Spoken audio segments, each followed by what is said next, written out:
As time passed, Xianxia consistently refined a set of 7th-order materials every half a year. With that said, he didn't just cultivate in seclusion all the time. Cultivating was a monotonous activity, and if one wasn't composed enough, he would become jittery by remaining in such a state for an extended period of time. Even though it wouldn't happen to Xianxia, he would still try to prevent it from occurring. Every time he finished refining a set of 7th-order materials, he would leave his room and take a stroll. Sometimes he would walk around for 3 to 5 days. When he felt like it, he would travel around for 10 days to half a month. After winding down and moving his body, he would cultivate in seclusion again. As he had taken time to get some rest, his efficiency would greatly improve. When he was free one day, he headed to the War Materials Hall and traded all his 5th-order and 6th-order materials for military merits, which he then exchanged for 7th-order 5-element materials. He had brought these 5th-order and 6th-order materials from the 3,000 worlds for his own cultivation. Now, the best way for him to cultivate was to refine 7th-order materials, so these 5th-order and 6th-order materials were of no value to him. 7th-order materials were his best choice. In fact, the conversion rate for exchanging 7th-order 5-element materials in the inner sanctum was quite favorable. For every 2 sets of 6th-order 5-element materials, he would gain enough military merits to trade for a set of 7th-order ones. The conversion rate was just 2 to 1. It had to be noted that in the 3,000 worlds, the value of the materials in each order went up 10 times per order. However, it was only 2 times greater in Blue Sky Pass. After all, the higher-ups had to take care of the soldiers who fought against the Black Ink clan, so they couldn't possibly measure the value of the materials in each order according to the conversion rate in the 3,000 worlds. Secondly, the consumption rate of 7th-order materials was extremely low, so as time passed, a lot of 7th-order materials had been accumulated in Blue Sky Pass. There were even ample reserves of 8th-order materials. There were quite a number of high-rank Open Heaven Realm Masters in the Inner Sanctum, and the number of 8th-order division commanders alone came up to several dozen. However, none of them would be as wasteful as Xianxia, who refined 7th-order materials directly when cultivating. The main reason was that high-order Yin and Yang element materials were still exceptionally rare. Without 7th-order and 8th-order Yin and Yang element materials, they simply couldn't refine materials to cultivate regardless of how many 5-element materials they possessed, or else their small universes would become imbalanced. As more and more universe worlds were strip-mined outside Blue Sky Pass, a lot of 7th-order and 8th-order materials had been found.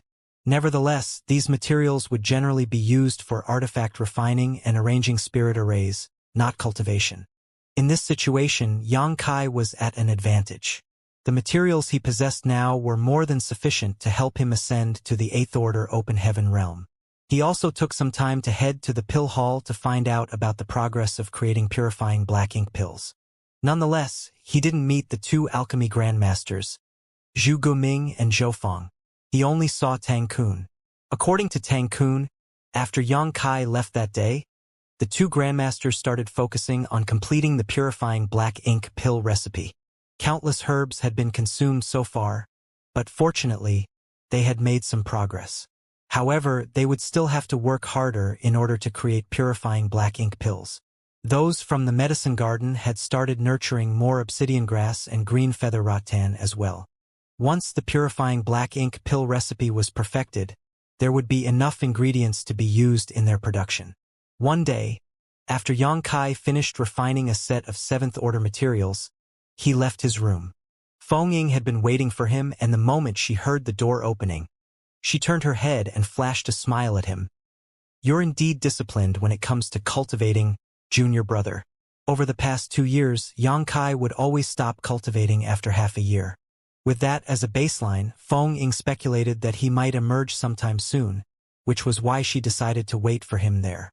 "It's boring to just sit and cultivate, so I need to relax and unwind from time to time." Xianxia stretched his back. "What's wrong, senior sister?" Feng Ying must have something to tell him by waiting for him here. "Martial Uncle Zhong Liang said that you have to look for him as soon as you stop cultivating." There was a solemn expression on Feng Ying's face.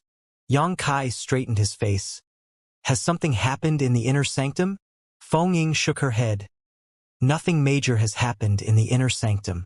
He revealed to me that it has something to do with the world spring. Upon hearing that, Yang Kai realized what was going on. After he refined the world tree, he told the 4 army commanders of Blue Sky Pass that he was willing to give up the world spring in his small universe. After all, he felt the world tree's clone was also able to protect his small universe even better than the world spring. Although Yang Kai wasn't able to verify this for the time being, he had a feeling that even without the world spring, he still wouldn't be affected by black ink strength. At that time, Zhong Liang and the others said that there was no rush to deal with this issue. Even though he was willing to give up the world spring, they had to have a discussion about who would take it. Yang Kai had never expected that it would take 2 years for a decision to be made. It seemed that the army commanders were quite cautious when it came to this matter. "I'll head over right now," Yang Kai replied and shot into the sky as he headed straight to the headquarters of the Western Army. Upon his arrival, he told someone to inform Zhong Liang, and a moment later he was shown inside. After entering the hall, he saw Zhong Liang assigning some work to a 7th Order Open Heaven Realm Master. It wasn't until Zhong Liang was done with his affairs and the 7th Order Open Heaven Realm Master left that Yang Kai took a step forward and cupped his fist. "Greetings, sir." Zhong Liang nodded gently and rose from the chair. "I'm sure Feng Ying has told you why I've asked you to see me." Yang Kai nodded. "Yes, senior sister has informed me about it." "Have all of you decided on who will take over the world spring?" Zhong Liang replied. "Yes, a decision has been made. However, this king has to remind you that since you've decided to give up the world spring, you'll have to sacrifice a small part of your small universe. Doing so will cause your small universe to be incomplete. It's no big deal as you can repair it by consuming a profounding spirit fruit. However, if you lose the ability to resist black ink strength because of that, you have to stay here in the inner sanctum and must not go anywhere as you please." Yang Kai said obediently, "I understand." Zhong Liang looked at him with a gentle and approving gaze. "That's thoughtful of you." Other than Yang Kai, no one knew what the benefits of the World Tree's clone were at that time. Even if he wasn't willing to give up the World Spring, no one would say anything. However, as soon as he refined the World Tree's clone, he brought up this issue, which showed that he was not an ungrateful person. An 8th Order Master who possessed one of the 4 universe pillars would be able to deal a greater blow to the enemy on the battlefield, for they would no longer have to worry about black ink strength invading their body. "Come with me?" Zhong Liang beckoned to him and shuffled out of the hall. Yang Kai followed closely. Soon, they stepped out of Blue Sky Pass and arrived in the void outside. Someone was already standing there. It was apparent that he had been waiting since receiving a message from Zhong Liang. Yang Kai was able to recognize the person at first glance and asked, "Sir Ding Yao is going to take over the World Spring?" The person who had been waiting there was none other than the army commander of the Eastern Army. "Ding Yao." Zhong Liang nodded. "That's right. Other than the old ancestors in the inner sanctum, this old fart is the strongest, so he's the most suited to take over the World Spring." The corners of Yang Kai's brow twitched. Zhong Liang could call Ding Yao an old fart, but he wouldn't dare to be disrespectful. In any case, he had already expected such an outcome. Very few 4 universe pillars had been found so far, and they were all in the hands of the 8th Order Open Heaven Realm Masters. 9th Order Old Ancestors didn't need one of the 4 universe pillars as they were strong enough that they didn't have to worry about black ink strength invading their bodies. On the other hand, a 7th Order Master might not be able to keep a world spring safe. That was the reason Zhong Liang wasn't willing to let Yang Kai outside for missions back then. Yang Kai was vital to the human race, but he wasn't powerful enough at that time. If anything happened to him, Zhong Liang wouldn't be able to explain himself to the old ancestor. 9th Order Old Ancestors didn't need the World Spring while 7th Order Masters weren't strong enough to keep them safe or make use of them. It would be best for an 8th Order Open Heaven Realm Master to have it. Yang Kai already speculated that one of the 4 army commanders would eventually take over the World Spring, and it seemed that his speculation was correct. The moment Yang Kai got closer, Ding Yao gazed at him and said, "It'll be useless to regret it once you go ahead with your decision. It's still not too late for you to back out." Yang Kai replied with a smile, "Since a decision has been made, I'll not go back on my word." Ding Yao nodded. "I won't dissuade you then." Zhong Liang said, "You can start now if you're ready. However, You have to do your best to minimize the damage.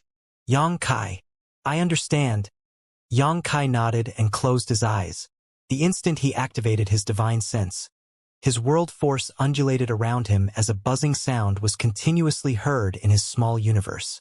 Following his move, the originally complete small universe started trembling, and the next moment, the ground started shaking violently. Yang Kai widened his eyes and started growling like a beast. The excruciating pain he was going through caused him to shudder uncontrollably. Prior to this, he had no idea that it was so painful to give up a piece of his small universe.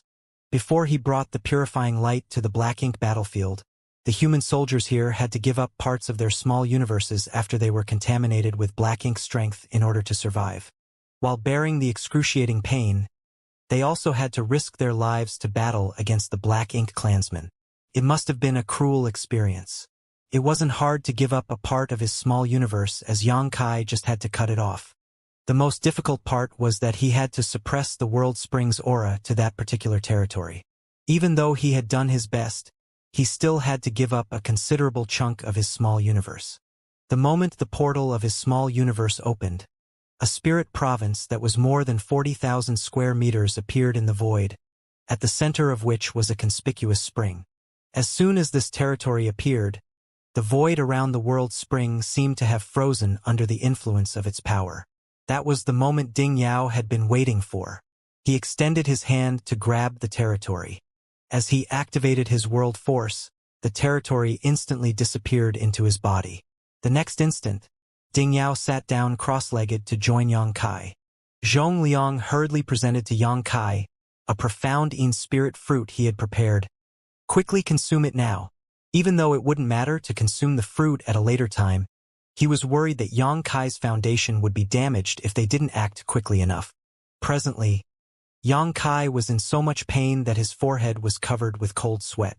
He took the profound in-spirit fruit from Zhong Liang, but just as he was about to eat it, he frowned and became rooted to the spot. Upon seeing that, Zhong Liang appeared anxious. What happened? Is there anything wrong? Yang Kai shook his head. Instead of promptly replying to him, he focused on examining his small universe. He could see that the originally complete small universe had been damaged after he sacrificed that piece of land. The problem with giving up a part of one's small universe wasn't just about incompleteness, but also about a drop in strength. If Yang Kai had done such a thing not long after he ascended to the 7th Order Open Heaven realm, his cultivation would have regressed to the 6th Order. However, he had previously consumed a high-rank world fruit and refined several sets of 7th Order materials over the past 2 years. He had accumulated quite a bit of heritage in the 7th Order Open Heaven realm, so there was no risk of him falling to the 6th Order. It was apparent to him now that there were 2 reasons those from Blue Sky Pass rewarded him with a high-rank world fruit. First of all, he had indeed made many contributions, but secondly, they had to get him prepared for this moment. They had surely taken this exact situation into consideration, which was why it wasn't until 2 years later that they asked him to give up the World Spring. What caught Yang Kai's attention wasn't the damage to his small universe, though, but the anomaly happening around the World Tree's clone. At this moment, a humming sound was heard coming from the World Tree's clone as a faintly discernible power exuded from it and streamed towards the damaged part of his small universe.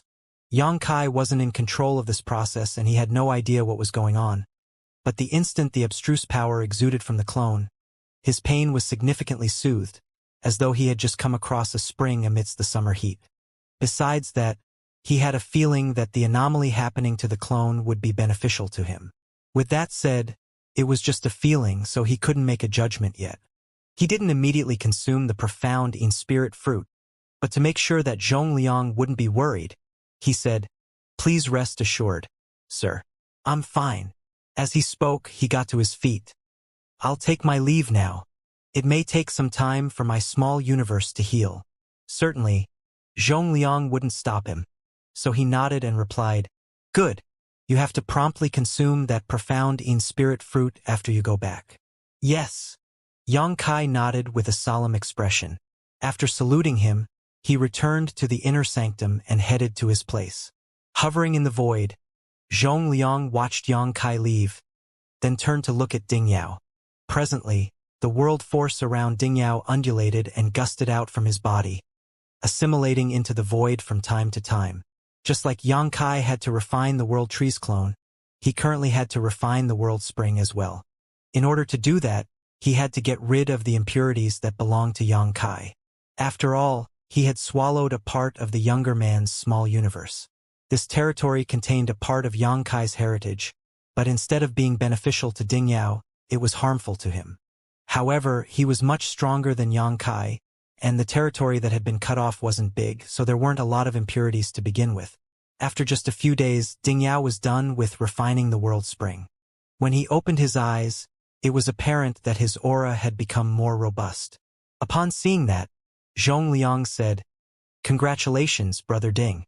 Since you have the World Spring now, you'll stand a chance to reach even greater heights." To 8th Order Open Heaven Realm Masters like them, the highest order was undoubtedly the 9th Order. There were dozens of 8th Order Open Heaven Realm Masters in Blue Sky Pass, but the reason they decided to let Dingyao take over the World Spring wasn't solely because he was the strongest amongst them. The main reason was that, in the past, he directly ascended to the 7th Order, so the 8th Order wasn't his limit. In his lifetime, he could aim to become a 9th Order Old Ancestor. In comparison, even though Zhongliang and the others were strong as well, they had exhausted their potential. The 8th Order was the best they could achieve in their lifetimes. It had been thousands of years since Dingyao ascended to the 8th Order, but even though he had accumulated a lot of heritage in his current order, he was still pretty far from the 9th Order. Since he had a World Spring now, though, there was no doubt that it would take him a shorter time to make it to the 9th Order. Dingyao said, "We all know that it will still take me quite some time to reach the highest order. On the other hand, since I've taken over the World Spring now, I'd better give something back to that brat." In an instant, Zhongliang had a bad premonition. "What are you going to do?" Dingyao grinned. "Since he has given me the World Spring, I'll get him a gift." Then, he turned into a ray of golden light and disappeared into the distance. A myriad of expressions came over Zhongliang as he stayed rooted to the spot. Soon, though, he couldn't help but stomp his foot and snarl, "That reckless fool!" Despite that, he didn't intend to chase after him, for he knew it was pointless to do so. Since Dingyao had made a decision, he wouldn't change his mind. Furthermore, given his strength, he most likely wouldn't fall into any danger. In his room, Xianxia was seated with his legs crossed. As he refined 7th Order materials to cultivate, he examined the transformation going on in his small universe. He didn't consume the profound in-spirit fruit because he wanted to find out how the clone's anomaly would influence him. If he consumed the profound in-spirit fruit to repair his small universe, the clone's anomaly would probably disappear. As time passed, the changes in his small universe became increasingly conspicuous. The originally damaged part of his small universe started repairing itself. This revelation astounded Xianxia. It wasn't until this moment that he realized the outcome that the clone's anomaly had produced. This clone was able to repair damage to his small universe. In other words, even though he never consumed the profound in-spirit fruit, there still wouldn't be any problems. He couldn't believe that the World Tree clone was able to do even that. Including the fact that the clone was able to help increase his cultivation speed. He had discovered 5 benefits that the tree had given him. After giving it a thought, he realized that the tree wasn't named the World Tree for no reason. Even though he had only refined a clone, it was still a world tree. A small universe was also a universe world, and with the clone's presence, it was expected that any non-fatal damage would eventually heal itself. Back then, after he planted a World Tree clone in the star boundary, the tree was even able to stabilize the collapsing universe world. Furthermore, the speed of self-repair was just as good as what consuming a profound in-spirit fruit would achieve. However, this benefit wasn't really useful to Xianxia. After all, he wouldn't be corrupted by black ink strength, so he wouldn't have to give up parts of his small universe to save himself. In any case, it was wonderful that he didn't have to consume the profound in-spirit fruit, as this thing had always been in demand in the inner sanctum. He could return the fruit to Zhongliang at a later time so that it could be placed in the War Materials Hall for someone else to use. A few months later, a ray of light descended from the sky and landed in the courtyard. Upon detecting the movement, Feng Ying hurriedly came over. The instant she saw the person, She saluted him. "Greetings, sir." The person was none other than Ding Yao. It wasn't certain what he had done recently, but he was now engulfed in murderous intent. Feng Ying could also see that he was injured. With his hands behind his back, Ding Yao nodded and looked around. "Where's young boy?" Feng Ying hurriedly replied. "He's still cultivating in seclusion now. Please give me a moment, sir. I'll tell him to come out now." Ding Yao waved his hand. "Since he's cultivating in seclusion, there's no need to disturb him. I'll wait for him to come out." Upon hearing that, Feng Ying said, "Junior brother Yang will stop cultivating in seclusion every half a year. I suppose he'll come out of his room in a few days. I'll tell him to see you when he emerges." However, Ding Yao just adjusted his clothes and took a seat in the corridor. "There's no rush. This king will wait for him here." Feng Ying was astounded as she wondered why Ding Yao insisted on waiting for Yang Kai here. She didn't think Yang Kai had made any mistakes recently, so why did the Eastern Army commander come all the way here? While she was lost in her thoughts, she saw another person descending from the sky. It was none other than Zhong Liang. She quickly saluted him and shot him an inquisitive look. Zhong Liang waved his hand as he walked up to Ding Yao and sized him up. He tooted and asked, "What's the point of doing this? Doesn't it hurt?" Ding Yao replied impassively, "Injuries are inevitable, but it was worth it. I had to let those guys know the consequences of invading Blue Sky Pass. Regardless of whether I'm in a good or bad mood, I can just go over and make a fuss so that they'll have a taste of getting their home invaded." He grinned. The corners of Zhong Liang's mouth twitched. He had already expected that Ding Yao would become more active after taking over the World Spring, and his speculation was right. To the side, Feng Ying appeared puzzled as she had no idea what these army commanders were talking about. Nevertheless, judging from Ding Yao's words, she reckoned that he had fought against the Black Ink clan somewhere. Now, the Black Ink clan were hiding deep in their own territory. In other words, Ding Yao had launched an attack on the Black Ink clan's base. This notion shocked her. With that said, the humans had invaded the Black Ink clan's territory before. With the old ancestor leading the way, those from Blue Sky Pass had previously done such a thing more than once. This always resulted in the Black Ink clan's armies counterattacking, resulting in a full-scale war. However, every time they invaded the Black Ink clan's base, the old ancestor would take the lead to ensure the safety of most people. Even though Ding Yao was an Eighth Order master, it was risky for him to barge into the Black Ink clan's hinterland without anyone else supporting him. Even though Feng Ying had no idea why Ding Yao had done such a thing, she wasn't in any position to ask about it. Zhong Liang turned to look at her. "Why are you just standing there? Don't you see that your martial Uncle Ding's sitting here? Get him some tea." Feng Ying quickly responded and fished out a tea set. Considering the fact that Ding Yao was injured, she even took out her treasured spirit tea to help him recuperate. After drinking the tea, Ding Yao couldn't stop praising her. When Yang Kai left his room a few days later, he instantly saw this awkward sight. In the corridor of the courtyard, Ding Yao and Zhong Liang were seated across from each other with a table in the middle of them, sipping tea that Feng Ying was quietly preparing for them. Yang Kai was dumbfounded as he thought that he was seeing things. Zhong Liang beckoned to him. "Come here and have some tea. You're in luck because your senior sister Feng has fished out some of the peak-rank spirit tea that she has always treasured." The atmosphere was somewhat awkward. After he was seated, Feng Ying poured him a cup of tea. While sipping the tea, he signaled at Feng Ying with his eyes to ask her what was going on. Upon seeing that, Feng Ying ignored him, leaving him flustered. He couldn't really tell what the spirit tea tasted like, but it was indeed beneficial to cultivators. He felt refreshed after drinking a few cups of it. Ding Yao finally put down the teacup and struck his own chest. The next instant, he turned his head and spat out a mouthful of clotted blood. Like a blood arrow, the clotted blood formed a hole in the ground. After that, Ding Yao became evidently energized and he nodded at Feng Ying. "Many thanks, Martial Niece." Feng Ying saluted him. "Don't mention it, Martial Uncle." Ding Yao then turned to Yang Kai and tossed a space ring at him. "For you." A doubtful Yang Kai took it and infused his divine sense into it. The next moment, his expression changed drastically as he muttered, Why are there so many? The space ring was filled with countless Black Ink clan corpses. Although they were dead, the auras exuding from some of them suggested that there were even feudal lords among the piles. A shocked Yang Kai asked, "Has the Black Ink clan launched another invasion?" Zhongliang shook his head. "No.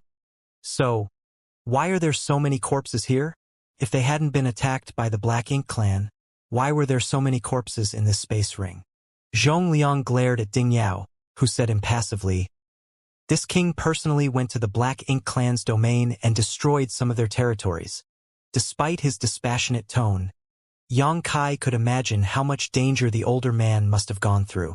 Even though Ding Yao was an 8th Order Open Heaven Realm Master, it was still extremely risky for him to barge into the Black Ink clan hinterland on his own. The injuries on his figure were the best proof. "I almost killed a territory lord, but that guy ran away too quickly." Ding Yao sounded regretful. Given his strength, it wasn't hard for him to defeat a territory lord, but it wasn't easy for him to kill one. That was the reason Yang Kai and Bai Yi gained a lot of military merits after they joined forces to kill Zhu Feng. To the humans and the Black Ink clansmen, 8th Order Masters and Territory Lords were indispensable assets. Any loss of such figures would be unbearably painful. Yang Kai was dumbfounded. After hearing what Ding Yao had said, he figured out what a crazy thing this man must have done. Apparently, Ding Yao headed to the Black Ink clan's territory and made a scene after acquiring the World Spring. Perhaps he had always wanted to do that in the past. However, despite being an 8th Order Open Heaven Realm Master, he would have to consume a lot of energy in prolonged resistance against Black Ink strength. Now that he had the World Spring, though, he didn't have to worry about Black Ink strength harming him. That was why he could barge into the Black Ink clan's territory on his own and give them an unpleasant surprise. The World Spring wouldn't increase an Open Heaven Realm Master's strength, but it could offer incredible assistance to a powerful master like Ding Yao on the Black Ink battlefield. It could be said that the World Spring was more useful in Ding Yao's possession than in Yang Kai's. It was for this reason that the 4 universe pillars were usually given to 8th Order Open Heaven Realm Masters. "You can bring this ring to the Merit Hall. It should get you a lot of military merits," Ding Yao said impassively. Yang Kai turned to Zhongliang. "Is it all right to do so? After all, he wasn't the one who killed those enemies. These corpses were given to him by Ding Yao. If he really brought the ring to the Merit Hall, it would be akin to taking military merits that supposedly belonged to Ding Yao. That was why he felt uneasy about it." Zhongliang chuckled upon hearing that. "It's definitely all right to do so. Just take it. Your martial uncle Ding doesn't like to owe anyone a favor. But there are too many corpses here." Yang Kai felt that the ring in his hand was quite heavy. He didn't count those corpses, but he reckoned that there were several tens of thousands of them in total. Even though most of them were low-rank and high-rank Black Ink clansmen, there were also quite a number of feudal lords. He could get a staggering number of military merits by bringing this ring to the Merit Hall. Ding Yao coughed.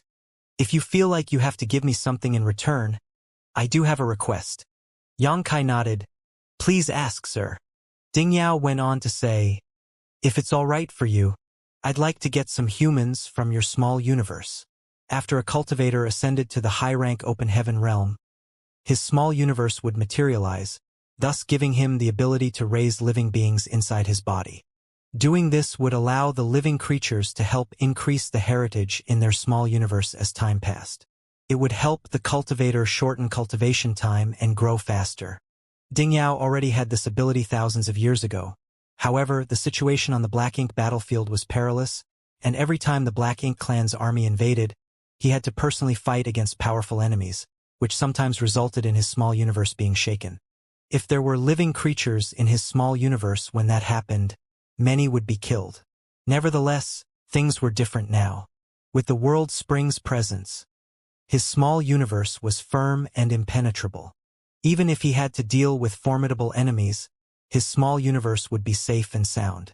Ding Yao was still quite some distance away from the Ninth Order, so it was expected that he wanted to raise some living beings in his small universe to shorten the time until his next breakthrough. In the entire Blue Sky Pass, only Yang Kai had living creatures in his small universe, so he was the only one who could help Ding Yao. Yang Kai instantly realized Ding Yao's intentions when he heard that. Do you want to raise living creatures in your small universe, sir? Yes. Ding Yao nodded.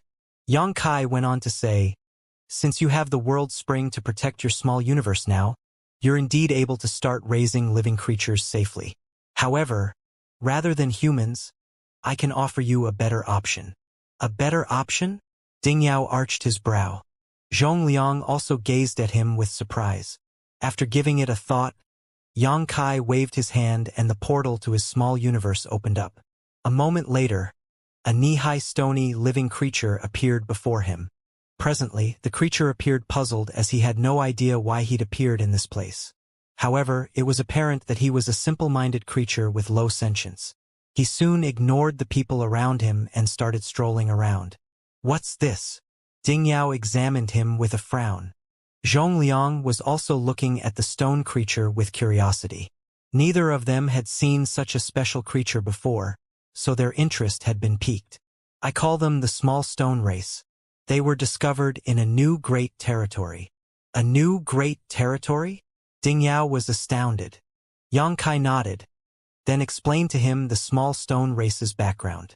Ding Yao and the others were amazed as they had never expected that a new great territory had been found in the 3,000 worlds. Compared to humans, raising these small stone race members can give us more benefits. Assuming that there are equal numbers of humans and small stone race members, the latter can help increase the heritage of our small universe roughly 10 times quicker. 10 times quicker? Zhongliang exclaimed as a myriad of expressions came over him. Are you serious? Yes. Yang Kai nodded. Why is that? Zhongliang was puzzled. Yang Kai shook his head. I have no idea either. Although they've been living inside my small universe for many years now, I still don't know the reason behind it. I can only say that these special living creatures are beneficial to the small universes of cultivators like us. Therefore, if you want to raise living creatures in your small universe, I'd recommend these small stone race members. As for humans, I have the world trees clone in my small universe now, and with its nourishment, many geniuses will appear after 3 to 5 generations. Ding Yao's eyes brightened. It's best to have these small stone race members then. However, how many of them can you give me? Yang Kai replied with a smile. You can have as many as you want. In fact, it's not hard to raise these little guys. They multiply quickly, sharing similar characteristics to ants. As long as there's a queen ant and enough food, you don't have to worry about increasing their number. With that said, it takes quite a lot of materials to raise them. It might not have been possible in Blue Sky Pass in the past, but it shouldn't be an issue now. I suppose those first, second, and third-order materials are basically useless. Small stone race members are not picky when it comes to what you feed them. Ding Yao exchanged glances with Zhongliang, then turned to Yang Kai and nodded. I'll listen to you, then. Certainly, Yang Kai didn't have any objections. He then started taking some small stone race members out of his small universe. It took him several days to finally fish out a little more than half of the small stone race members from his small universe. It was then that Ding Yao was satisfied. With these small stone race members as a foundation, they would certainly multiply quickly in his small universe as long as there were sufficient materials. As time passed, it would save him a lot of cultivation time and help him ascend to the 9th order earlier. Ding Yao soon left. Even though he had killed a lot of Black Ink clansmen and returned alive, he was injured after all. Moreover, with so many small stone race members in his small universe now, he had to spend some time studying them, so he didn't remain for long. On the other hand, Zhongliang wasn't in a rush to leave. He gazed at Yang Kai and asked caringly, Are you sure you can resist Black Ink's strength without the world spring? Upon hearing that, Yang Kai chuckled. Have you forgotten about it, sir? I still have a lot of Black Ink strength suppressed in my small universe. I would have fallen into danger instead of still looking safe and sound if I were unable to resist the Black Ink strength. Zhongliang was startled as he soon recalled it. Finding it regretful, he couldn't help but let out a sigh. In fact, he hoped that the World Trees clone wouldn't have the same effects as the World Spring, so that Yang Kai would have to stay in Blue Sky Pass instead of running around everywhere. However, he knew that his wishes wouldn't always be granted.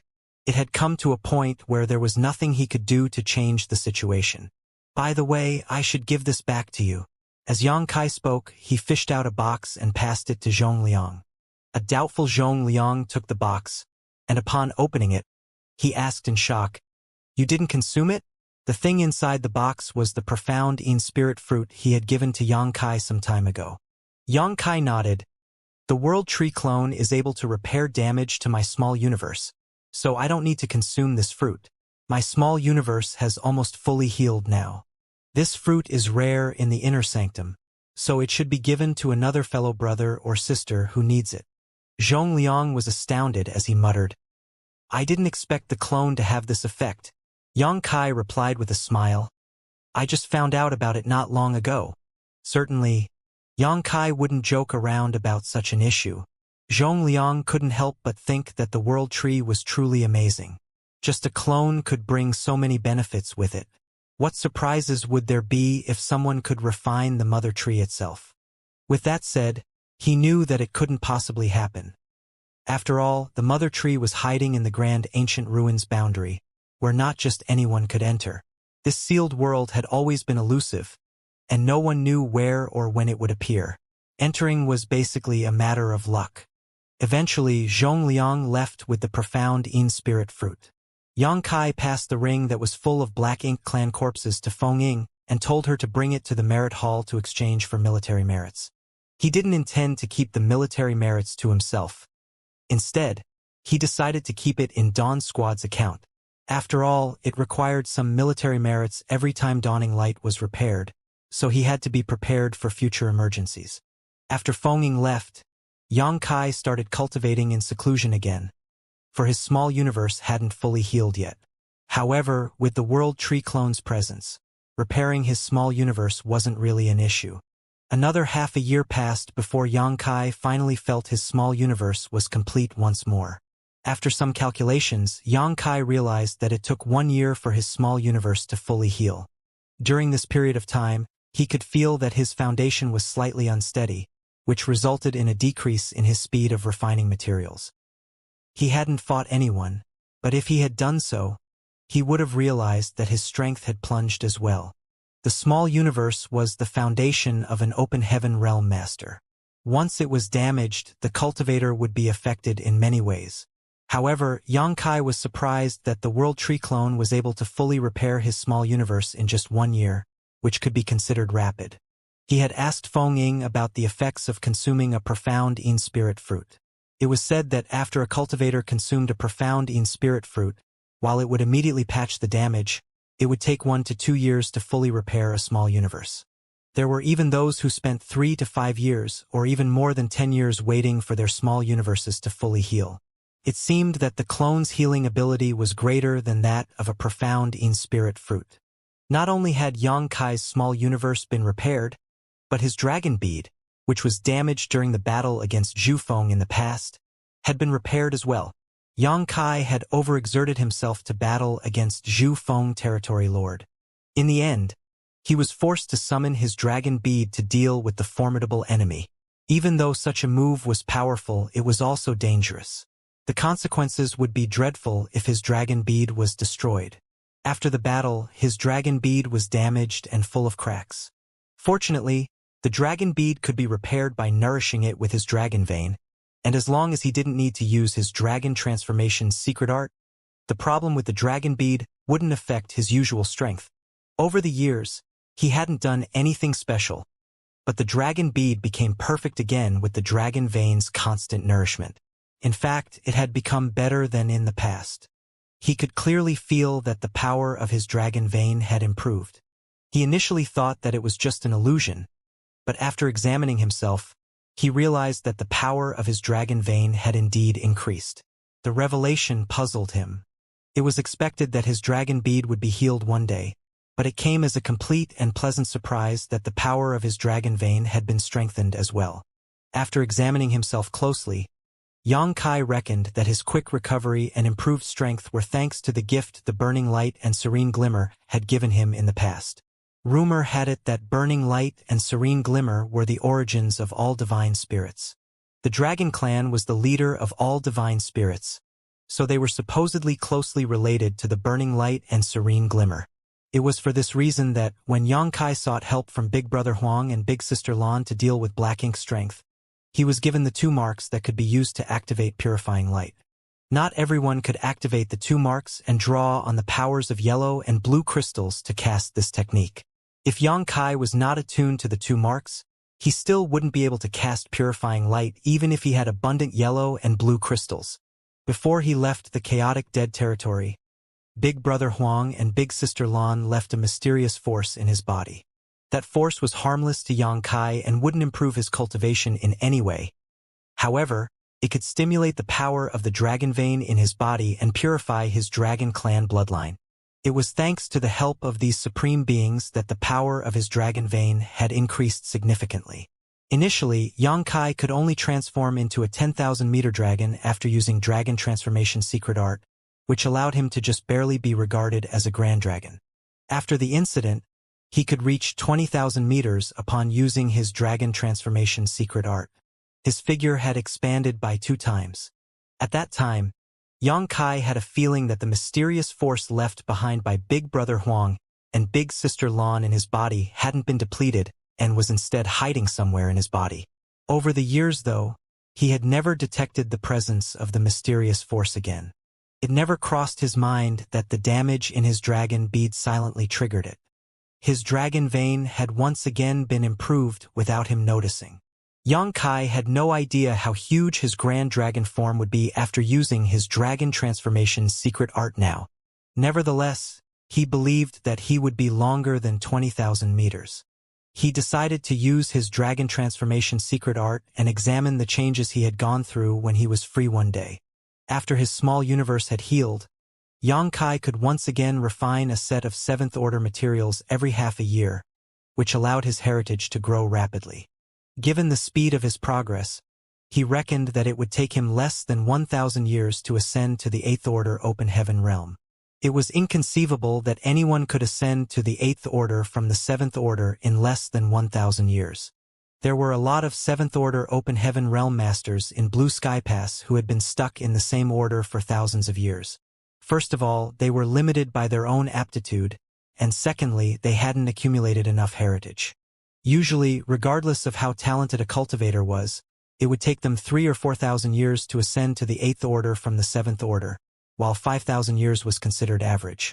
As for ascending to the 9th Order from the 8th Order, it would take a cultivator more than 10,000 years to do so. Open Heaven realm masters lived long enough to go through such a long process though, so most didn't think too much of it.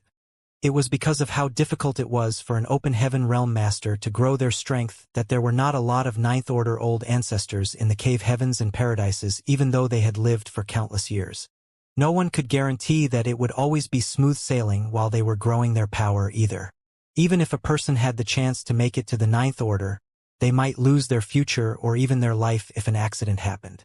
There were 3 reasons why it would only take Yongkai 1,000 years to achieve this same feat. First of all, he had been refining 7th Order materials, so he could increase his strength more efficiently. Secondly, the World Trees clone in his small universe helped increase his refining speed by several times. Lastly, the living creatures residing in his small universe continuously helped strengthen his heritage.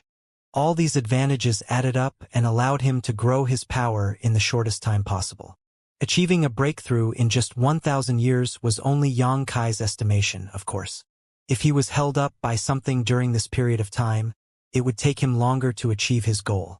Just like he had done previously, Yongkai would go out and unwind after refining a set of materials every half a year. A few years went by in the blink of an eye. When Yongkai left his room one day, he saw Zhongliang already waiting for him. It seemed that the latter had predicted the time he would stop cultivating. Yongkai was disciplined when it came to cultivating, so it wasn't hard for anyone to know when he would leave his room. It had been peaceful in Blue Sky Pass in the past few years, so Yongkai was surprised to see Zhongliang waiting for him. He quickly went over and saluted him. "Do you need something, sir?" Zhongliang nodded. "Come with me." Despite not knowing what was going on, Yongkai still hurriedly followed him. Soon, he realized that Zhongliang was heading to the pill hall. Someone was already waiting for them outside. It was none other than Tang Kun, whom Yang Kai had met before. At that instant, Yang Kai had a speculation about the reason Zhongliang had brought him to the pill hall. With Tang Kun leading the way, they soon arrived at a grand hall. 3 people were already waiting inside the grand hall, and Yang Kai had met 2 of them before. They were Zhu Guming and Zhou Fang. He had no idea who the last person was, but the latter seemed energetic despite his old age. His aura suggested that he was in the 8th Order Open Heaven realm. Upon seeing Yang Kai, both Zhu Guming and Zhou Fang were excited as they came over. Yang Kai saluted them. Even though they were excited, they appeared somewhat tired. Both of them had become much thinner than when Yang Kai met them for the first time. It had to be noted that they were 8th Order Open Heaven Realm Masters, so even though they knew nothing about fighting, they were still fairly powerful. It wasn't certain what caused them to go through such a transformation over the years. Zhongliang introduced the 3rd old man to Yang Kai. He's the hall master of the pill hall, Fu Zhou. Yang Kai saluted him again. So it is Senior Fu. Fu Zhou ran his fingers through his beard with a smile. A talented young man indeed. The ever-impatient Zhu Guming said, "Cut to the chase. We're here for a pill test." Zhou Fang nodded repeatedly on the side. Upon hearing that, Yang Kai realized that his speculation was right. Pleasantly surprised, he asked, "Have you completed the pill recipe for the purifying black ink pill?" It had been a few years since he passed the incomplete pill recipe to these 2 alchemy grandmasters, and he would ask about the progress from time to time. Things seemed to be going well in the beginning, but they started facing some difficulties in the later stage. Those from the pill hall were unable to complete the pill recipe easily. However, Zhu Guming's words suggested that not only had they completed the recipe, but they had also successfully refined some purifying black ink pills. Zhou Fang nodded and replied, "We've completed the pill recipe and made some purifying black ink pills. However, we have to give it a test to find out whether it's effective. We've asked you to come here to take part in the pill test." Yang Kai nodded as he finally understood why Zhu Guming and Zhou Fang appeared exhausted. They must have continuously exerted themselves to complete the pill recipe while experiencing countless failures. It was no wonder that they were worn out after years of such an endeavor. Certainly, Yang Kai wouldn't object to a pill test, for he also wanted purifying black ink pills to be mass-produced as soon as possible. So he asked, "What do you want me to do?" Zhongliang replied, "Since we have to find out the effectiveness of the purifying black ink pill, we have to let someone become corrupted by black ink strength. Obviously, we don't keep black ink strength in the inner sanctum, but I know you have quite a lot of it in your small universe. We need you to use that black ink strength. It will be fine if the experiment is successful. However, if the pill is not effective, we'll need you to activate purifying light to help." "Understood." Yang Kai nodded, then asked, "Who will receive the black ink strength?" Then, Zhu Guming immediately took a step forward. "Me!" Zhou Fang directly pushed him aside. "Back down, old fart. I'll handle it." A furious Zhu Guming snapped. "How dare an old fart like you call me old? Take a piss and look at your own reflection first." Zhou Fang scoffed. "I'm younger than you by 300 years, so you should give a young person like me a chance." The corner of Zhu Guming's mouth twitched. "How do you have the nerve to call yourself a young person?" Yang Kai was dumbfounded, thinking that they even had to compete against one another over such a trivial matter. It seemed that these grandmasters were truly on bad terms. Fu Zhou said with a smile, "I'm sorry for the farce, little friend. This matter has something to do with the effectiveness of purifying black ink pills, so it'll be helpful to personally go through the experience. However, junior brother Zhou has a point. This matter is important, and we should give young people a chance." Then, he turned his head to the side. "You do it, Tang Kun." Tang Kun had been silently watching the show. Since the 2 grandmasters were arguing, he didn't have the nerve to say anything. In fact, he had remained silent after he led Yang Kai and Zhongliang to this place. He hadn't expected that Fu Zhou would call out to him at this point. After being startled for a moment, he cupped his fist respectfully. Yes. Since Fu Zhou had given the order, Zhu Guming and Zhou Fang wouldn't dare to have any objection. Yang Kai then fished out a bit of black ink strength from his small universe and gazed at Tang Kun. "Tell me when you're ready." Tang Kun took a deep breath, as though he was ready to sacrifice his life. "You can start now, senior brother." Yang Kai raised his hand and pushed the black ink strength on him. Tang Kun instantly opened up his small universe and accepted it. The next instant, he shuddered and appeared to be struggling. Through the small universe's portal, they could clearly see that as the black ink strength seeped through the small universe that hadn't materialized, the darkness spread around quickly. Just moments later, black ink strength started billowing from Tang Kun's skin, and even his eyes had been dyed black. As a sixth-order open heaven realm master, he had some resistance against black ink strength, so he wouldn't be corrupted as soon as he came into contact with it. However, this was just a pill test, so he didn't intend to resist. Instead, he tried to lead the black ink strength to invade his entire body, which was why he was rapidly corrupted. With little sanity left, he growled with difficulty, "Sirs, I'm about to lose control." As soon as he finished speaking, his eyes became completely black. The next moment, he roared with a ferocious expression and attempted to land a fist on Zhu Guming, who was nearest to him. Tang Kun was a sixth-order open heaven realm master, so his attack was undoubtedly intimidating. However, he didn't manage to hurt Zhu Guming one bit, for Zhong Liang abruptly appeared beside him and placed a palm on his shoulder, instantly rendering him completely immovable. Despite that, Tang Kun kept a hideous expression on his face as he continued to struggle. This situation was within their expectations. Open heaven realm masters who were corrupted by black ink strength were destined to go against the human race. However, Yang Kai hadn't expected that they would go all out in this pill test. Even if the purifying black ink pill was not effective, he still had purifying light to save Tang Kun. Nevertheless, this certainly wouldn't be an enjoyable experience for the latter. It was no wonder that Fu Zhou refused to allow Zhu Guming and Zhou Fong to give it a try. After all, both of them were in the 8th Order Open Heaven realm. If they were really corrupted by black ink strength, Zhong Liang would probably have to wound them seriously before he could subdue them. Tang Kun was just a 6th Order master, so they could take control of the situation by letting him become contaminated by black ink strength. Seeing that Tang Kun was subdued, Fu Zhou quickly took a step forward with a nail-sized spirit pill between his fingers and pried the younger man's mouth open. After stuffing the pill into his mouth, he gently landed his own palm on the younger man's chest. Tang Kun was forced to gulp down the pill. Fu Zhou activated his power to help him refine the medicinal efficacies. All of them stared fixedly at Tang Kun as they wanted to find out whether the purifying black ink pill was effective. A moment later, Zhu Guming suddenly exclaimed, "It's useful." Zhou Fong was evidently relieved as well. The purifying black ink pill was indeed useful. As the medicinal efficacies were refined, they could see that the black ink strength inside Tang Kun's small universe became thinner. Tang Kun also became less hostile towards them.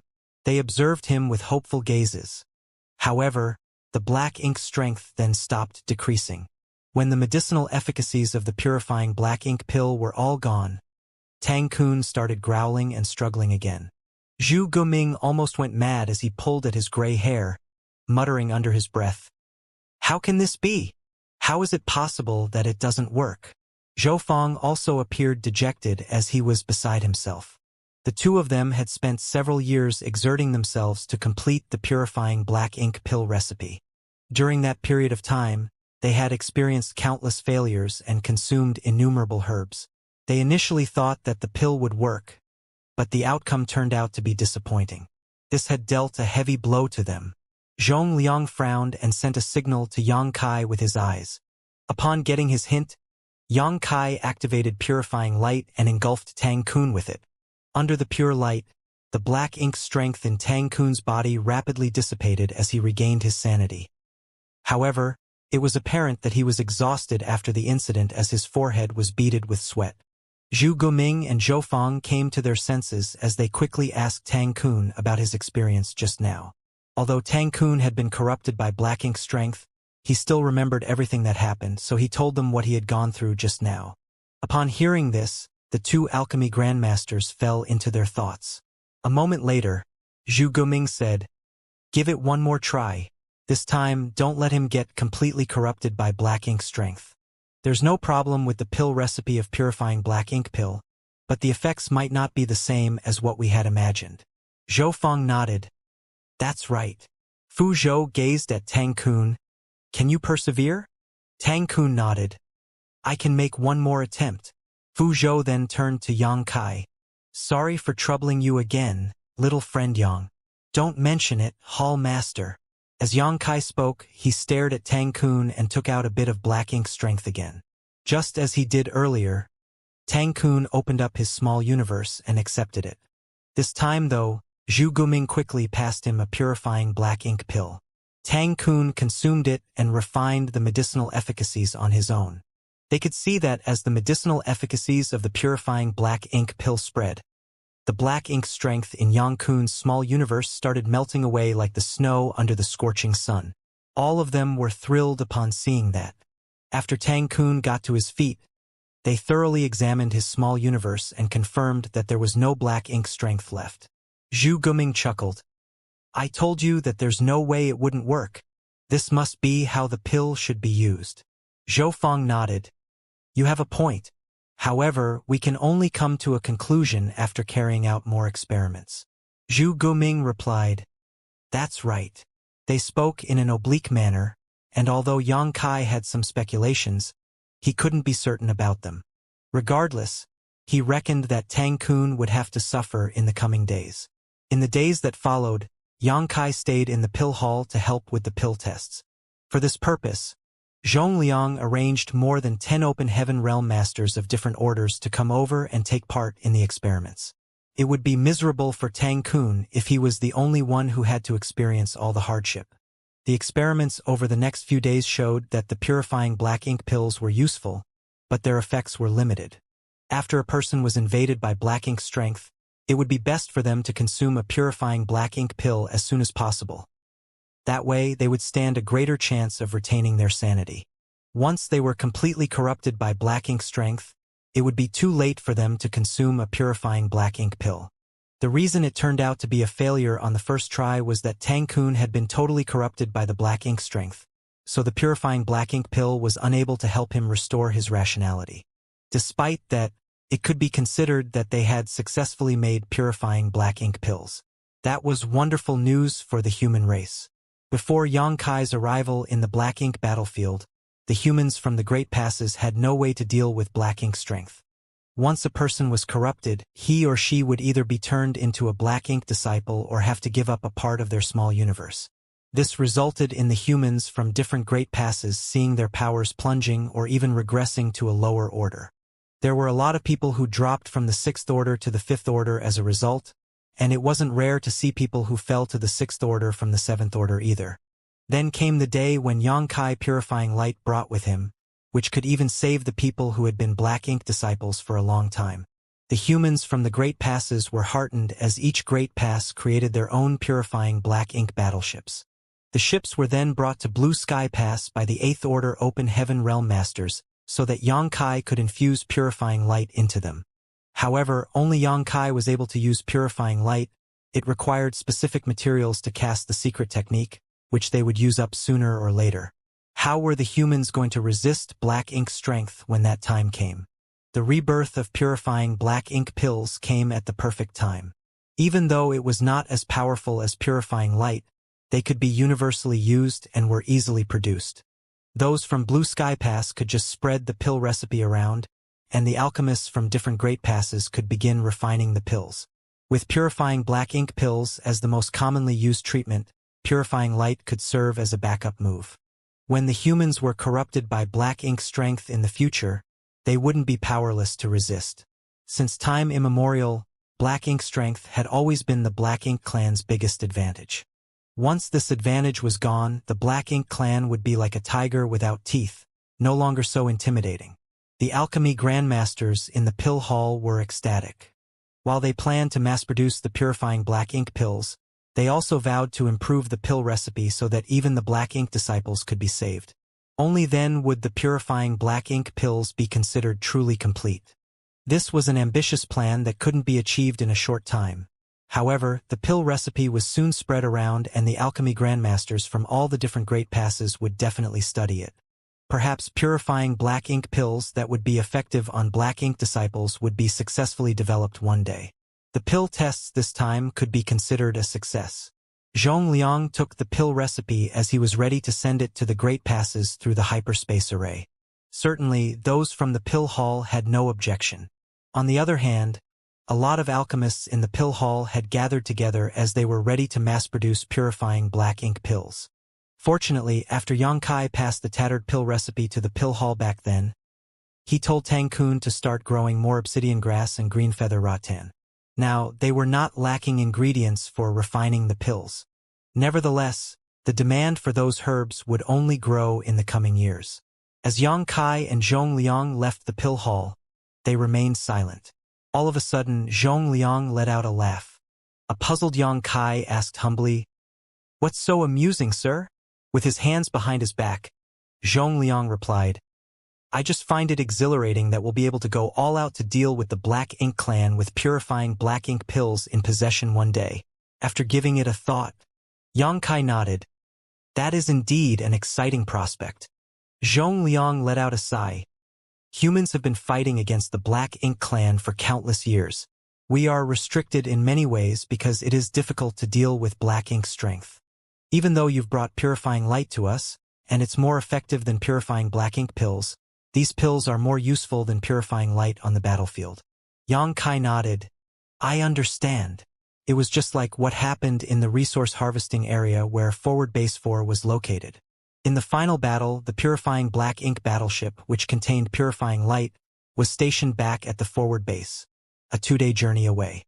The cultivators who had been invaded by black ink strength had to look for a chance to use the universe transference law to return to the purifying black ink battleship in the forward base in order to be treated, taking them off the battlefield for quite some time. Activating the universe transference law required a few breaths of time, during which the person using it could not be disturbed. Otherwise, it would definitely fail. Even if the person successfully activated the universe transference law and returned to the purifying black ink battleship in the forward base, it would take them 2 days to return to the battlefield. The battle would have ended by then, in which case it was no different from weakening the human army. However, things would be different if every human soldier who fought against the Black Ink clan had several purifying black ink pills with them. Even if they were invaded by black ink strength, they wouldn't turn into black ink disciples as long as they could quickly consume a purifying black ink pill, allowing them to stay on the battlefield and continue fighting. Therefore, purifying black ink pills would be more useful and convenient than purifying light on the battlefield. Since your arrival in the inner sanctum, Blue Sky Pass has become the center of attention of all humans. We've been in the limelight.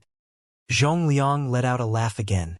A puzzled Yang Kai asked, "What do you mean?" Zhong Liang replied, "You see, you were the one who brought purifying light to us. When the news spread, the 8th Order Open Heaven Realm Masters from different Great Passes personally brought their purifying black ink battleships to Blue Sky Pass. That was the first event. Then, you came up with the Void Yin-Yang mirrors, and we were the ones who informed the humans from different Great Passes about their refinement method. That was the second event. Now, we've successfully developed purifying black ink pills. The pill recipe will be sent to the other Great Passes, and once they get it, they will all be over the moon and grateful to Blue Sky Pass. That's the reason we're the center of attention, and you're the one who has brought us such glory. It is this junior's duty, nothing more." Zhong Liang shook his head. "In the past, I'd never expected that one person could single-handedly change the status quo on this vast battlefield. As I grew older and started losing hope, there came a day when you arrived and changed everything. Perhaps I'm just lucky." Yang Kai put on a smile. Zhong Liang flashed a smile at him as well. "It's not just about luck. Perhaps we'll finally see some changes on this seemingly never-changing battlefield." "Never mind, let's not talk about it. Is everything going well with your cultivation?" He suddenly changed the topic. Yang Kai replied, "Everything's fine." Zhong Liang nodded. "I can see that your aura has become denser compared to several years ago. It's apparent that your power has increased significantly. However, the cultivation of an open heaven realm master is a process of accumulation. Hence, you must not be too proud or impatient. Don't try to run before you can walk. You just ascended to the 7th order several years ago, so there's no rush for you to try to make it to the 8th order. Given your aptitude and heritage, it will naturally happen when the time comes. If it's not the right time yet, it's pointless for you to work excessively hard. Yang Kai replied respectfully, I understand. Zhong Liang went on to say, since you understand, there's no rush for you to continue cultivating. There's something I need you to do. What is it? Yang Kai gazed at him. Zhong Liang replied, several years ago, you opened up 11 portals to sealed worlds in the resource harvesting area around Forward Base 4. Did Cha Hu tell you that the sealed worlds on the Black Ink battlefield tend to be clustered? Yang Kai nodded. He did mention it. Good. Zhong Liang ran his fingers through his beard. The thing is, we found quite a number of sealed worlds in different places in the Blue Sky Theater in the past. Most of the time, we could only find 1 to 2 sealed worlds in any given place, but we suspect that there are still a lot of hidden sealed worlds around the places where sealed worlds were previously found. It's just that we didn't have the means to look for the hidden portals. Hence, we're unable to extract the resources in those sealed worlds. Upon hearing that, Yang Kai said, do you want me to go to the places where sealed worlds were previously found to look for hidden portals? Zhong Liang nodded.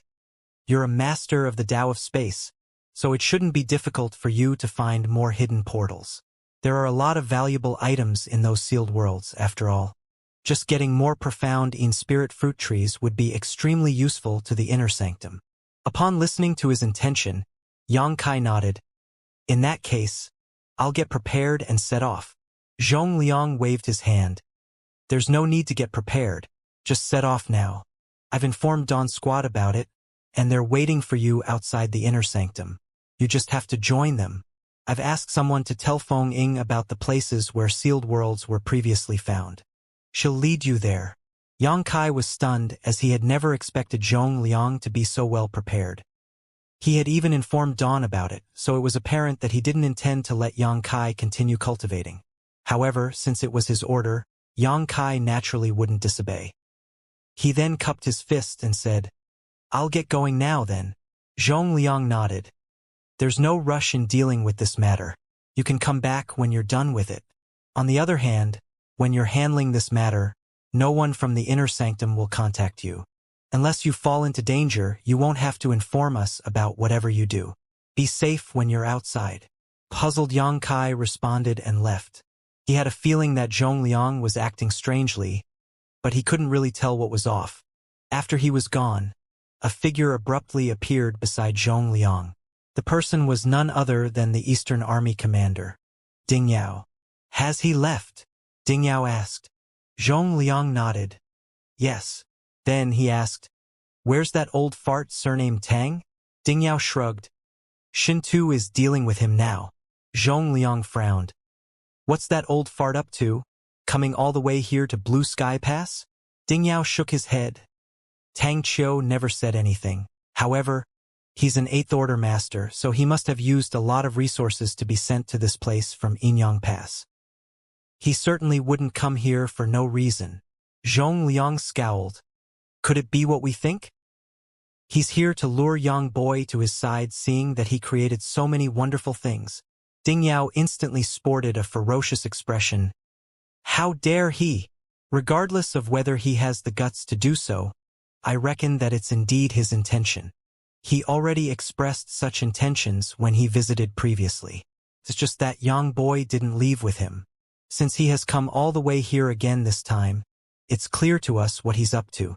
In any case, Yang Boy is considered a member of Inyang Cave Heaven, while Tang Qiu is an 8th Order ancestor from Inyang Cave Heaven, as well as an army commander of Inyang Pass. So it's expected that he wants to bring Yang Boy back with him. Once a member of Blue Sky Pass. Always a member of Blue Sky Pass. Ding Yao snorted. If that old fart surnamed Tang really has his eyes on Yang Boy, I'll definitely beat him up. Zhong Liang shot him a glance. I'll be looking forward to it then. Don't back down when the time comes. Ding Yao scoffed in response. Zhong Liang chuckled. Let's go probe that old fart first. It's been a few days since he arrived, so we can't possibly keep ignoring him. Meanwhile, Shin 2mo was accompanying a middle-aged man who was clad in simple clothes. They were having a chat while walking around. Nevertheless, Shin 2mo remained impassive and didn't speak much, while the middle-aged man was apparently the more talkative one. This middle-aged man named Tang Qiu was the 8th Order Open Heaven Realm Master from Inyang Cave Heaven, whom Yang Kai had met before. He was also an army commander. When Tang Qiu brought the purifying black ink battleships refined by Inyang Pass to Blue Sky Pass back then, he met up with Yang Kai. He had also brought Su Ling Gong with him. A moment later, Tang Qiu suddenly stopped in his tracks and put on a bitter smile. Brother Shin 2, it seems that I'm not welcome in Blue Sky Pass. I'm truly saddened. There was a dispassionate expression on Shin 2mo's face as he replied. We've always been sincere and welcoming to our friends. However, if it's an enemy, he'll be greeted by the secret techniques of our several 10,000 soldiers. The corners of Tang Qiu's face twitched. Why is this Tang an enemy of Blue Sky Pass? Shin 2mo turned around, showing only his profile. Brother Tang, it's up to you whether you want to be our friend or foe. A speechless Tang Qiu broke into laughter. I don't understand, Brother Shin 2. Please make it clear to me. Shin 2mo shook his head in silence. Tang Qiu let out a sigh. Forget it. Since you don't welcome me here, I'll leave now. Farewell. Shin 2mo extended his hand, as though he was eager to see him leave. Tang Qiu's chest heaved with fury. He suppressed his anger and said resentfully, I'll definitely leave, but there's one person I have to see before that. Shin 2mo looked cautiously at him. Who do you want to see? Tang Qiu replied, Yang Kai. You've finally revealed your ulterior motive, old fart. I knew you were up to no good coming all the way here to Blue Sky Pass. You're really here to snatch Yang Kai. Someone was heard growling. The next moment, 2 figures descended from the sky. They were none other than Zhongliang and Ding Yao, who happened to arrive and hear what Tang Qiu had just said. The moment they landed on the ground, Zhongliang turned to Ding Yao. Haven't you heard what he said, Brother Ding? What are you waiting for? Ding Yao balled up his fist and palmed it loudly. An alerted Tang Qiu yelled, What are you trying to do? It wasn't until this moment that he realized that 3 army commanders of Blue Sky Pass had surrounded him, causing him to sweat. Ding Yao grinned in an eerie manner. Well, it's our duty to beat up anyone who's ill-intentioned here. Tang Qiu was dumbfounded. Why do you think this Tang is ill-intentioned? Zhongliang snorted. You failed in your attempt to get Yang Kai to go to your side previously, so we never expected that you would still have the nerve to come try again. It seems that we've been too magnanimous. You probably won't learn your lesson unless we beat you up. Tang Qiu quickly raised his hands. Wait a moment. That's not this Tang's intention. The reason I want to see Yang Kai is that one of the purifying black ink battleships from Inyang Pass has run out of purifying light, so I'd like him to help replenish it. Do you think I'll believe you? Zhongliang sneered and waved his hand. Kill! 3 figures instantly shot towards him like they were arrows. You? Tang Qiu was flabbergasted as he hadn't expected that they would really dare to make a move. He was already surrounded by them to begin with, and he had missed the best chance to escape. How was he supposed to counterattack at this moment? He clumsily dodged their attacks, but to no avail. Fortunately, these 4 8th Order army commanders didn't forget the fact that they were in the inner sanctum, so they made sure that their powers didn't leak beyond a radius of 10 meters. Despite that, it was still a world-shaking battle. A moment later, Tang Qiu, whose face was all bruised, found himself literally backed into a corner. Faced with 3 towering figures, he had no way to flee. All of them were 8th Order army commanders, so they would be equally matched if they were in a one-on-one fight. However, how was he supposed to be a match for the 3 of them on his own? If he hadn't given up resisting early on, he would have been badly injured by now. Tell us what you're up to by coming all the way here to Blue Sky Pass. Zhongliang looked down at him in a condescending manner. Tang Qiu's face twitched. Brother Zhong, I'm really here to ask Yang Kai to replenish the purifying light. Stop lying. Zhongliang directly cut him off. If you really wanted to replenish the purifying light, you could have asked a 7th Order junior to come over. You didn't have to personally come here. Are there too many resources in Inyang Pass for you to squander? It's far more costly for an 8th Order Master to use the space array than a 7th Order one. At this point, his voice turned grim. Something major must have happened in Inyang Pass that prompted you to personally come over. Ding Yao asked, "What does that have to do with Yang Kai? Why do you insist on seeing him?" There was a helpless smile on Tang Qiu's face. "You never believed what I said. Brother Tang." Zhong Liang's expression turned solemn. "If you do not want to tell us the truth, you can return now." A myriad of expressions came over Tang Qiu, but eventually, he let out a sigh. "Fine. Things have come to a point where I have no choice but to tell you the truth. Do you have a quiet place we can talk?" Zhong Liang and Ding Yao exchanged glances, thinking that the matter Tang Qiu was about to bring up must be serious. Otherwise, he wouldn't be acting so cautious. "Come with me," Zhong Liang said and led the way. Soon, the four of them arrived at a certain hall. After the door was closed, the restrictions were activated to prevent anyone from eavesdropping. Zhong Liang gazed at Tang Qiu. "Brother Tang, you can be completely honest with us. Even though we're from different great passes, we're all humans. If there's anything we can help you with, we won't turn you down." Tang Qiu let out a long breath. He then fished out a jade slip and flicked his fingers. "Before we get to the main topic, I want you to have a look at this first." He exerted just the right amount of force with his fingers as the jade slip exploded in midair and turned into dots of light. Instead of dissipating, though, the dots of light kept changing forms and transformed into a scene. There was no doubt that this was a profound method. He used a divine ability to seal the scene that had happened before inside a jade slip, and he could show it to others whenever he wanted. It wasn't certain where on the black ink battlefield the place was, but they could see that it was somewhere in the void. In the scene, arrays were seen flickering on a warship that belonged to humans. As the arrays operated, attacks were continuously sent out. Up ahead, there was another warship that was fleeing as it counterattacked from time to time. Nevertheless, this warship was different from the ones owned by humans that Zhong Liang and the others were familiar with. It was huge and rough. Even though it couldn't frequently launch an attack, every strike that came from the vessel was intimidating. Around the warships were some 7th Order Open Heaven Realm Masters who were locked in an intense battle with feudal lords. Zhong Liang and the others stared fixedly at the larger warship. Even though the image they saw was not very clear, there were apparently some burly black ink clansmen who were moving around on the warship. Their expressions became increasingly solemn as they watched the scene.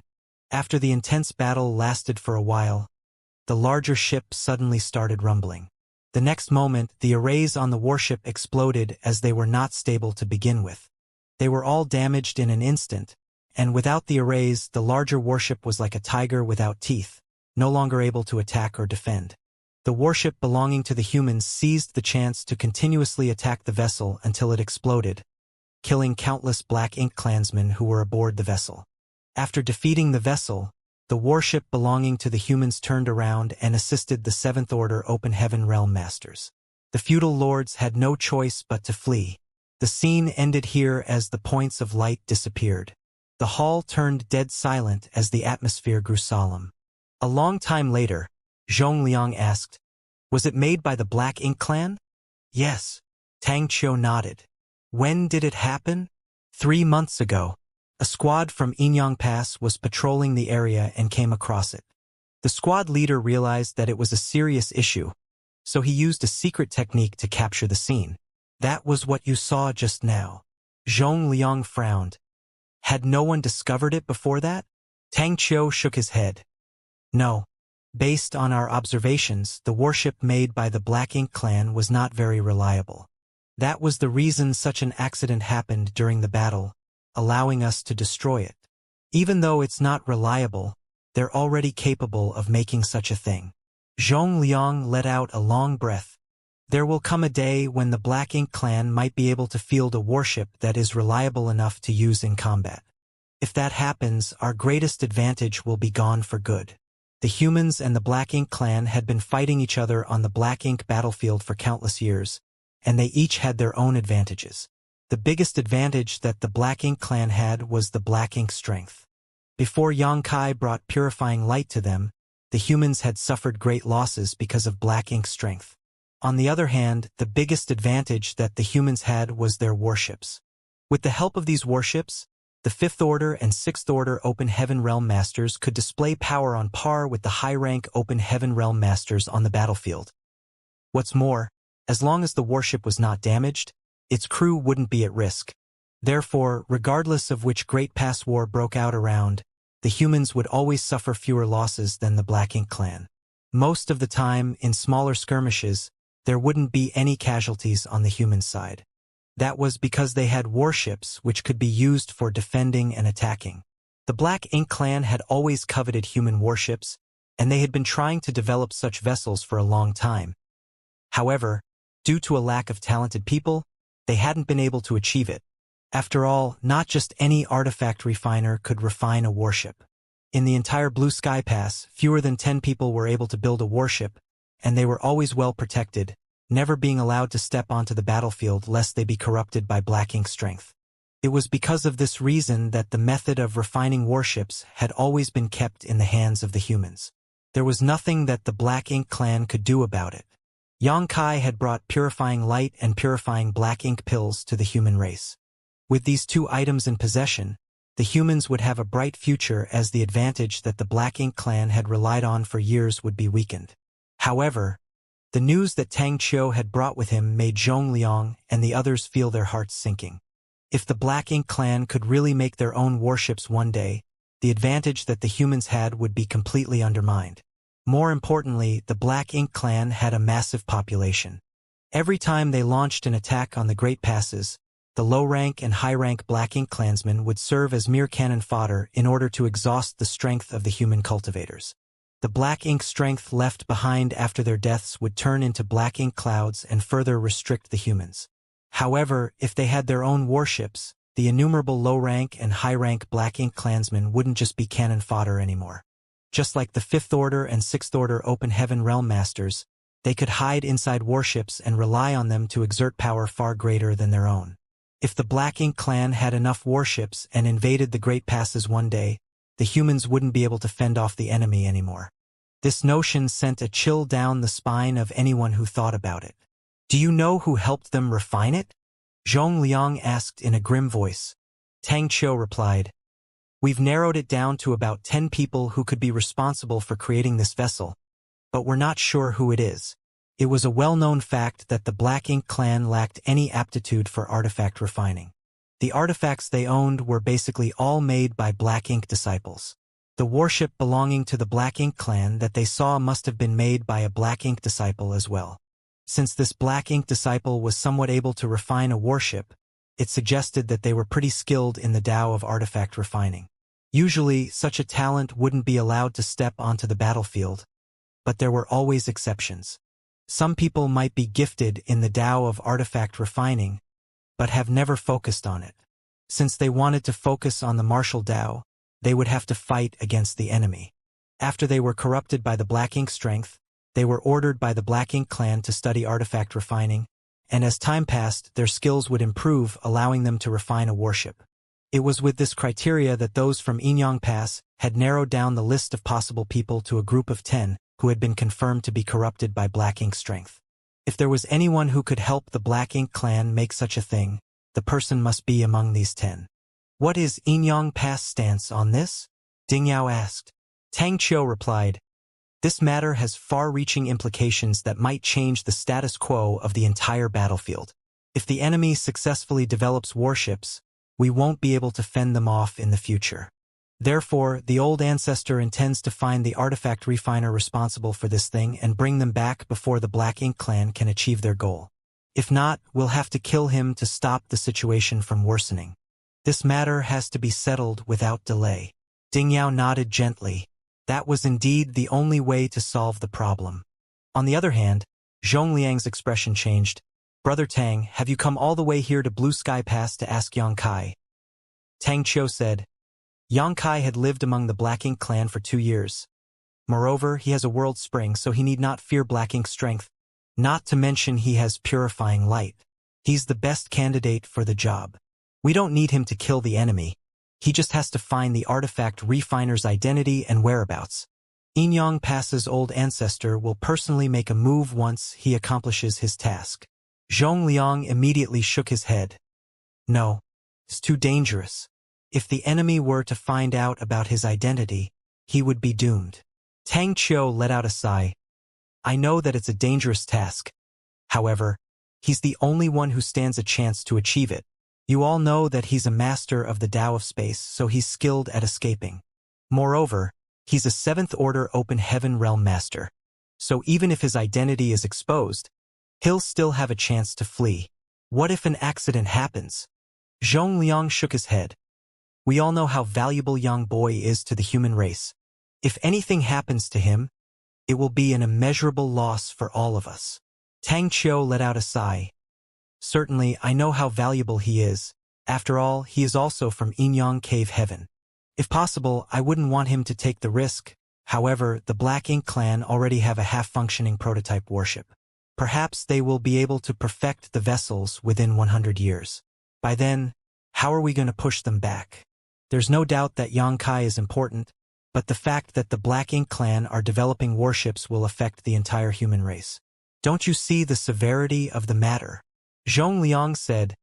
Despite that, Yang Kai has great value even beyond the purifying light. He's not just an ordinary 7th Order junior. Tang Qiu replied. Of course I know that. However, if the Black Ink clan successfully makes a warship, Inyang Pass will not be the only one that will be affected. Perhaps in just a few years, the Black Ink clan in Blue Sky Pass will also be equipped with warships. If they launch an attack on Blue Sky Pass, then how are you all going to repel them? By sacrificing the lives of several tens of thousands of soldiers. Zhong Liang fell silent. When that time came, they could only fight the enemy to the death. There was no other way. Ding Yao refuted in a grim voice. Those from Inyang Pass have discovered a warship from the Black Ink clan, and the only solution you all can think of is to seek help from a brat? Old farts like you have lost your guts. A flushing Tang Qiu said resolutely. Of course not.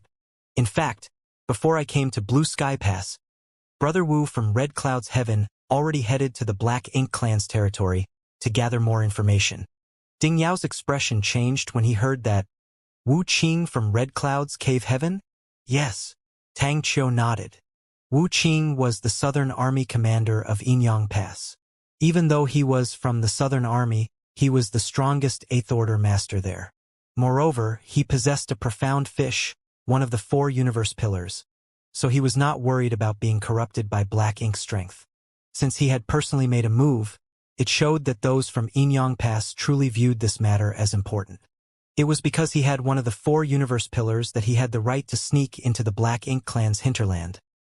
Otherwise, he probably wouldn't be able to come back despite being an 8th Order master. Take Ding Yao as an example. Before acquiring the World Spring, he had never barged into the Black Ink clan's domain on his own before. Nevertheless, with the World Spring in possession, he directly raised a ruckus in the Black Ink clan's backyard. Even though he was injured, he managed to kill a lot of Black Ink clansmen. Tang Qiu said in a bitter voice, even though Brother Wu has personally made a move, it's not likely that he'll succeed. Many Black Ink clansmen have seen his face before. Simply killing enemies isn't a problem, but he won't be able to gather any information. This was understandable, as Wu Qing's image had probably been spread across different territories of the Black Ink clan. Once he showed up, the Black Ink clan would instantly besiege him. How was he going to gather any information in such a situation? Zhong Liang and the others nodded in agreement.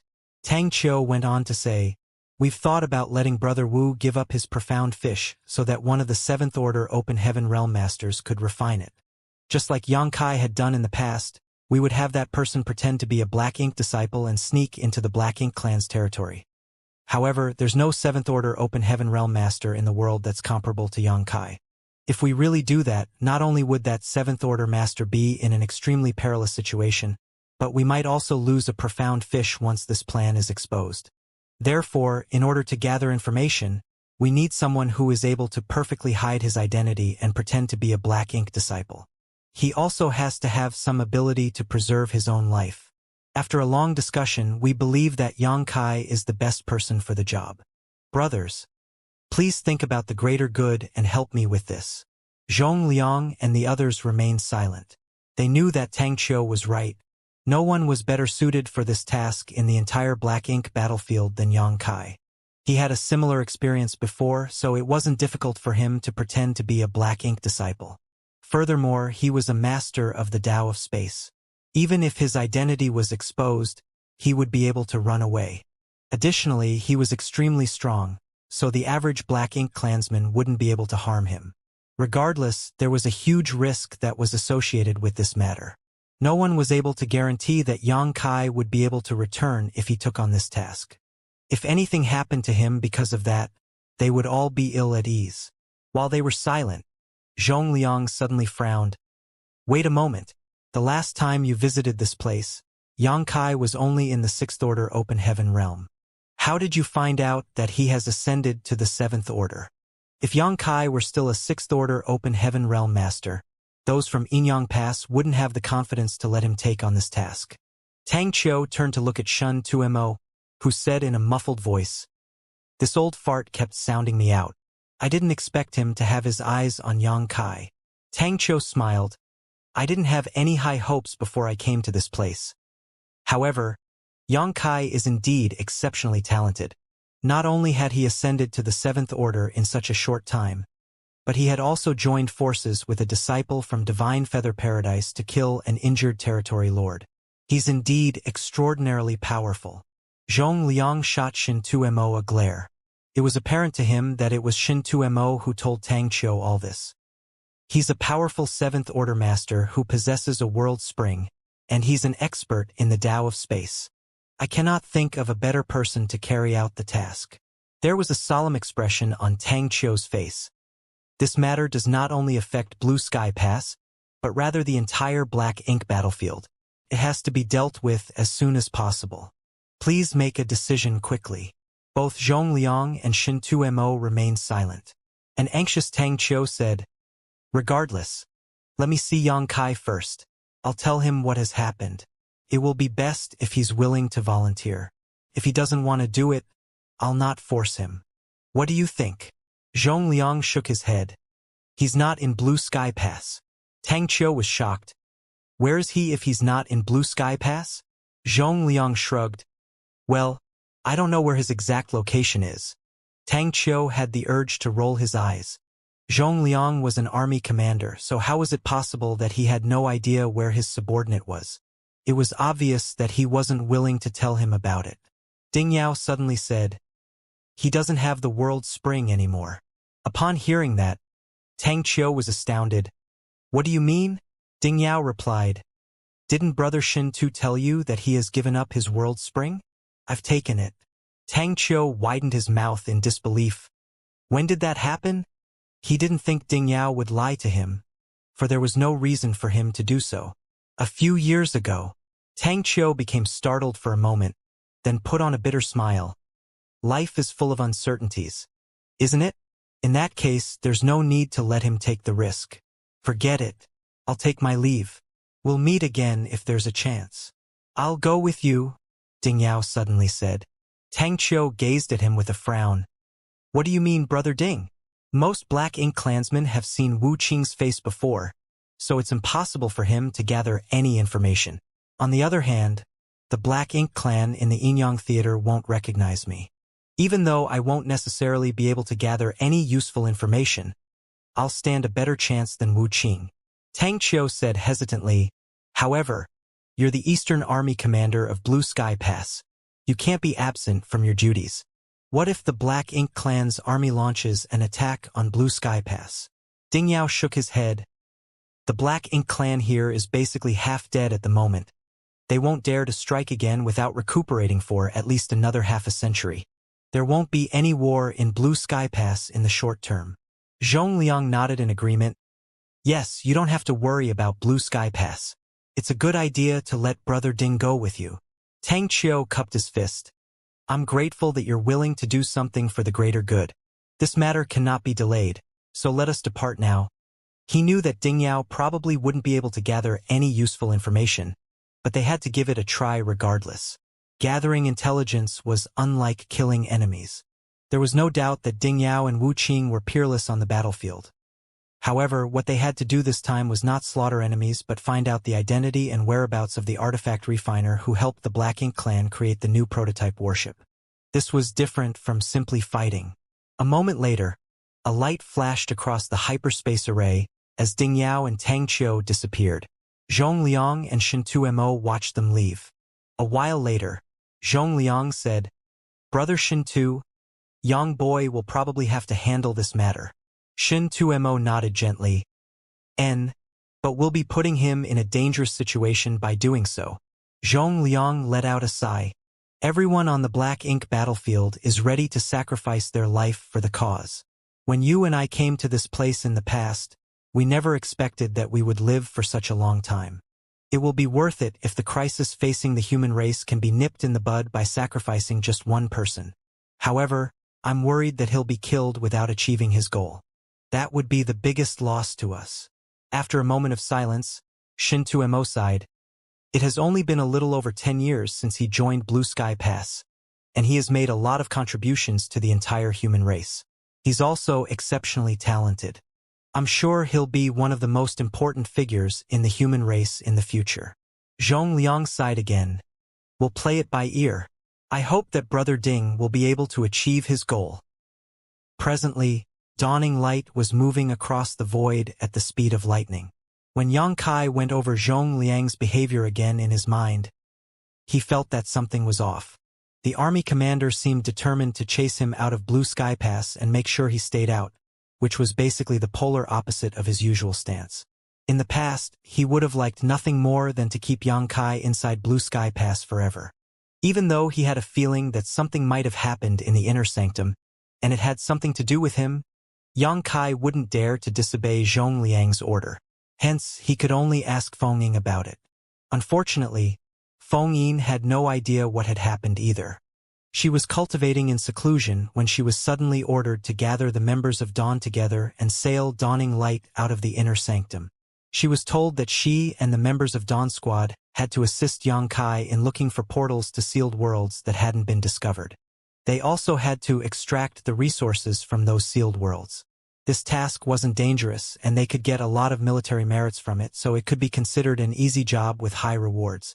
Just 2 days later, Dawning Light reached a certain spot in the void. On the deck, after having a look at the universe chart, Feng Ying nodded at Yang Kai. "This is our first destination. Those from the inner sanctum had found a sealed world here before, but it was over 1,000 years ago." Yang Kai nodded and leaped out of Dawning Light. As he activated his power, space principles undulated around him with his figure as the center. A visible ripple was seen spreading out, like a stone dropping into a still lake, illuminating the anomalies in the void.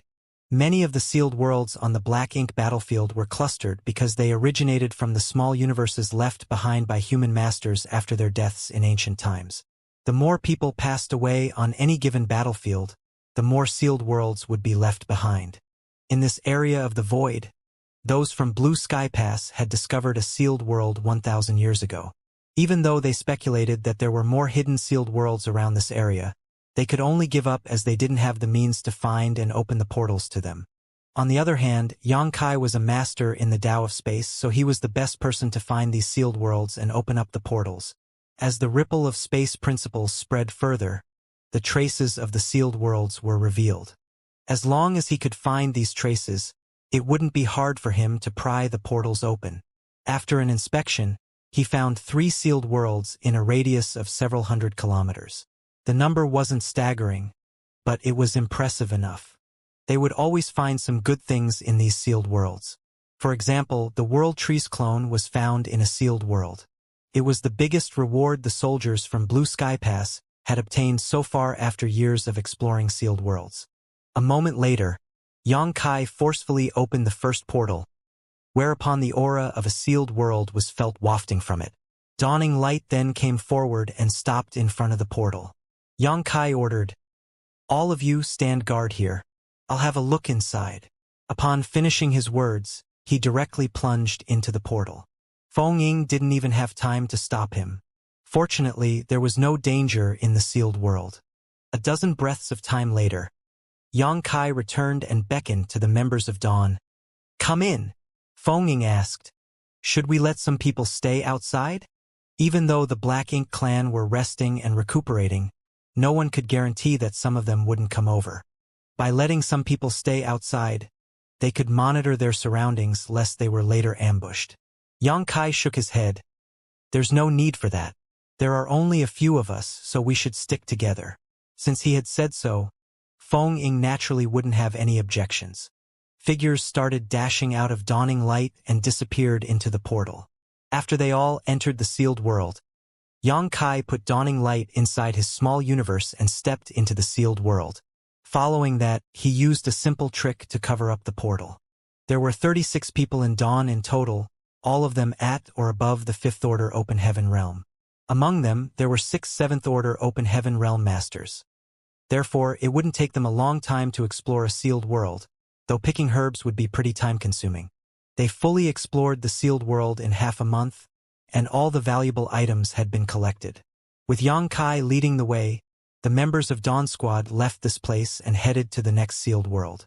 2 months later, all 3 sealed worlds in this area were fully explored.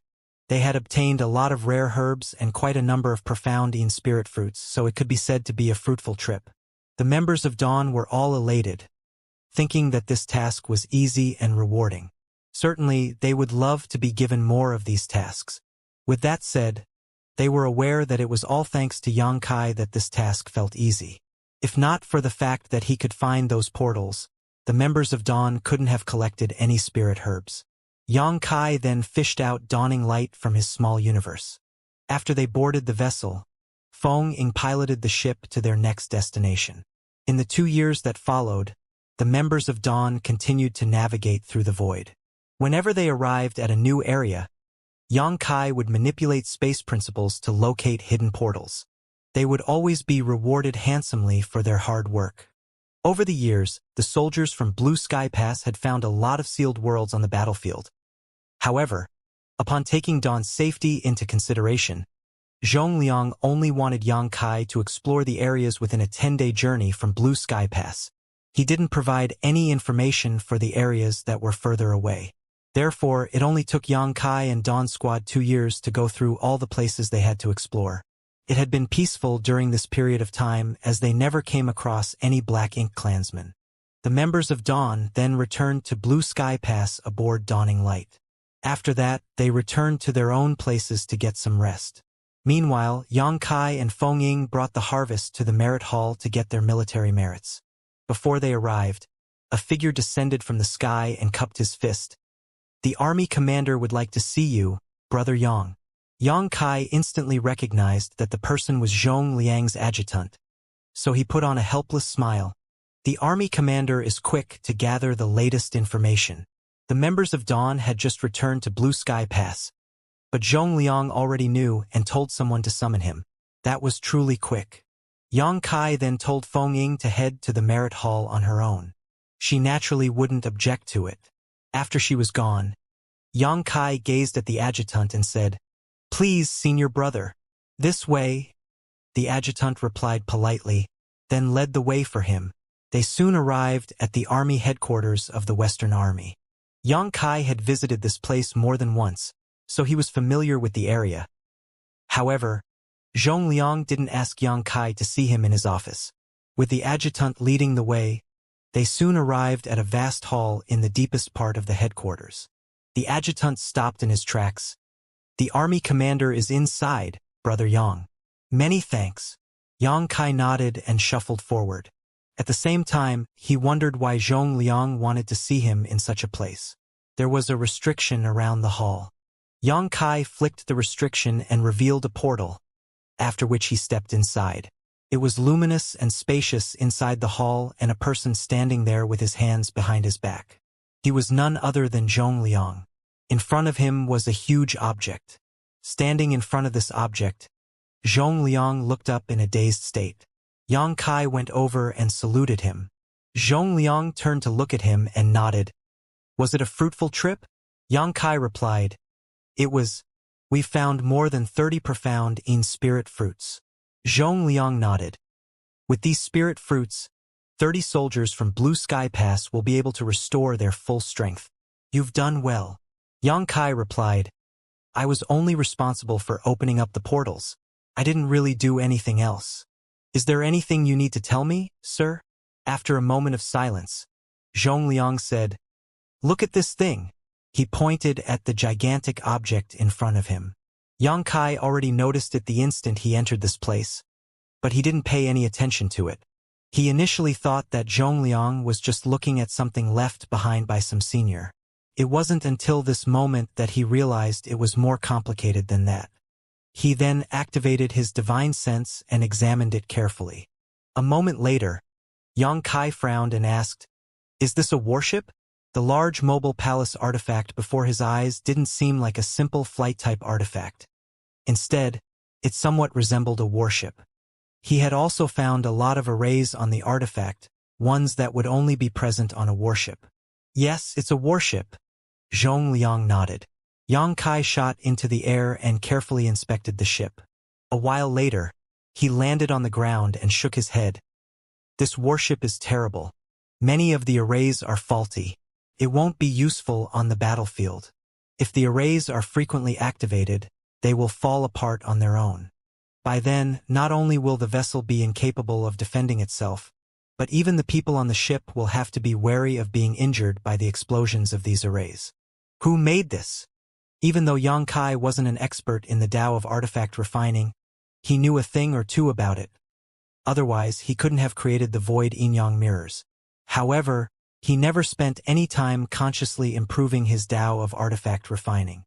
Despite being an amateur though, Yang Kai was still able to see the flaws in this warship at first glance. It couldn't be said that the artifact refiner who made this thing was unskillful, just that he wasn't skilled enough to make a warship. Moreover, this thing is too big. It's not suitable for humans to operate. Zhongliang asked dispassionately, Who do you think this ship is suited for if it's not for humans? Yang Kai replied with a smile, Given the size of an average Black Ink clansman, it would be perfect for them to pilot this thing. There was a cold expression on Zhongliang's face.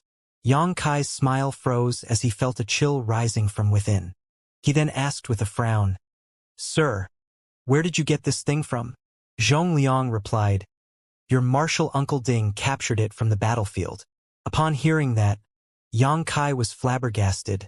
Did the Black Ink clan refine this? Yes. A sense of unease overwhelmed Yang Kai as he sported a dark expression. I was told that the Black Ink clan couldn't refine warships. What is going on? After a sigh, Zhongliang explained, We've been fighting against the Black Ink clan for countless years. While the humans are constantly innovating, the Black Ink clan naturally won't stay stagnant. Perhaps one of the Black Ink disciples on their side has been studying how to refine a warship, and he happened to be gifted in artifact refining. That's how this thing came about. Yang Kai felt his heart sinking. In that case, when that person masters the art of refining warships, our biggest advantage will be gone for good. Zhongliang nodded. That's what we've been worried about. However, why didn't we discover that the Black Ink clan were using warships when we were battling against them back then? This thing didn't come from the Blue Sky Theater. It was found in the Yin-Yang Theater. Yin-Yang Theater. Yang Kai muttered under his breath upon learning that the vessel was found on the battlefield that those from Yin-Yang Pass were in charge of. After giving it a thought, he asked, When did Martial Uncle Ding obtain this thing? Half a year ago, Zhongliang replied, then added, It was only a short time ago that those from Yin-Yang Pass found this warship, roughly 2 years ago. 2 years ago? Yang Kai fell into his thoughts. In that case, the Black Ink clan in the Yin-Yang Theater have only developed this warship recently. Since it's not perfected yet, it hasn't been widely adopted by the Black Ink clan in other war zones. It's no wonder that we didn't see it in the Blue Sky Theater. Zhongliang nodded. It's not widely adopted yet, but it doesn't mean it won't be someday. Once that person manages to build a functioning warship, the Black Ink clan will be equipped with such vessels. It will be a disaster for the human race. Have those from Yin-Yang Pass come up with a strategy to handle this situation? Zhongliang gazed at him. If you were in charge, how would you deal with this situation? After pondering on it for a moment, Xianxia replied in a grim voice, "We have to nip the crisis in the bud by finding the Black Ink disciple who made this warship. If possible, we'll bring them back. However, if we can't achieve that, we have to kill them." Upon hearing that, Zhongliang nodded. "You share the same sentiment as those from Inyang Pass. To be honest with you, it was for this exact reason that your martial uncle Ding headed to the Inyang Theater where he captured this warship from the Black Ink clan." "What was the outcome of the mission?" Xianxia asked nervously. Zhongliang shook his head with a dejected expression. He worked with another 8th Order Army commander from Inyang Pass, but they only managed to kill some Black Ink clansmen and seize this warship. However, they were unable to find the person who made it. There was a solemn expression on Xianxia's face. After giving it a thought, he said, "In order to find that Black Ink disciple's identity, we have to infiltrate the Black Ink clan's territory and then play it by ear." Both martial uncles had only alerted the enemies by making a scene there. Zhongliang let out a sigh. "The Black Ink clan will certainly treasure this Black Ink disciple who can make warships. Their identity must be a top secret within the Black Ink clan. So the average Black Ink clansman probably doesn't know who they are. It's extremely difficult to find the Black Ink disciple without alerting the enemies. Is there anyone who can take on this task?" Xianxia batted his eyes. Upon realizing Zhongliang's intention, he broke out into laughter. "Is that the reason you told me to come here, sir?"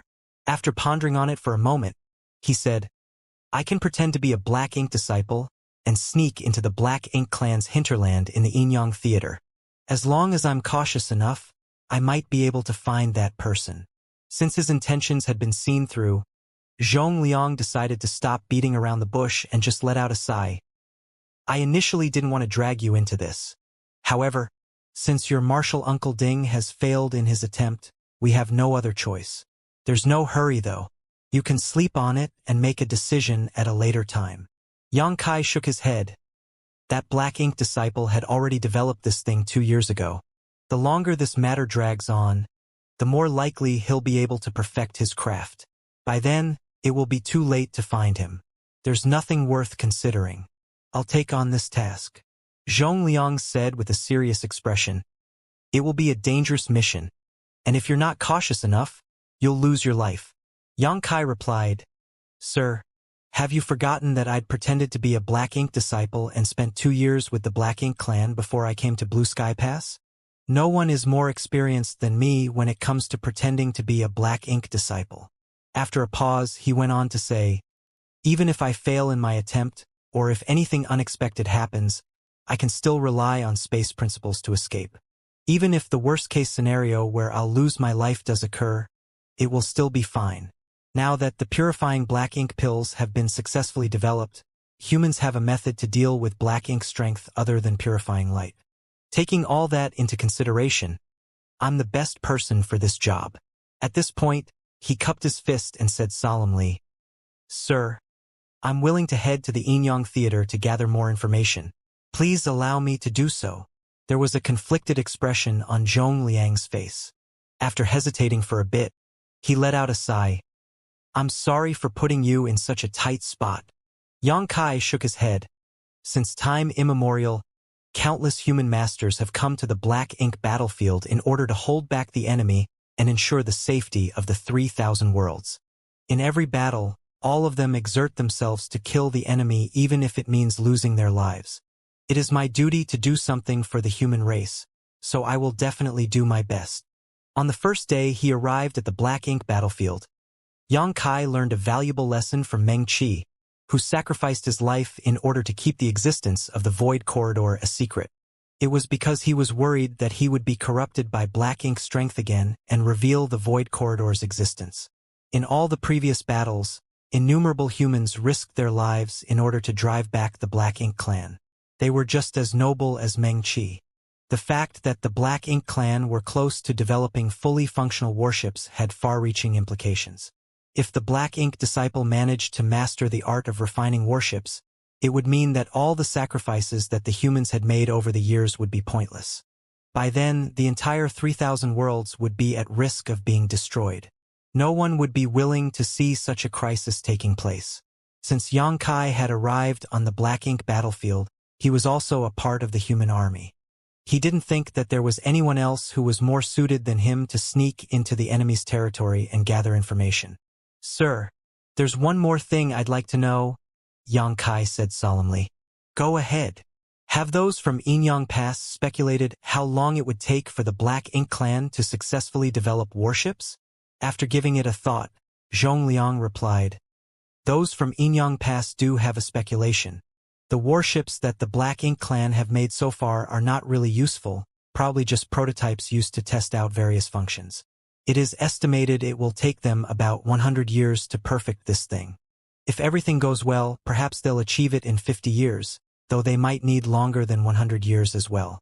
After all, the speed at which the Black Ink disciple improves in their Tao of artifact refining is key, and given their current mastery, it won't be easy for them to improve further. To be on the safe side, then, we'll assume that they'll be able to do it in 50 years. Xianxia muttered under his breath. There's still something we can do about it with that much time. Sir, before I carry out this task, I have a request. Just tell me whatever you need. I'll not turn you down as long as there's anything I can help you with. I'd like to study artifact refining. Zhongliang was startled for a moment, then his eyes brightened. You mean? Xianxia said with a smile. I have to get prepared in order to achieve our goal. Moreover, I'd have to learn more about artifact refining to make it easier for me to gather information regardless. Zhongliang nodded repeatedly. You're indeed a clever young man. It never crossed the minds of old men like us to approach the issue from that angle. You can go ahead with that. 1 hour later, Xianxia arrived at the refining hall with the token given to him by Zhongliang. He found Donghua and Ping, who was leading a team of people to refine a warship. The two of them could be considered friends. It was Xianxia, Donghua and Ping, Fan Sun, and several others who worked together to make the first purifying Black Ink battleship. Therefore, they didn't need to be overly polite with each other. Upon learning the purpose of the young man's visit, Donghua and Ping felt his brow twitching slightly as he asked, You want to learn artifact refining? Xianxia cupped his fist. Please help me with this, Senior Donghua. Donghua and Ping examined him with a puzzled expression. Why do you want to learn artifact refining all of a sudden? Xianxia replied, I've progressed too quickly, so I need to take a break from just cultivating in seclusion. I told Martial Uncle Zhong about it, and he suggested I come here to study artifact refining. He said that the Tao of artifact refining might be of help to me. Donghua and Ping couldn't help but laugh. What does the Tao of artifact refining have to do with your cultivation? Moreover, I heard that you're well-versed in the alchemic Tao. If there's anything wrong with your cultivation, why did you come to this place instead of the pill hall? Xianxia replied respectfully, It was Martial Uncle Zhong's order. I don't really know the reason behind it. It was a secret that the Black Ink clan were able to refine warships. Other than the army commanders and the old ancestor, no one else in Blue Sky Pass was aware of this fact, lest morale was affected. Since Zhongliang didn't inform Donghua and Ping about it, and Xianxia naturally wasn't in any place to reveal this secret. Therefore, he just came up with an excuse by saying that it was Zhongliang's order. In that case, there was nothing Donghua and Ping could do about it. He passed the token back to Xianxia and asked, Did you learn artifact refining before? I know a little about it, Xianxia replied humbly. Donghua and Ping frowned and beckoned to him. Come with me. Soon, he brought Xianxia to an artifact refining room and pointed at some materials that were stacked up in a messy pile. Just make whatever you want. I'll evaluate it. After taking a glance at the materials, Xianxia started working on it. The patient Donghua and Ping stayed on the side and watched him. A few days later, a sword that was as reflective as a mirror was born. The blade shone brightly and appeared extraordinary. However, Donghua and Ping couldn't help but roll his eyes. As an artifact refining grandmaster, he could see that other than looking nice, this sword was practically useless. If not for the fact that the materials used were robust, the sword couldn't even have withstood an attack from an origin king.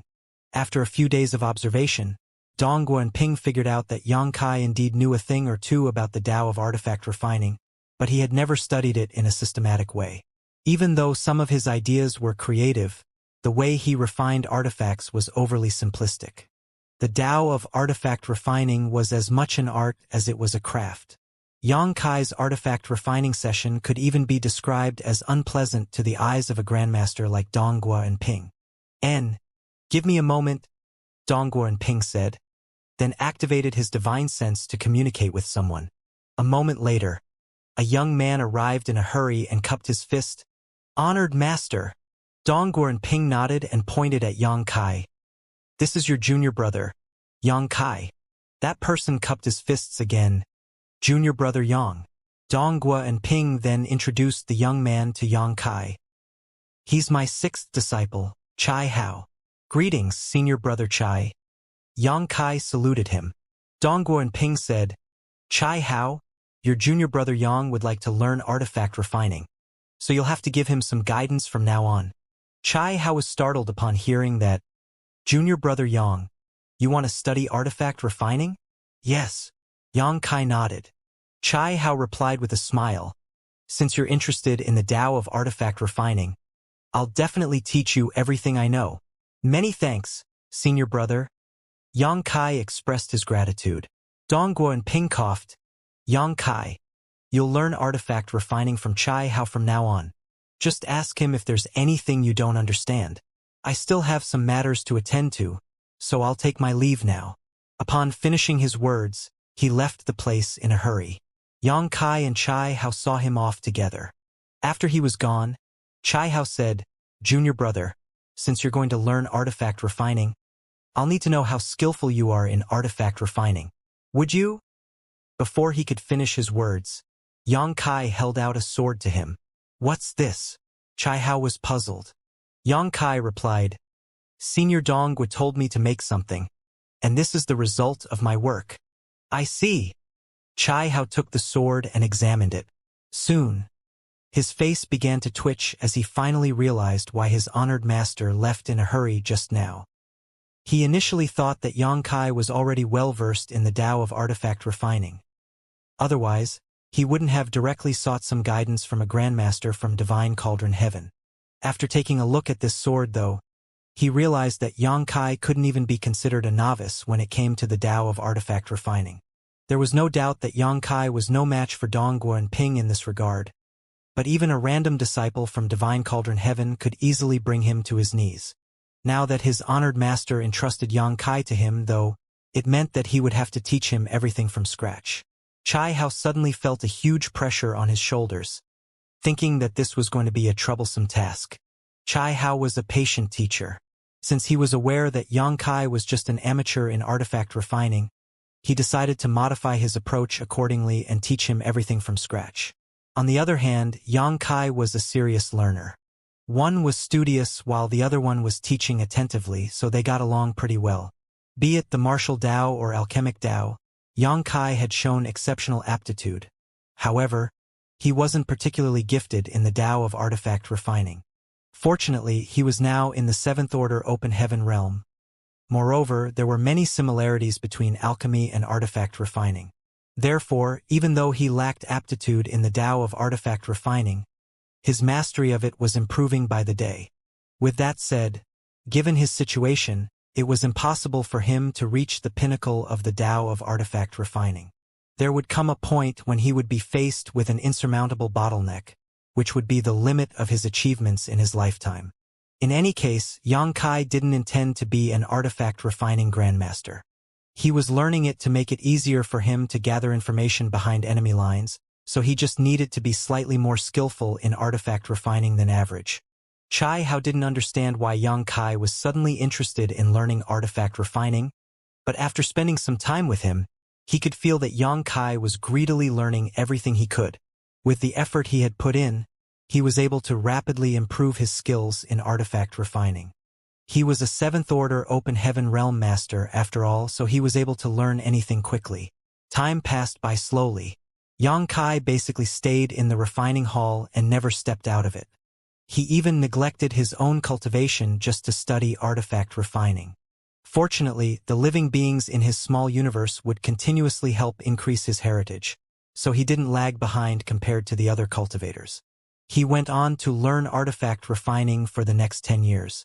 It wasn't until Chai Hao thought that there was nothing else he could teach that Yang Kai ended this special training. Chai Hao was no longer able to teach Yang Kai not because the latter had surpassed him when it came to artifact refining, of course, but because he had taught Yang Kai all the theoretical knowledge he knew about the Tao of artifact refining. As for how far Yang Kai could go in this Tao, that would depend on his aptitude and effort. Although he had an excellent teacher, Yang Kai was responsible for his own achievements. Even if two people learned the same secret art, their achievements would be different.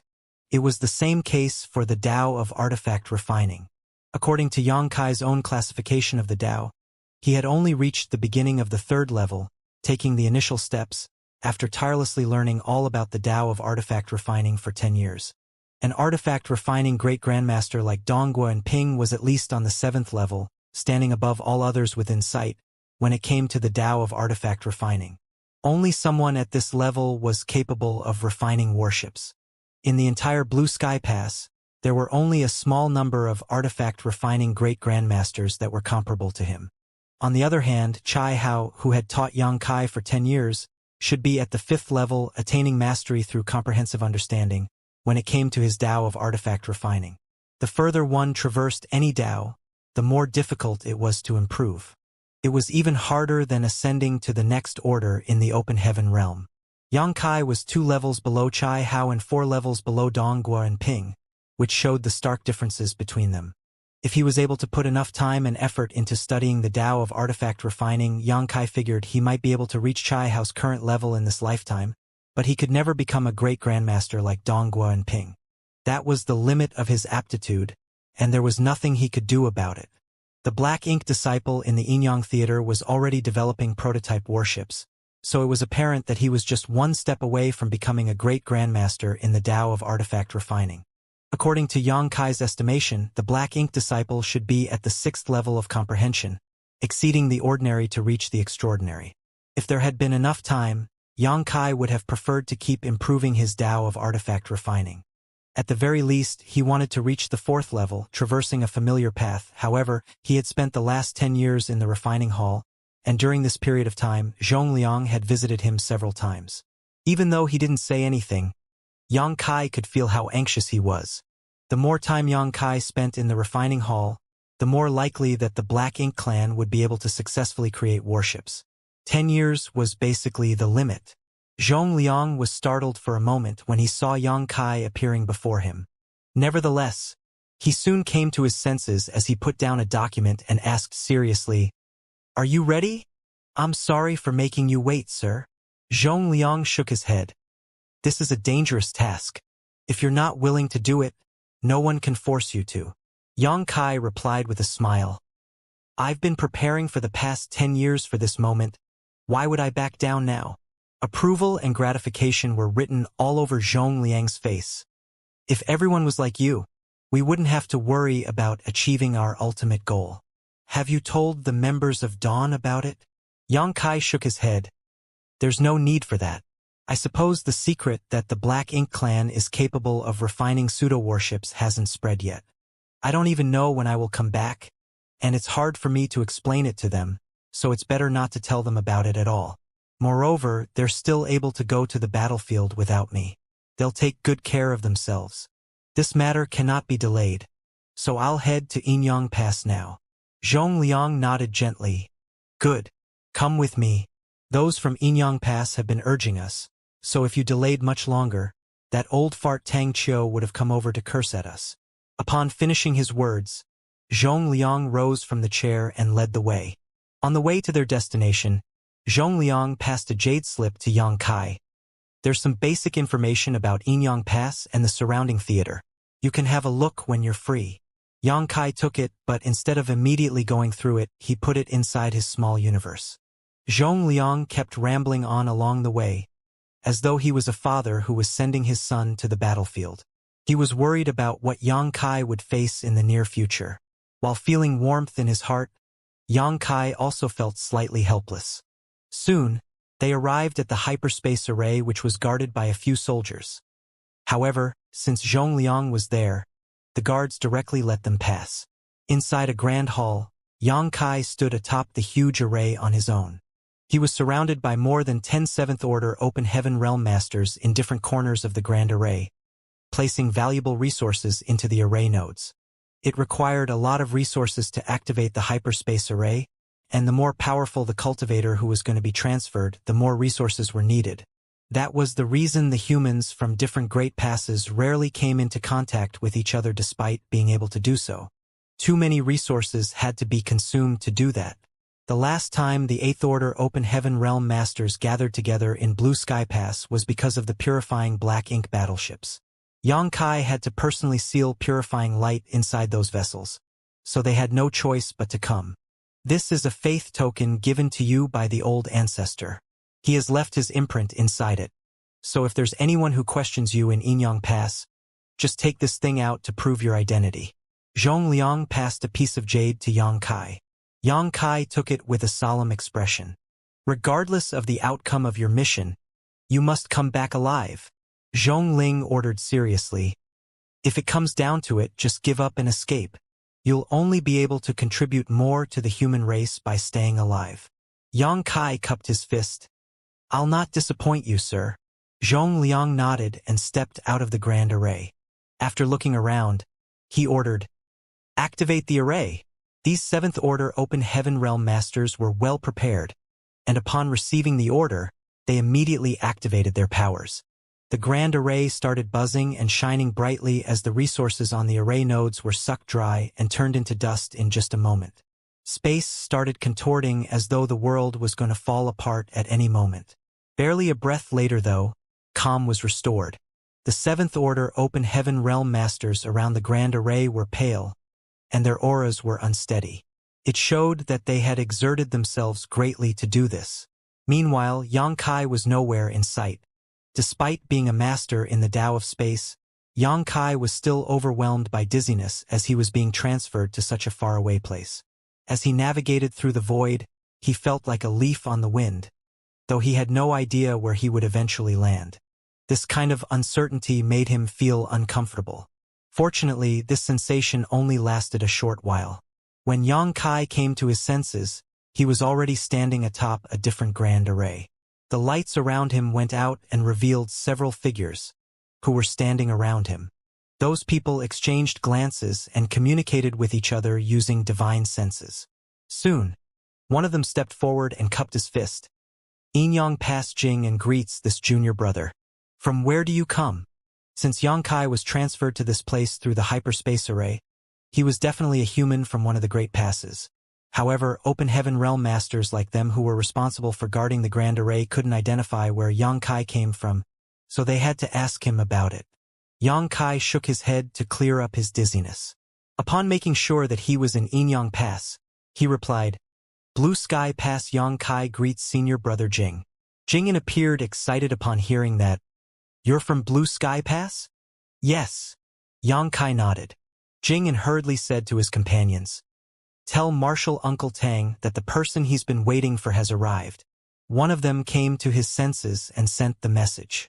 Jing'an gazed at Xianxia and said with a smile, You're finally here, junior brother Yang. Marshal Uncle Tang has been asking about you. Every month, he sends us a message to ask whether someone from Blue Sky Pass has arrived. Should you have come any later, we would have been fired. Xianxia couldn't help but smile upon hearing that. What does my arrival have anything to do with you all? Jing'an put on a helpless smile. Marshal Uncle Tang is not the most reasonable person. He scolded us because you did not come, as though it was our fault. You have no idea how much we've been longing for you to arrive. It's great that you're finally here. The people around him nodded repeatedly to show that Jing'an was telling the truth. At the same time, they examined Xianxia with curiosity as they wondered why Tang Qiu had been waiting for him. They didn't think there was anything special about Xianxia. Just like them, he appeared to be just another 7th Order master. Judging from their reactions, Xianxia reckoned that the fact that the purifying light stemmed from his hands had been kept secret in Inyang Pass. Other than a small number of people who were aware of it, no one knew anything about this matter. That was the reason these people never mentioned purifying light when they heard his name. Yongkai was famous throughout Blue Sky Pass because he could use purifying light to help dispel black ink strength since the beginning, so this matter couldn't be hidden from them. On the other hand, it was different in Inyang Pass. Although they knew that there were 4 purifying black ink battleships in the inner sanctum that were filled with purifying light, the army commanders never told them where the purifying light came from. A moment later, the cultivator, who sent a message earlier, received a reply. After going through it, he looked up and said, "Marshal Uncle Tang is not in the inner sanctum, Senior Brother Jing. It seems that he has some matters to attend to. Those from the army headquarters told us to help settle him in. Marshal Uncle will be back in a few days." Upon hearing that, Jing nodded. "In that case, we'll just follow orders." He then turned to look at Yang Kai. "Please come with me, Junior Brother Yang." After he finished speaking, he led the way for him with Yang Kai following behind closely. A short while later, they arrived at a small courtyard that was quiet and serene. This was supposedly a place where guests stayed. There was a similar place in Blue Sky Pass, but it was usually unused. Even though the courtyard had been vacant for a long time, it remained clean. "Please get some rest here for a few days, Junior Brother Yang. I'll inform you when Marshal Uncle Tang returns," Jing'an said. "Many thanks, Senior Brother Jing." Yang Kai cupped his fist. Jing'an replied with a smile. "If you get bored, feel free to walk around to kill time." After Jing'an was gone, Yang Kai stepped into the room and sat down with his legs crossed. He had received a faith token from Zhongliang that was given by the old ancestor. It was to be used when someone asked about his identity. However, there didn't seem to be a need for that thing. On the other hand, he was surprised that Tang Qiu wasn't in the inner sanctum. Apparently, something major had happened in Inyang Pass, which was why Tang Qiu had to deal with it personally. With that said, Yang Kai had other friends in Inyang Pass. He thus fished out a communications artifact and sent a message. However, he didn't receive any reply. It suggested that the person he wanted to contact was either not in Inyang Pass or was cultivating in seclusion, thus cutting off all contact with the outside world. Regardless, Yang Kai was unable to reach him for the time being. He had sent a message to Su Linggong, but since he was unable to reach him, Yang Kai decided to contact Qin Kuei and Suing Shui. Surprisingly, they also didn't respond. Yang Kai furrowed his brows. It seemed likely that they were not in the inner sanctum, which was why they didn't reply to his messages. Suing Shui and Qin Kuei were Su Linggong's disciples after all. It was reasonable that they had headed out together if there was a task to perform. It was also probable that they had followed Tang Qiu. Since Yang Kai was unable to contact any one of them, he decided to put this matter aside. The reason he was here was to sneak into the Black Ink clan's base in the Inyang Theater to gather information. Reuniting with his friends was a secondary priority. Suddenly, he thought of the jade slip given to him by Zhongliang before he departed. Since he had some free time, he decided to go through it.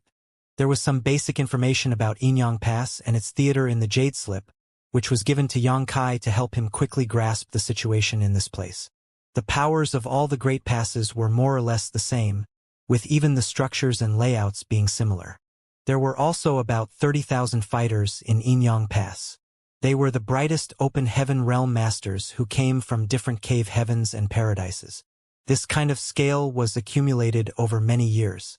Over the eons, countless people were killed on the battlefield, and more people were sent over from the 3,000 worlds. It could be said that 80 to 90% of all the elite open heaven realm masters of every generation from the cave heavens and paradises were sent to the Black Ink battlefield. Only a small number of them stayed in the 3,000 worlds to maintain their operation. That was the reason Yang Kai felt that the cave heavens and paradises didn't live up to their names in the past. Since most of the powerful cultivators had been sent to the Black Ink battlefield, he naturally couldn't see a lot of them in the 3,000 worlds. Just like Blue Sky Pass, there were 4 armies in Inyang Pass. There were 4 army commanders, Tang Qiu, Wu Qing, Lu Zhiping, and Fei Yushan, who respectively led the Eastern, Southern, Western, and Northern armies. Yang Kai was startled for a moment when he saw the name Lu Zhiping, for it was clearly a woman's name. It wasn't that women were no match for men. However, there were indeed fewer women in the 8th Order Open Heaven realm. Moreover, the fact that Lu Zhiping was an army commander suggested that she was extraordinarily powerful, definitely one of the strongest cultivators in the Eighth Order. Perhaps she had even reached the peak of the Eighth Order, but due to the limits of her aptitude, was unable to ascend to the Ninth Order. Meanwhile, the leader of the Black Ink clan in the Inyang Theater was named Mu Guang Royal Lord. It could be said that this entire war zone was his territory. Similarly, those from Blue Sky Pass had to deal with Menxia in its theater. There was an old ancestor who was in charge of every theater to deal with the Black Ink clan's royal lord. Mu Guang commanded over 100 territory lords, which was a significantly higher number than the Eighth Order Open Heaven Realm Masters in Inyang Pass, and this was just one theater.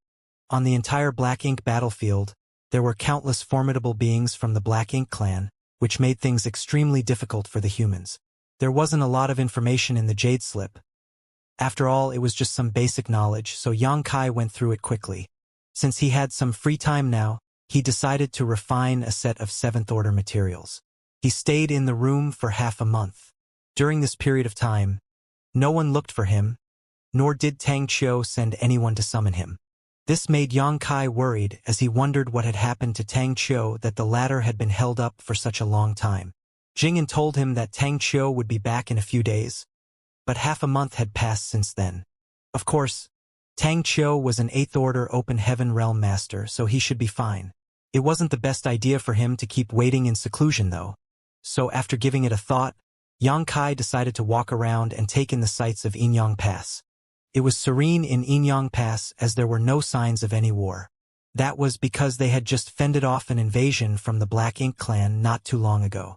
Just like the Black Ink clan in the Blue Sky Theater, Mu Guang and his subordinates were still recuperating. There were not a lot of people that walked around the inner sanctum. After all, during a time of peace like this, it was the best chance to cultivate. Many Open Heaven Realm Masters had seized the chance to increase their heritage so that they would be prepared for the next round of war. The layout of Inyang Pass was similar to that of Blue Sky Pass, so Yang Kai soon lost interest after walking around for a bit. After all, he was not in the 3,000 worlds where there were a lot of bustling places. Every great pass was practically a gigantic mobile palace artifact where the soldiers gathered together. The several tens of thousands of soldiers staying here, ready to face the Black Ink clan at any moment. As Yang Kai strolled around, no one bothered to probe him for his identity. There were thousands of soldiers in Inyang Pass, so it was impossible that there was anyone who could recognize everyone else in this place at a glance. No one would pay attention to a stranger like Yang Kai. Just when he was ready to go back to his place, Yang Kai's expression changed as he listened attentively. A moment later, he moved forward in a particular direction with an awkward expression. After taking a turn, he saw a street that was bustling with activity. The street wasn't wide as it could only allow 2 carriages to pass side by side. However, the street was filled with people who were chatting with each other. It was also lined with shops on both sides. There were all sorts of products that were on sale, and merchants were heard shouting to attract customers. Yang Kai even saw someone selling skewers of sugar-coated hawthorn fruits. Yang Kai was dumbfounded at the sight before his eyes. If not for the fact that he was aware that he was in Inyang Pass, he would have thought that he had returned to a city in the 3,000 worlds. Countless people were streaming into and leaving the street like the fish in a river. Yang Kai looked up and saw that there was a huge plaque above the street. The characters for Marketplace were written on it. The characters, observing the world, were written on the left stone monument while experiencing prosperity was written on the right stone monument. Yang Kai frowned as he had a feeling that this street was a little unusual. At the very least, he had never seen anything like it in Blue Sky Pass. His curiosity had been piqued as he decided to look into it. After taking a deep breath, he stepped into the street and was instantly greeted with all sorts of noises as people were heard shouting. Delicious sugar-coated hawthorn fruits. We have freshly made steamed stuffed buns. It's the first day of our business. You'll enjoy a 30% discount on all the dishes. Limited seats. First come, first served. Instantly, Yang Kai was overwhelmed by a sense of dizziness, as though he had just been punched by a territory lord. Even his soul had become unstable. The old man, who was selling sugar-coated hawthorn fruits, happened to be approaching him. The red sugar-coated hawthorn fruits over his shoulder appeared appetizing. The hair and beard of the old man were all gray. He was clad in simple clothes, as though he was just an average old man. All of a sudden, he grabbed the collar of a young man who happened to pass by. "Brat, why don't you get a skewer of sugar-coated hawthorn fruits?" The young man sported a bitter expression. "Martial uncle, I just bought some from you 2 hours ago." The old man, who was addressed as martial uncle, shook his head. "You bought those 2 hours ago, so it's time for you to buy one more. Rest assured. I'm sure you'll love the sugar-coated hawthorn fruits I've personally made." The young man appeared crestfallen. "Martial uncle, can I not buy it?" The old man extended his hand with a smile. "That will be 10 copper coins." Since it was useless to protest, the young man let out a sigh of defeat and fished out 10 copper coins from his clothes before passing the money to him. The old man took out a skewer of sugar-coated hawthorn fruits and stuffed it into the young man's hands. Just when the young man was about to leave, the old man grabbed his collar again. "Why aren't you eating it now?" The young man was on the brink of breaking into tears. "Martial uncle, must I eat it now?" "Yes, right now, otherwise, it's no different from looking down on my craft." The old man glared at him. The horrified young man took a bite of the sugar-coated hawthorn fruits. A myriad of expressions came over his face, but he still went against his conscience and praised the old man by saying, "You're truly skillful in making sugar-coated hawthorn fruits, martial uncle." The old man guffawed. "Of course. Don't you know who I am?" Upon finishing his words, he released the young man. Xianxia could see that as the young man shuffled forward, he kept eating the sugar-coated hawthorn fruits with a smile that was uglier than crying. Xianxia felt his face twitching as he couldn't believe his eyes. If he wasn't mistaken, the young man who bought the skewer of sugar-coated hawthorn fruits was a 7th-order master, while the old man was an 8th-order master. "What's going on? Young man, do you want a skewer of sugar-coated hawthorn fruits? It's a craft passed down from my ancestors. I'm sure you'll not be disappointed." While Xianxia was in a dazed state, the old man suddenly stood in front of him and looked smilingly at him. Xianxia took a glance at the old man and examined the sugar-coated hawthorn fruits over his shoulder. He reckoned that the sugar-coated hawthorn fruits were probably made from some kind of spirit fruit, which was why they could be sold here. Xianxia became interested in the sugar-coated hawthorn fruits. As he recalled what he had seen, he asked probingly, 10 copper coins? The old man nodded with a smile. "Yes, 10 copper coins for a skewer. It's fair, isn't it? I'll get one skewer then." As Xianxia spoke, he fished out 10 copper coins and passed them to the old man. As a 7th-order open heaven realm master, he naturally didn't bring any copper coins with him. Copper, silver, and gold were used by the mortals to buy goods. Most cultivators wouldn't need such things. However, there were a lot of humans living in Xianxia's small universe. Copper, silver, and gold coins were commonly used in the exchange of goods. Therefore, the 10 copper coins he had fished out were taken from his small universe. Surprisingly, the old man glanced at the copper coins but didn't take them. Instead, he sported a dark expression. "Are you messing with me just because I'm old, you brat?" A puzzled Xianxia asked. "What do you mean, old sir?" Upon seeing that the young man appeared sincere, the old man frowned. As he examined Xianxia, he suddenly realized what was going on. "Oh, I get it, brat. Since you're new to this place and know nothing, I'll not settle the score with you. Instead, I'll teach you something today." Xianxia replied respectfully, "I'm all ears." The old man said with a smile, "The copper coins used in this marketplace are specially made. These ordinary copper coins can't be used here." After he finished speaking, he flicked a copper coin at Xianxia. Xianxia took the coin and carefully examined it. He realized that even though the material used to make the copper coin wasn't special, it was indeed custom-made. The In character was engraved on one side, while the Yang character was on the other side. There was no kind of restriction on the copper coin, nor was there a unique way of making it. It wouldn't be hard to make a fake one. At the very least, Xianxia could easily make many of them if he wanted to. Nevertheless, it would be inappropriate for him to do so. Left with no choice, he could only be honest with the old man. "I'm sorry, old sir. I don't have this kind of copper coin." The old man chuckled. "I know you don't. It's fine. I'm sure you have cultivation resources. You can trade them for copper coins with me." "Does it work that way?" Xianxia was stunned. "Why would I lie to you?" The old man nodded firmly. After giving it a thought, Xianxia fished out a sixth-order yellow crystal as he couldn't suppress his curiosity. "How about this thing, old sir?" The old man arched his brow and took the sixth-order yellow crystal. Then he became elated. "It's a wonderful sixth-order yang element material. That's great. I haven't seen anything as pure as this in a long time." Xianxia quipped to himself that this thing was certainly pure, for it was a result of the crystallization of the burning light's power. There was no yang element material in the world that was purer than this.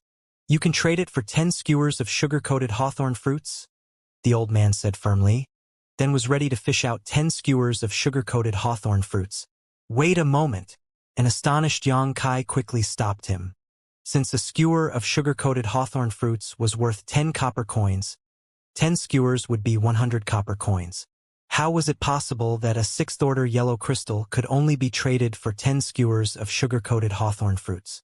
A sixth-order yellow crystal was worth at least 20 million open heaven pills, and a resource that rare couldn't really be bought with money. Given the conversion rate, it would mean that 1 copper coin in this marketplace was worth 200,000 open heaven pills. Xianxia was overwhelmed by a sense of unease. He didn't think the old man was conning him, but this thing was simply too expensive. It was no wonder that when the 7th Order Open Heaven Realm Master bought a skewer of hawthorn fruits from this old man earlier, he appeared as if some of his flesh had been shaved off. That was because a skewer of sugar-coated hawthorn fruits was worth 2 million open heaven pills. "Why is it so expensive?" Xianxia was quick to stop him, but the old man was extremely swift. The moment he started speaking, the old man had taken out 5 skewers of sugar-coated hawthorn fruits. "Old sir, even though I'm new to this place, you can't oppress me like this." Xianxia stared at the old man with a solemn expression. The old man replied with a smile. "I certainly won't oppress a young man like you. Don't worry, I'm an honest trader. If you don't believe me, you can ask around." Xianxia scowled. After pondering on it for a moment though, he said, "I'll just get 1 skewer. I can't have so many." The old man shook his head repeatedly. No, I've taken out 5 skewers already. You have to buy them all." A speechless Xianxia refuted. "Can't you just put them back in?" The old man lowered his head and said in a grim voice, "If a person jabs a dagger into your body and takes it out, can you pretend that nothing has happened?" Xianxia was dumbfounded. "It's like comparing oranges with apples." The old man shook his head. "It's all the same to me." A furious Xianxia snapped. "You just said that you're an honest trader, but here you are compelling me to buy your goods. It's not fair." The old man ignored him and stuffed 5 skewers of sugar-coated hawthorn fruits in his hands.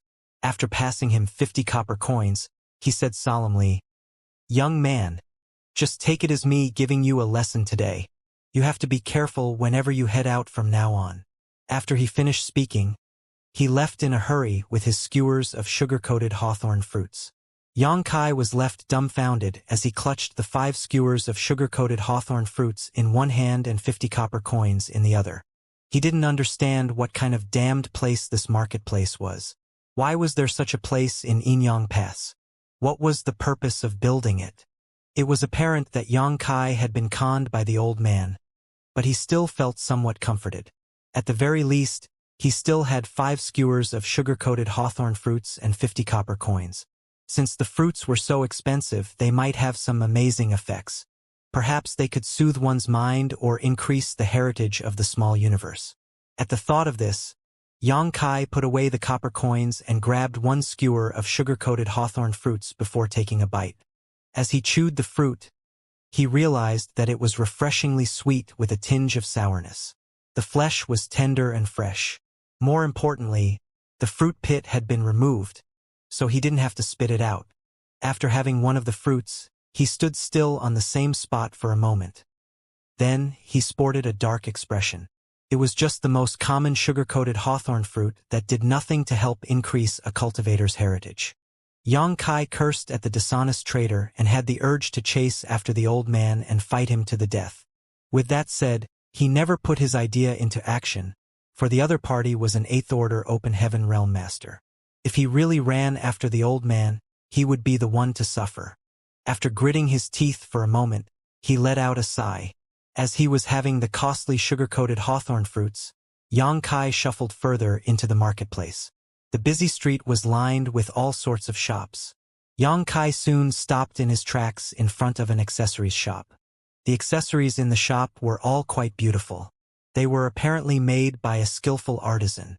After getting conned by the old man who sold sugar-coated hawthorn fruits though, Xianxia was far more cautious this time. However, he was shocked to see that there were a lot of cultivators going in and out of the shop, and the accessories were selling fast. Since business was booming in this shop, it suggested that the accessories here were extraordinary. Perhaps they were no ordinary accessories and instead, they were artifacts made by some grandmaster. At the thought of this, Xianxia nodded as he believed that his speculation was right. "Hey, this generous senior brother. Are you looking for some accessories?" After seeing off his customer, a shop assistant hurriedly came over to serve Xianxia. Upon hearing that, Xianxia couldn't help but laugh. "Why do you think I'm generous?" The shop assistant pointed at the sugar-coated hawthorn fruits in his hands. "If you're not wealthy, you wouldn't have bought so many sugar-coated hawthorn fruits. The one who sells sugar-coated hawthorn fruits is famous across this marketplace." It was then Xianxia realized what was going on. "I see." It was no wonder that a lot of people looked at him with awkward expressions when he walked along the street. That was because he had many skewers of sugar-coated hawthorn fruits in his hands. He didn't even know that holding a few skewers of sugar-coated hawthorn fruits in one's hands was a symbol of wealth these days. Nevertheless, that was indeed the case in this marketplace. "What accessories would you like to buy?" the shop assistant asked hospitably. Xianxia didn't have anything specific that he wanted, for he was just wondering whether these accessories were some kind of artifacts. After looking around, he pointed at a red hairpin. "Can I have a look at this?" The shop assistant promptly took out the hairpin and said with a smile, "This thing is made by the owner. The accessories he makes are the best in this marketplace. The other accessory shops are not comparable to us. If you give this hairpin to a woman you love, she'll definitely be pleased." The hairpin was placed inside a transparent container. Even though Xianxia could clearly see the hairpin, he was unable to examine it. He frowned. "Can you open it?" The shop assistant put on an apologetic smile. "You can only open the box after buying the hairpin. What kind of rule is this?" Since the hairpin was inside some kind of special container, Xianxia was unable to determine the order of the accessory.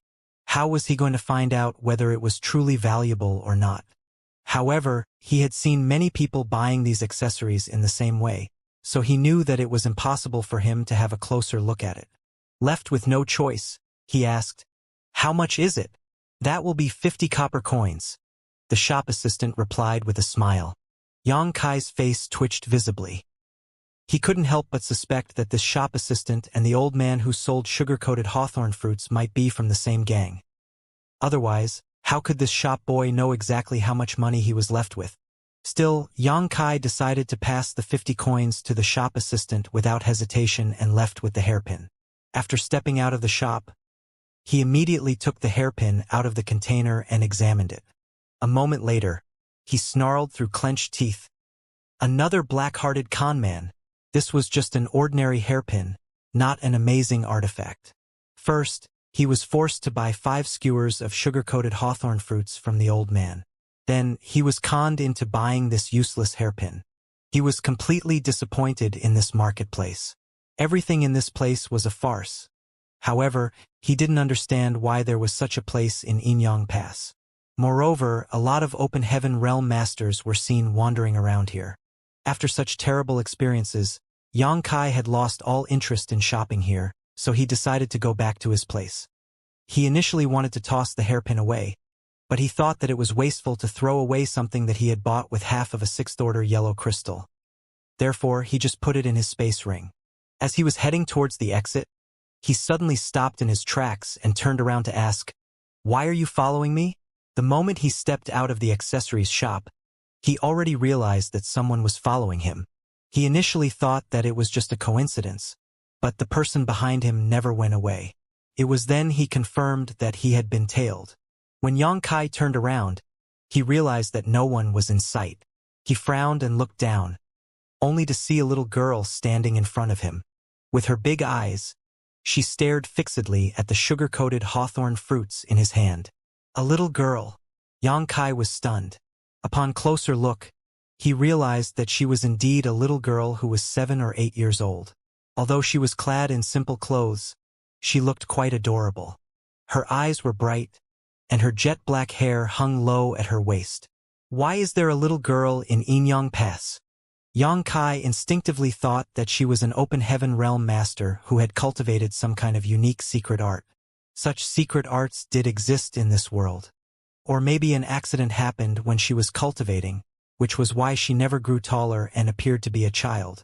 However, after examining the little girl, he realized that even though she had cultivated before, she wasn't very strong. She was in the Origin King realm at most. With that said, it was inconceivable that she was already an Origin King at her age.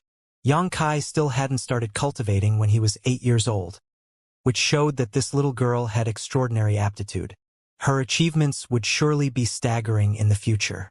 Nevertheless, on the Black Ink battlefield where everyone was an open heaven realm master, an Origin King was indeed too weak. Those from the cave heavens and paradises would only send cultivators who were at least in the 6th order open heaven realm to the Black Ink battlefield. Those who were below the 6th order wouldn't be asked to come here. What could an Origin King do in such a place? This little girl would probably be turned into a Black Ink disciple the instant she came into contact with Black Ink strength. Yongkai was greatly puzzled about where this little girl came from. She was only 7 or 8 years old, so there was no way she was sent to this place from the 3,000 worlds by the cave heavens and paradises. The only possibility was that she was born in Inyang Pass. It wasn't that there were no couples in the Great Passes. As they had to fight against the Black Ink clan all year long, they might lose their lives at any moment, so special feelings would naturally develop among people when they were under such immense pressure. In fact, there were a lot of couples in different Great Passes. However, none of them would rashly make a decision to give birth to children in such a place. That was because no one could guarantee whether they would survive the next battle. It would be the height of irresponsibility to bring a child into the world in this kind of place. Therefore, it never crossed Yongkai's mind that he would come across a little girl who was in the Origin King realm in the marketplace in Inyang Pass. On the other hand, the cultivators in the marketplace didn't seem curious about the little girl, which showed that she had been around here for quite some time. Seeing that she was just a little girl, Yongkai didn't intend to probe her. He just asked in a gentle voice, "Where are your parents, little girl?" Just then, a passing cultivator crashed into a rack with a thud, which caused all the goods on it to fall to the ground. The merchant cursed at him while the cultivator apologized and picked up the goods. The little girl, who was standing in front of Yongkai, never moved her eyes away from the sugar-coated hawthorn fruits in his hand. Without replying to his question, she gulped and asked, "Are you going to eat them?" Yongkai looked down at his hand and realized why she had been following him. As he broke into laughter, he passed the remaining 4 skewers of sugar-coated hawthorn fruits to her. "You can have them all." The little girl beamed at him and took the skewers. After thanking him, she started munching on the fruits and said in a muffled voice, "You're a good guy." For some reason, the old man who sells sugar-coated fruits is missing today. I still couldn't find him after looking for him for a long time. Yongkai secretly snorted. The old man must be worried that Yongkai would settle the score with him after conning the latter into buying 5 skewers of sugar-coated hawthorn fruits, which was why he had left in a hurry. Seeing that she was enjoying her food though, Yongkai felt the displeasure in his heart melting away. He felt that the 6th order yellow crystal he had spent was finally worth it. He thus patted and stroked the little girl's head before saying, "Go home after you're done having your food. Don't make your parents worry." Dong! Right then, the same rack was hit again and the merchant quickly squatted and picked up the goods. At the same time, Yang Kai furrowed his brows. For some reason, he had a feeling that time was frozen for a moment, as though the entire marketplace had fallen silent. However, when he looked around, he realized that everything had become normal again. The little girl, whose head was being stroked, grinned from ear to ear. Yang Kai nodded at her and turned around to leave. However, he soon turned his head and gazed at the little girl, who was still tailing him. "Why are you following me? I've given you all my sugar-coated hawthorn fruits. There's none left." It only took the little girl a short time to finish having all 4 skewers. It was surprising that she had such a huge appetite. After tossing the skewers away, the little girl put on a faint smile. "Since you've given me some sugar-coated hawthorn fruits, I'll treat you to a meal. How about some steamed stuffed buns?" Yang Kai smiled helplessly. "There's no need for that." After getting conned into buying the sugar-coated hawthorn fruits and the hairpin, he was certain that all the things being sold in this marketplace were just ordinary items. There wasn't a need for him to pay any attention to this place anymore. Since he had some free time, he'd rather go back and refine materials to strengthen the heritage of his small universe. Nevertheless, before he finished speaking, he sported a helpless expression. "What's wrong?" The little girl appeared to be on the brink of breaking into tears, as though she had just suffered from the greatest grievance in the world. She sobbed and said, "I want to get some steamed stuffed buns. The steamed stuffed buns from Lin's Steamed Bun Restaurant are the best." As she spoke, she sucked the drool back into her mouth. A speechless Yang Kai massaged his temples. "If you want the steamed stuffed buns so badly, you can go ahead and buy them." The little girl hung her head low and said in a small voice, "I don't have any money." Yang Kai was torn between tears and laughter. "But you said you'd treat me to a meal."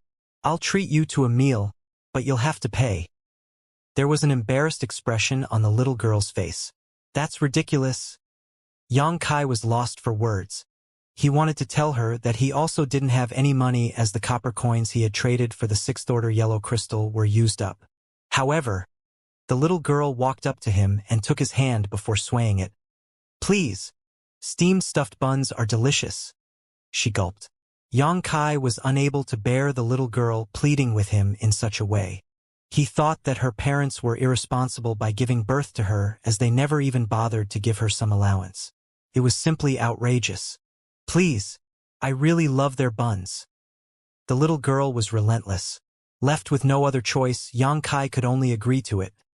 All right, stop swinging me. I'm feeling dizzy."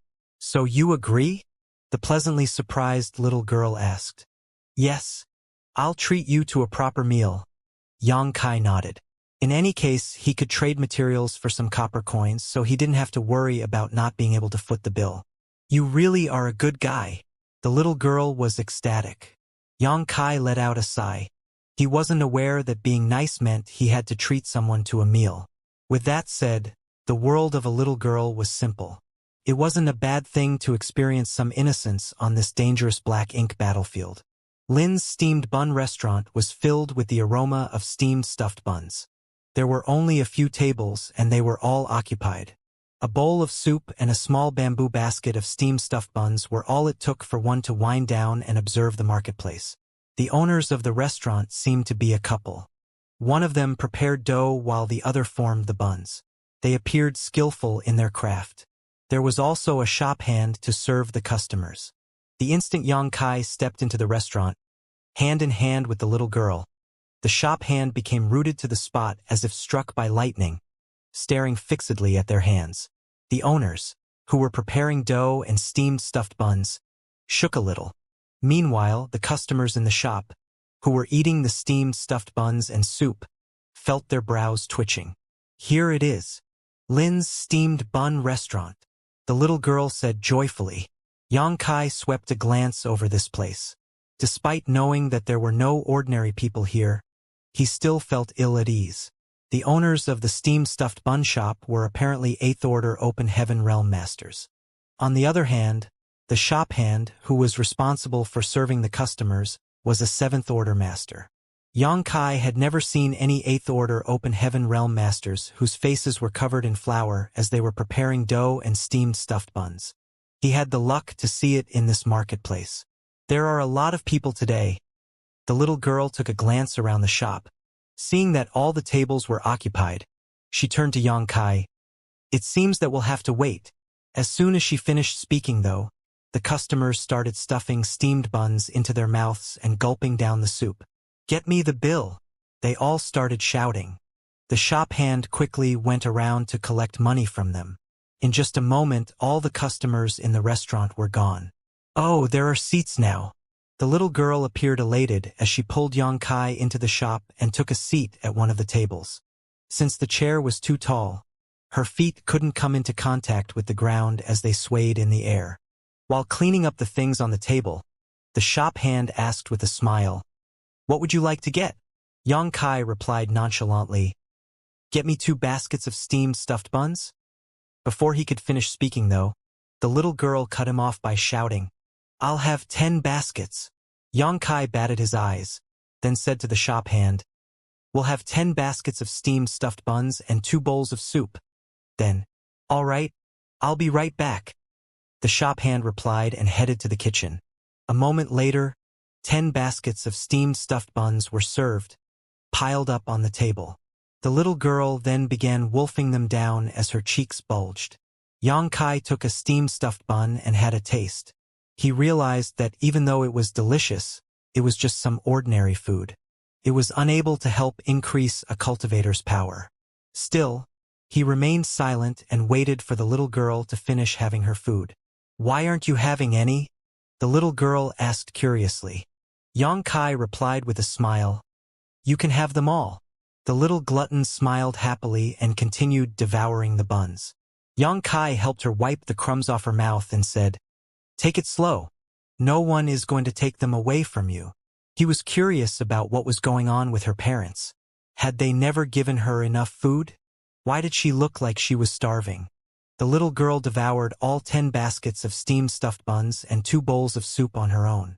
Xianxia couldn't help but wonder how the petite little girl was able to wolf down so much food. It was no simple feat. More importantly, her belly didn't bulge at all. He wondered where all the food went. "Are you full?" Xianxia asked. The little girl nodded. "Yes." Xianxia then shouted, "Get me the bill." The shop hand promptly came over and said with a smile, "That will be 100 copper coins for 10 baskets of steamed stuffed buns. The bowls of soup are on the house." "Many thanks." Xianxia nodded. "But I don't have any money with me. Can I cover the bill with this?"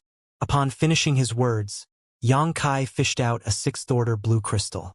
The shop hand, who was a 7th-order open heaven realm master, took the crystal and examined it, then appeared elated. "It's enough." Xianxia nodded and beckoned to the little girl before bringing her out of the restaurant. The shop hand said hospitably, "Please come again."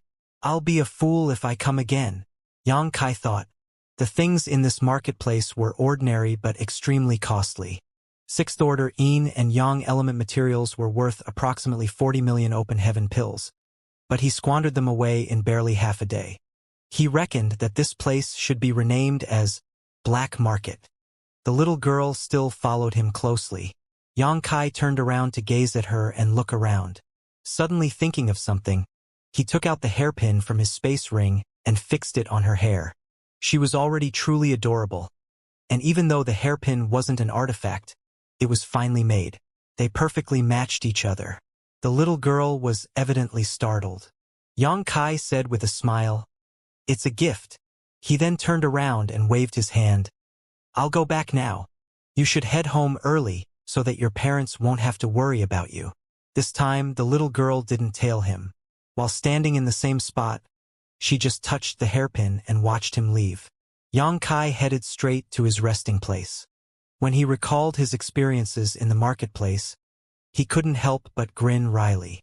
After emptying his mind, he sat down with his legs crossed and started cultivating.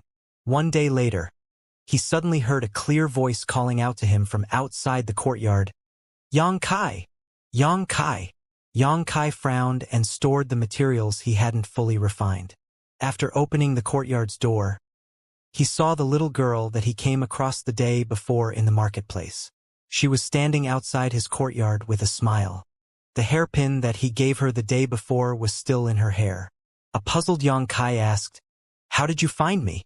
There was a smug smile on the little girl's face. I asked around. It wasn't hard to find out where you live. It was apparent that she had also found out his name by asking around. Xianxia couldn't help but think that this little girl was truly clever. What's wrong? Xianxia asked curiously, as he had no idea why she had come all the way here to see him. Let's go to the steamed stuffed bun shop, the little girl said firmly. Xianxia rubbed his forehead.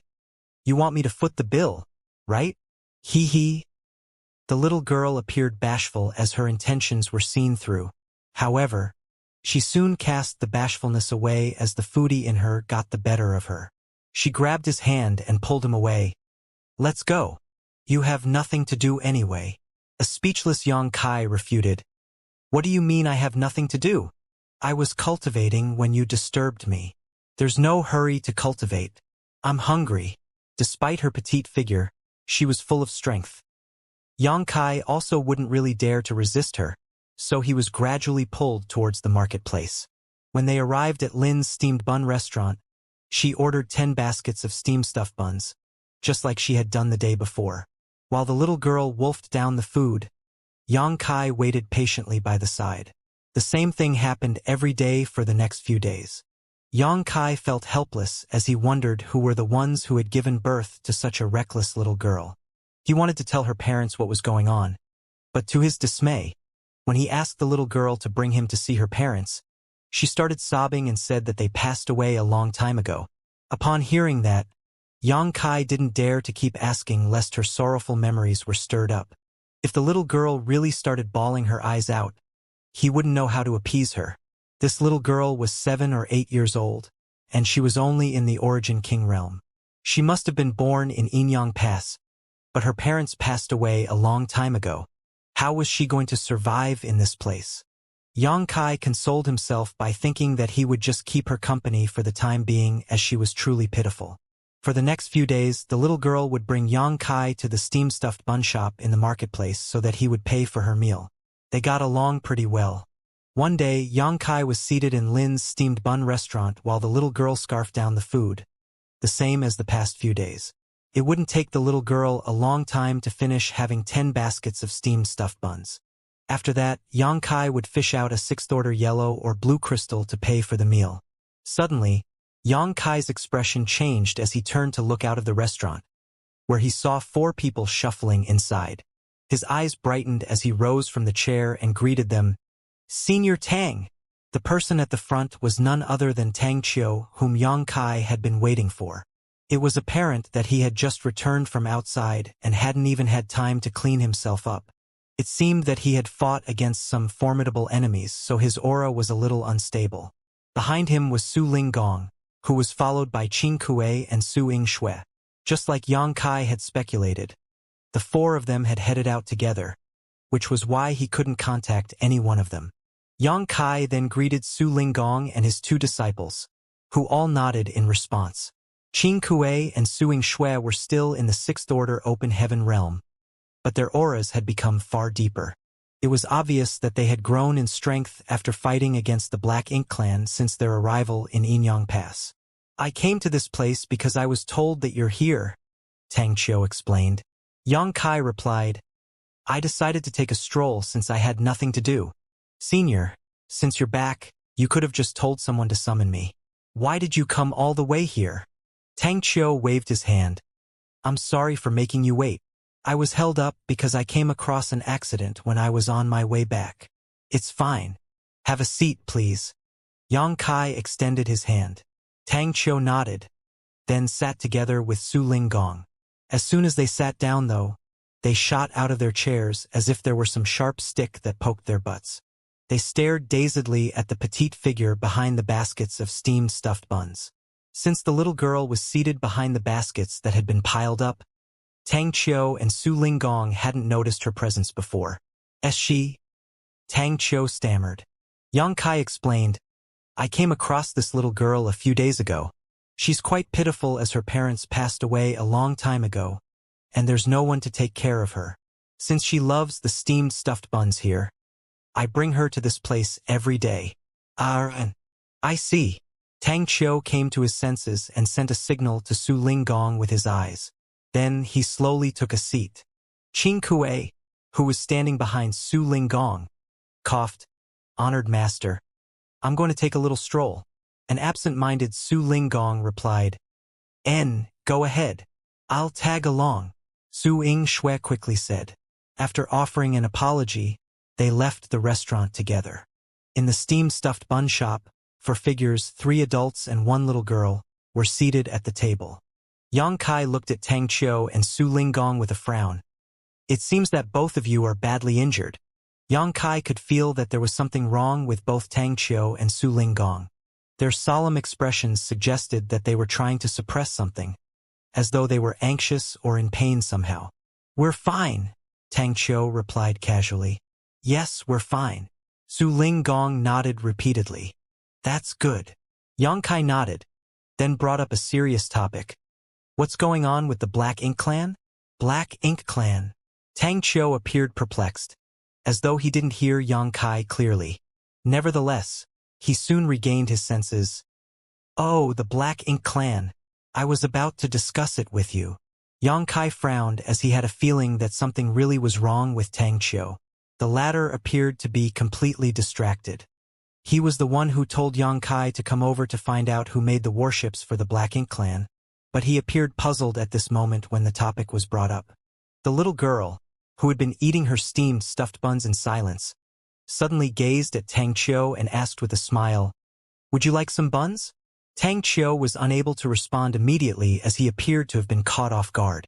Yang Kai directly knocked on the little girl's head and chastised her by saying, Don't interrupt us. We're having a discussion here. Impudence. Tang Qiu landed a slap on the table that caused it to collapse. The baskets and the freshly made steamed stuffed buns all fell to the ground. Yang Kai was stunned. Tang Qiu was dumbfounded as well. On the other hand, Su Linggong hung his head low and remained unmoving. The little girl grabbed a steamed stuffed bun in each hand. Her cheeks were bulging as she soon gulped down the food. Senior, you... Yang Kai scowled at Tang Qiu. Tang Qiu hesitated for a bit before saying in a muffled voice, The impudence of the Black Ink Clan. Yang Kai broke into laughter. What happened to you on the way back? The shop hand hurriedly came over. While cleaning the things up, he said, Please calm down, everyone. Do not fight here. The little girl glared at Tang Qiu.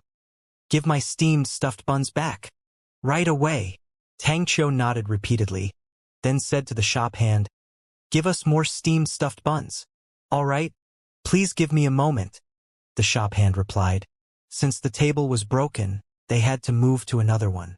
Fortunately, there were not a lot of customers in the restaurant right now. Apart from them, there were only a few other diners. Hence, there were still some vacant seats. New steamed stuffed buns were soon served. Yang Kai was waiting for Tang Qiu to talk about what was going on with the Black Ink Clan, but the latter actually started stuffing the buns into his face, even ordering Su Linggong to do the same. Therefore, apart from Yang Kai, who sported a half-dumbstruck expression, the little girl, Tang Qiu, and Su Linggong were gulping down the food together. While they were enjoying the food, Tang Qiu and Su Linggong kept saying that the steamed stuffed buns were delicious. Yang Kai was dumbfounded at the scene before him. Those who had no idea what was going on might think that they had been starving for a long time. The little girl's appetite seemed to be enhanced as the two men fought over the food. Soon, more and more baskets were piled up. The speed at which the owners made the steamed stuffed buns could no longer keep pace with them as they would finish having the food too quickly.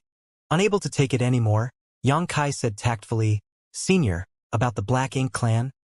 I'll tell you about the Black Ink Clan at a later time. Tang Qiu replied in a muffled voice. Yang Kai looked away as he could no longer bear to keep watching them. In just half a day, they finished having 100 baskets of steamed stuffed buns, and the owners of Lin's steamed bun restaurant had to close the shop early. The little girl leaned against the chair and stroked her belly. With a pleased expression, she belched and said, I'm full. Yang Kai couldn't help but smile. You're finally full for once. And I'm stuffed. I need to head home and get some sleep. The little girl rose from the chair and skipped out of the shop, It was apparent that she was in a joyful mood. After she was gone, Tang Qiu got up as well. I'll head back now. Yang Kai, look for me tomorrow. Yes, Yang Kai replied. Su Linggong patted Yang Kai's shoulder and gazed at him. After hesitating for a bit, he warned, Be careful. Yang Kai was perplexed upon hearing that, but before he could ask any questions, Su Linggong had left with his hands folded behind his back. Yang Kai frowned as he watched Su Linggong leave. He had a feeling that there was an insinuation in the latter's words. Just then, the shop hand came over and looked smilingly at Yang Kai. Your bill comes up to 1,000 copper coins. The boss said that since you're a frequent customer, you don't have to pay for the broken table. Yang Kai's face fell as he had the urge to curse. Despite being frustrated, he still fished out a 7th-order yellow crystal to pay for the meal. After leaving the marketplace, he returned to his resting place. Surprisingly, Qin Kuei and Suing Shui were waiting for him. Yang Kai's eyes brightened when he saw them, and he quickly called out, Brother Qin Kuei, Senior Sister Su. Qin Kuei nodded and looked around. Appearing to be stealthy, he said in a small voice, Let's go inside first. Upon finishing his words, he took Yang Kai's arm and strode forward. They were followed by Su Ingshui. After entering the courtyard, Qin Kuei quickly told Yang Kai to activate the restriction to prevent anyone from eavesdropping. Yang Kai was puzzled by their actions. After inviting them to have a seat, he poured some tea for them. Then, he sat across from Qin Kuei and asked curiously, What's going on, Brother Qin Kuei? Qin Kuei and Suing Shui acted as though they were wary of someone. However, who could make them act this way inside Yinyang Pass? Without replying to his question, Qin Kuei stared fixedly at Yang Kai and said in a grim voice, You are truly ignorant and reckless. A perplexed Yang Kai asked, What do you mean by that? With a solemn expression, Qin Kuei went on to say, Do you know who the little girl was that was with you in the steamed bun shop? Yang Kai was surprised. Isn't she a little girl whose parents passed away a long time ago? Seeing that both Qin Kuei and Suing Shui appeared solemn, Yang Kai was astonished. Is there anything special about the little girl's identity? Qin Kuei grabbed his head and muttered, Where do I even begin? Why didn't you just stay here after arriving at Yinyang Pass? Why did you come into contact with her? There was a serious expression on Yang Kai's face as he cupped his fist. Who is the little girl that makes you feel so concerned? Please enlighten me. Qin Kuei looked around before he leaned close to him and said in a hushed voice, She's the old Ances? The old ancestor? Yang Kai was flabbergasted, then came to his senses. No. I initially thought that she was an open heaven realm master, but I inspected her cultivation and realized that she's only in the Origin King realm. How could she be the old ancestor? On the other hand, Qin Kuei was rooted to the spot. His forehead was beaded with sweat, as though he was going through some difficulties. As his brow twitched, he said, The old ancestor's adopted daughter. A speechless Yang Kai quickly picked up a teacup and took a sip. Brother Qin Kuei, I was almost frightened to death. You should have finished your sentence quickly. Qin Kuei nodded. Yes. She's the old ancestor's adopted daughter. Right, junior sister. On the side. Suing Shui replied obediently, Yes. Upon that revelation, Yang Kai said, It's no wonder that she's already in the Origin King realm despite her age. So, she's the old ancestor's adopted daughter. There was an impassive expression on Qin Kuei's face as he said, Yes, fate has been unfair to the little girl. Her parents passed away not long after she was born. She has an outstanding aptitude, and she's adorable. The old ancestor was fond of her the moment she saw her, so she decided to keep her by her side. Yang Kai let out a breath. She's truly blessed to be personally guided by the old ancestor. Given her aptitude, she'll be an important figure in the future. Then, he turned to look at Qin Kuei. By the way, why have you come all the way here? Qin Kuei gazed at Suing Shui.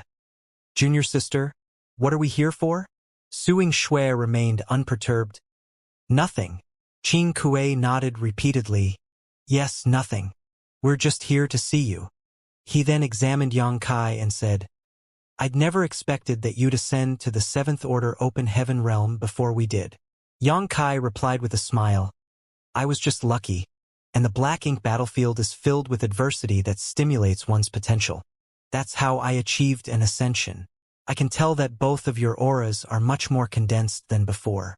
I suppose you'll achieve a breakthrough soon." There was a proud smile on Qin Kuei's face.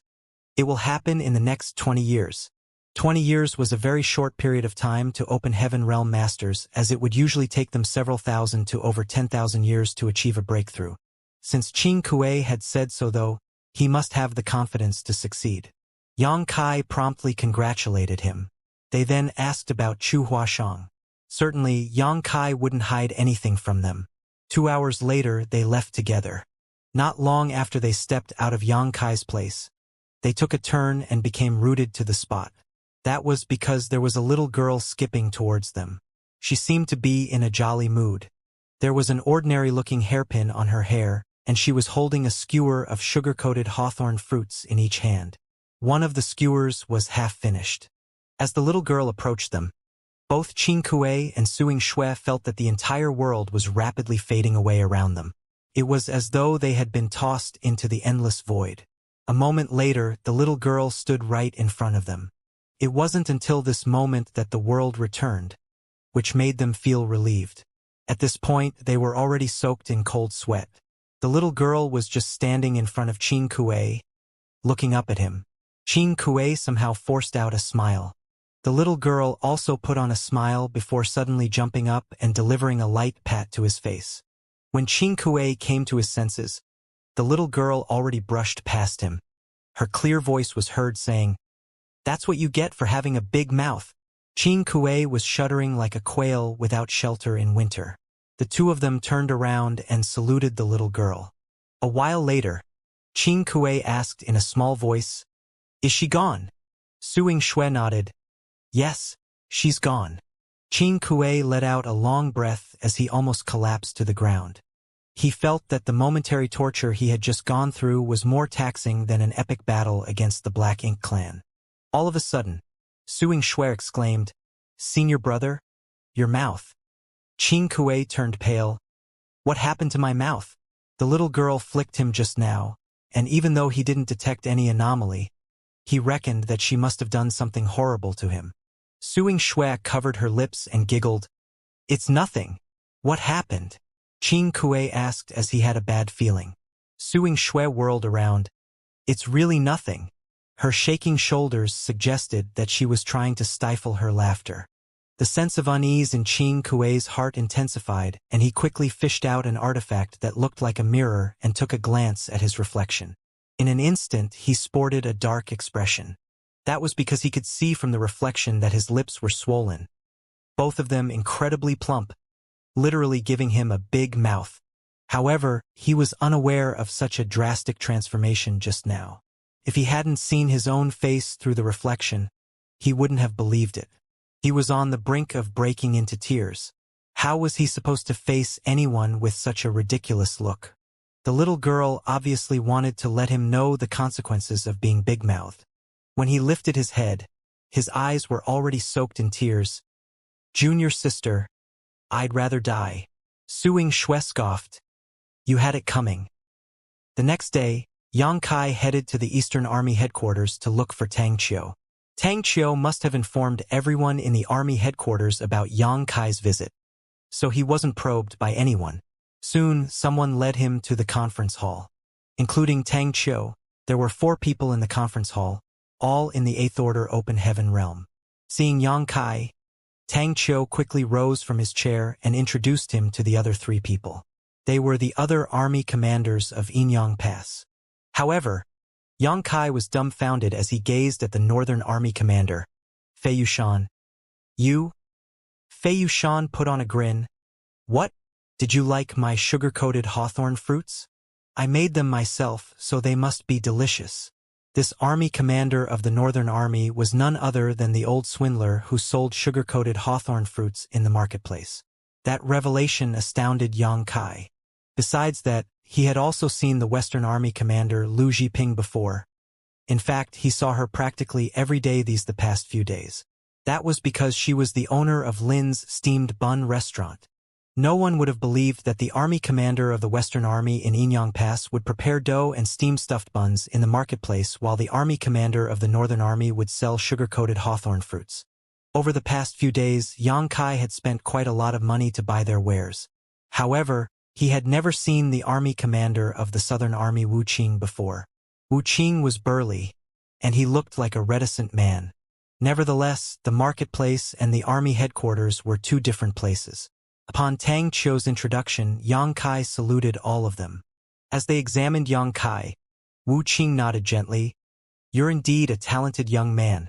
Yang Kai replied humbly, "Many thanks for your compliment, senior." Wu Qing waved his hand. "I've heard a lot about what you've done in Blue Sky Pass. You were already able to achieve amazing things when you were in the 6th Order Open Heaven realm, and now you are in the 7th Order. This Wu is no match for you, and you don't have to be overly humble. If you weren't strong enough, we wouldn't have asked you to come over." Tang Qiu nodded. "Yang Kai, I'm sure you're already aware of the reason we've asked you to come here." Yang Kai nodded. "I have to sneak into the Black Ink clan's territory, then locate and identify the Black Ink disciple who can refine warships." "That's right." Fei Yushan ran his fingers through his beard. "This matter has far-reaching implications, so we have to come up with a proper plan. Otherwise, we wouldn't even consider having a junior like you take on such a risk. Moreover, you have the experience of pretending to be a Black Ink disciple before, and you're unmatched when it comes to escaping. After a discussion, we believe that you're the best suited to carry out this task. That was the reason we transferred you from Blue Sky Pass to this place." With a solemn expression, Lu Zhiping said, "Since time immemorial, warships have always been the greatest advantage of our human race. If the Black Ink clan manages to refine their own warships and deploy them in large-scale wars, our advantage will be gone for good. By then, the foundation passed down to us from our ancestors will be ruined. In that case, how are we going to face our ancestors when we pass away in the future?" "I understand," Yang Kai replied solemnly. "That is the reason I requested to come to Inyang Pass." "I'm glad that you understand." Tang Qiu nodded with gratification. "Let's cut to the chase. Tell us what you're thinking and what you might need to help with the plan. We'll satisfy your needs as long as we can." After giving it a thought, Yang Kai asked, "How much information have you gathered so far?" The army commanders shook their heads. Tang Qiu said, "In truth, we've only gathered a tiny bit of information. It's almost negligible. We just found a pseudo-warship that was used by the Black Ink clan more than 10 years ago. As for who made it or where it was made, we have no idea." Upon hearing that, Yang Kai frowned. "Is there really no useful information at all?" An embarrassed Tang Qiu shook his head. "The only thing we can give you is a list of a dozen names. As for whether one of them is really the Black Ink disciple who is able to refine warships, you'll have to find out on your own." Yang Kai nodded and gently tapped the table. The information provided by those in Inyang Pass was limited, which was what he had expected. If it was so easy to ascertain the Black Ink disciple's identity, they wouldn't have sought his help. This was only natural, though, as the Black Ink clan would definitely do their best to protect such a valuable talent. Even the ordinary Black Ink clansmen wouldn't be aware of such inside information, so how could the humans gather any useful clues? Although we can't give you any concrete information, we speculate that the Black Ink disciple probably resides in their royal city. Royal city? Yang Kai arched his brow. Tang Qiu nodded.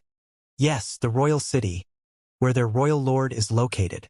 In that case, this will be a difficult task. Yang Kai felt his heart sinking. If the Black Ink disciple really lived in the royal city, even the old ancestor might not be able to capture him alive. Yang Kai initially thought that as long as he could find out the Black Ink disciple's whereabouts, he could try to send a message back to Inyang Pass, and they would handle the rest of the matter, with the old ancestor likely making a move at that point.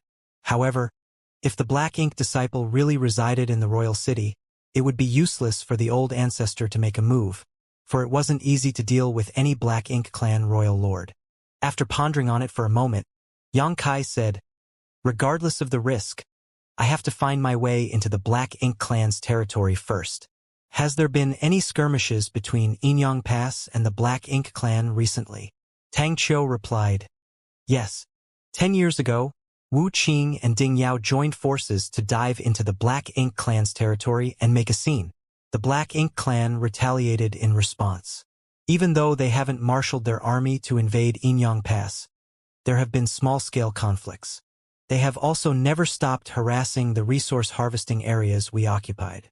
Upon hearing that, Yang Kai appeared puzzled. Are there no void Inyang mirrors in Inyang Pass? Why are there still conflicts with the Black Ink clan in resource harvesting areas? The method of refining the void Inyang mirrors had been spread across the Great Passes. The universe worlds in Blue Sky Pass occupied resource harvesting areas had been moved back to Blue Sky Pass, so they could just extract resources at their doorstep. They no longer had to go to faraway places. That way, their safety and efficiency had been improved significantly. Even if the Black Ink clan discovered this, there was nothing they could do as they wouldn't dare to launch an invasion. After all, the Black Ink clan in the Blue Sky Theater suffered a big defeat more than 10 years ago, and they were still recuperating. Tang Qiu explained, we've made some void Inyang mirrors, and they're indeed useful. We're still in the midst of moving those universe worlds back. However, the Black Ink clan has never stopped harassing us. So some of the void Inyang mirrors have been damaged. That's why our progress lags behind that of Blue Sky Pass. Upon hearing his explanation, Yang Kai finally understood. The void Inyang mirrors were artifacts he made for him, so he could easily control them. Nevertheless, it was harder for others to use these artifacts, so they were unable to move the universe worlds as quickly and easily as he did. Moreover, the Black Ink clan in the Inyang Theater were almost at full strength, which was why their harassment was more intense than in the Blue Sky Theater. As such, the conflicts were still ongoing in the resource harvesting areas in the Inyang Theater. That was the reason I was held up when I was on my way back, Tang Qiu said. Yang Kai narrowed his eyes. Did you come across a territory lord? Only a territory lord would be able to injure Tang Qiu. Tang Qiu replied, yes, there was a territory lord. Yang Kai let out a breath. This will be easy then. Upon hearing that, the army commanders turned to look at him, and a perplexed Fei Yushan asked, what do you mean by that? Yang Kai explained, as you are aware, in the past, I was forced to pretend to be a Black Ink disciple in the Black Ink clan's territory so that I could survive. At that time, I was only in the 6th Order, and the one who tried to corrupt me with Black Ink strength was only a high-rank Black Ink clansman. Now, I'm in the 7th Order Open Heaven realm, so if I want to pretend to be a Black Ink disciple, a feudal lord or territory lord will have to make a move.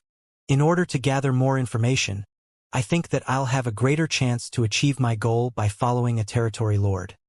Hence, I need a territory lord to corrupt me with their Black Ink strength so that I will become his Black Ink disciple. Fei Yushan finally realized the younger man's intention. You want to join the battle in one of the resource harvesting areas and get captured? Yes. That will be risky. Tang Qiu frowned. Since the deployment of purifying Black Ink battleships, there hasn't been a single human who has been corrupted in the past 20 years. If you're suddenly corrupted by Black Ink strength, the Black Ink clan might grow suspicious. Moreover, if the territory lord is determined to kill you, how are you going to resist? Yang Kai said, I have a way to make sure that they won't grow suspicious. Even though it's risky, I'll most likely succeed. On the other hand, as long as I can show them that I'm valuable, the territory lord wouldn't want to kill me. A 7th Order Black Ink disciple was precious to a territory lord, especially if the 7th Order human was more powerful than the others in the same order. That was the reason Zhu Feng territory lord treasured by Yi back then. The army commanders exchanged glances and nodded.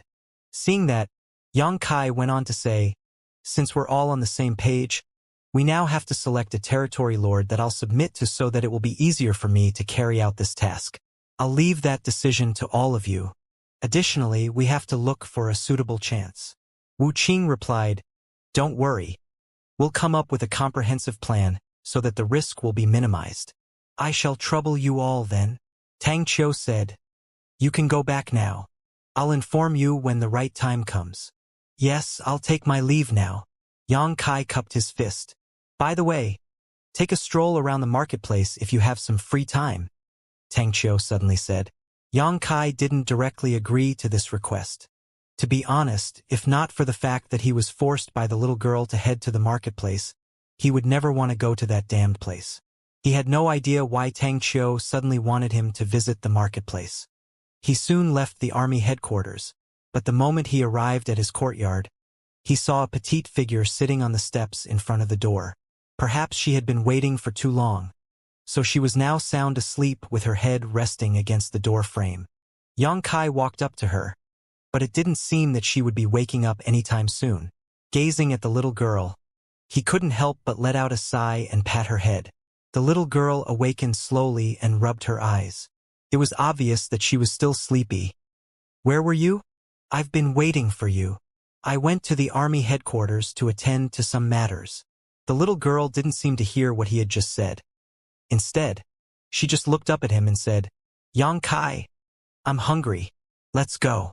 We'll get some steamed stuffed buns." Yang Kai replied. The little girl leaped to her feet and chanted joyfully, "Steamed stuffed buns. Steamed stuffed buns." They then headed straight to the marketplace. The moment Yang Kai stepped into the restaurant, he saw Lu Zhiping, who was clad in simple homespun clothes, working hard to prepare dough. Her face and hair were covered with flour. Yang Kai's face twitched at the sight. This highly respected Western Army commander was in the army headquarters of the Eastern Army just moments ago, but here she was acting as the owner of a steamed bun shop now. Yang Kai felt awkward as he was already aware of her identity. As usual, the shop hand hospitably welcomed them into the restaurant and 10 baskets of steamed stuffed buns were soon wolfed down. Usually, Yang Kai could return to his room at this point, as even though the little girl was a big eater, she could easily be appeased with this amount of steamed stuffed buns. However, she wouldn't let Yang Kai go on this day. "What else do you want to do?" Yang Kai asked in puzzlement. The little girl pointed in a particular direction. "There's a tea house at the other end of the street. The stories told by Mr. Storyteller are interesting." Yang Kai asked curiously, "Mr. Storyteller? Why haven't I seen him before?" He visited this marketplace almost every day for the past few days, so he was familiar with all the shops here already. He was also aware of the tea house's existence, but he had never seen this Mr. Storyteller there when he passed by the shop. The little girl giggled. "That's because Mr. Storyteller left town to travel around some time ago. He just returned yesterday." "He just returned yesterday?" Yang Kai suddenly had an ominous feeling. With the little girl leading the way, they soon arrived at the tea house. The place was filled with people, and there were a lot of tables on the floor.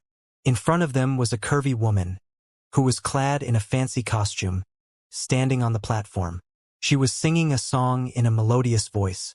The performance was so excellent that she earned a round of applause from the audience. Yang Kai took a deep breath at the sight of such hustle and bustle. Despite having visited this marketplace many times, he still couldn't get used to it. It had to be noted that the spectators and the singer were all Open Heaven Realm masters, with many of them in the 7th Order and even 8th Order.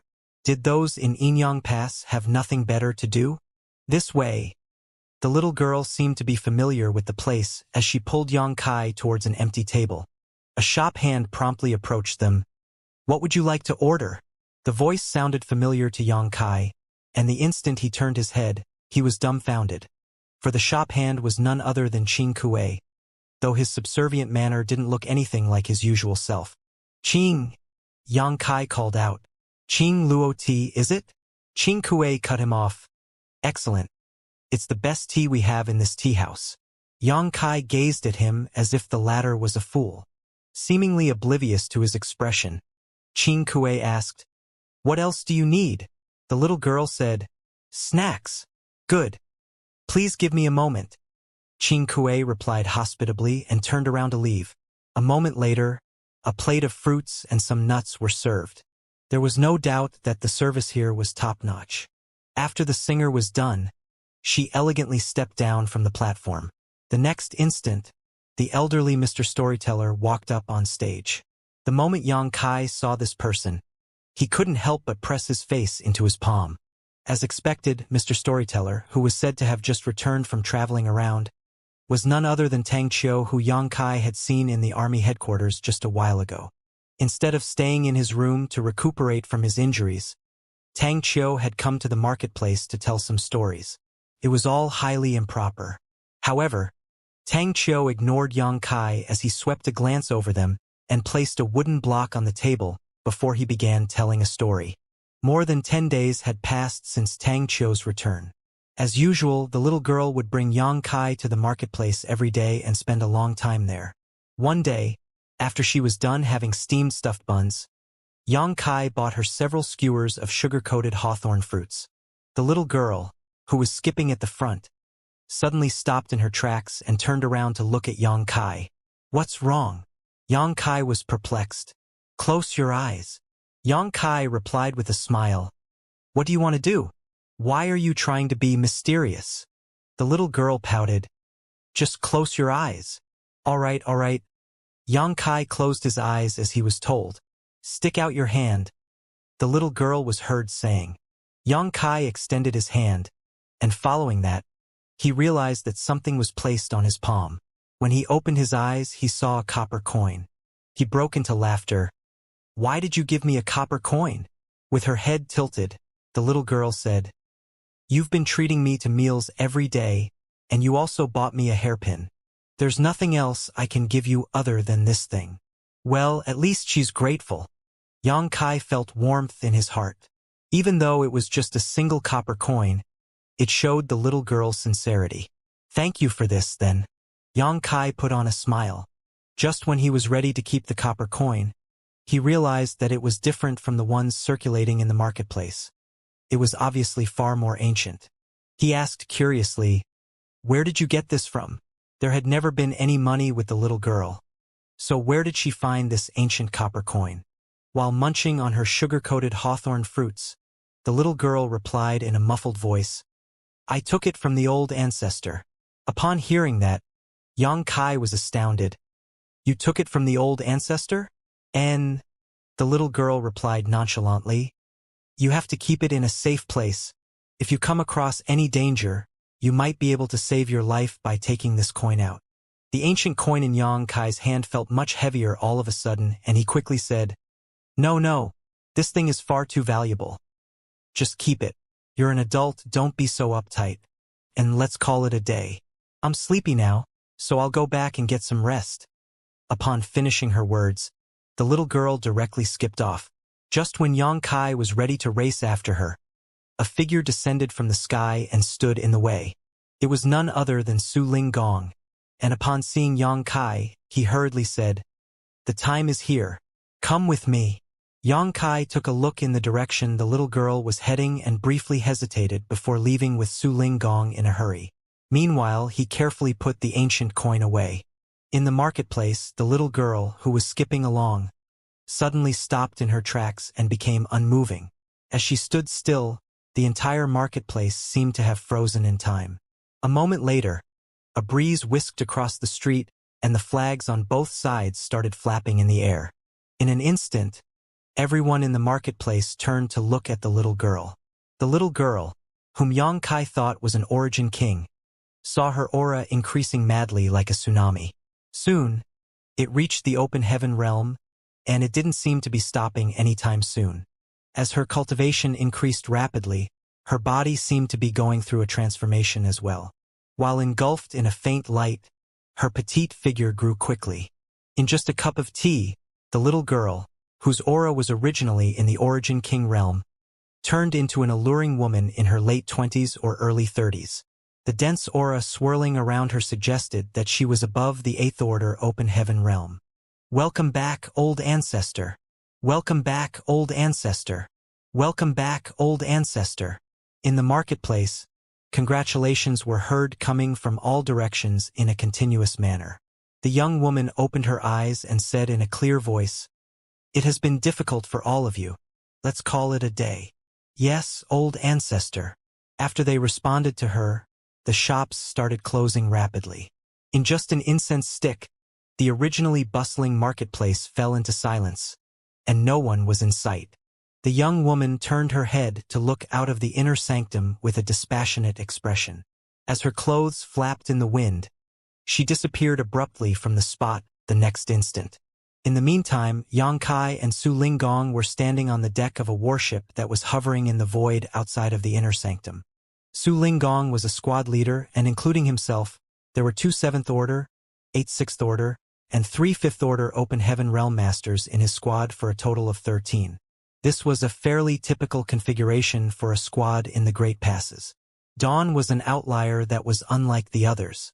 On the entire Black Ink battlefield, there were only a small number of special operations squads like Dawn.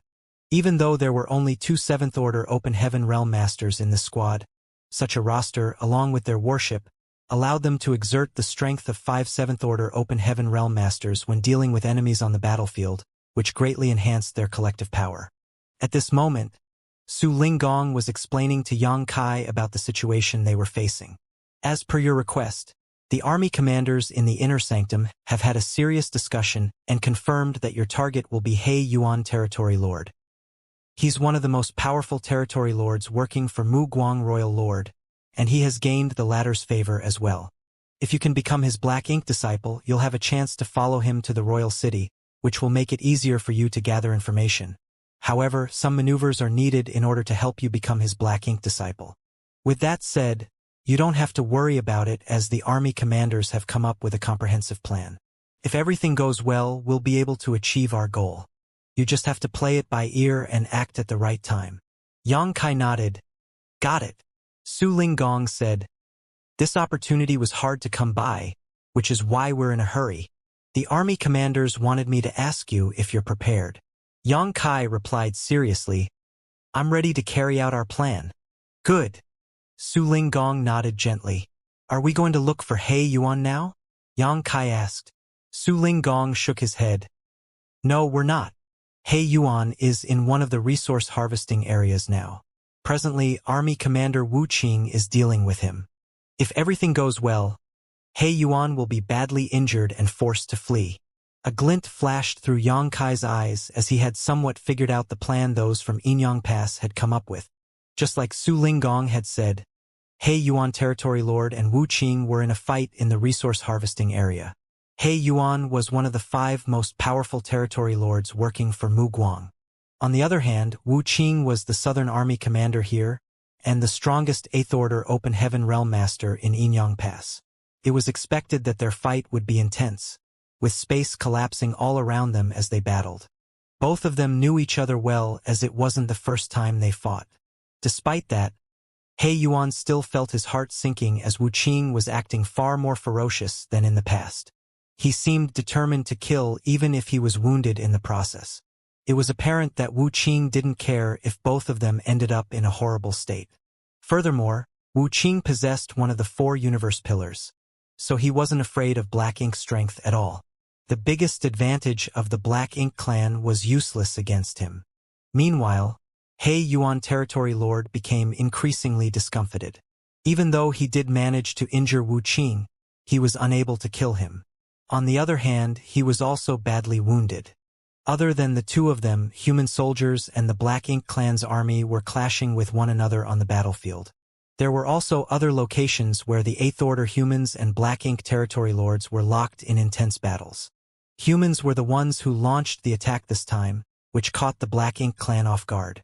He Yuan didn't understand why the humans were acting so aggressively all of a sudden. However, things had come to a point where he could only clench his teeth and keep fighting.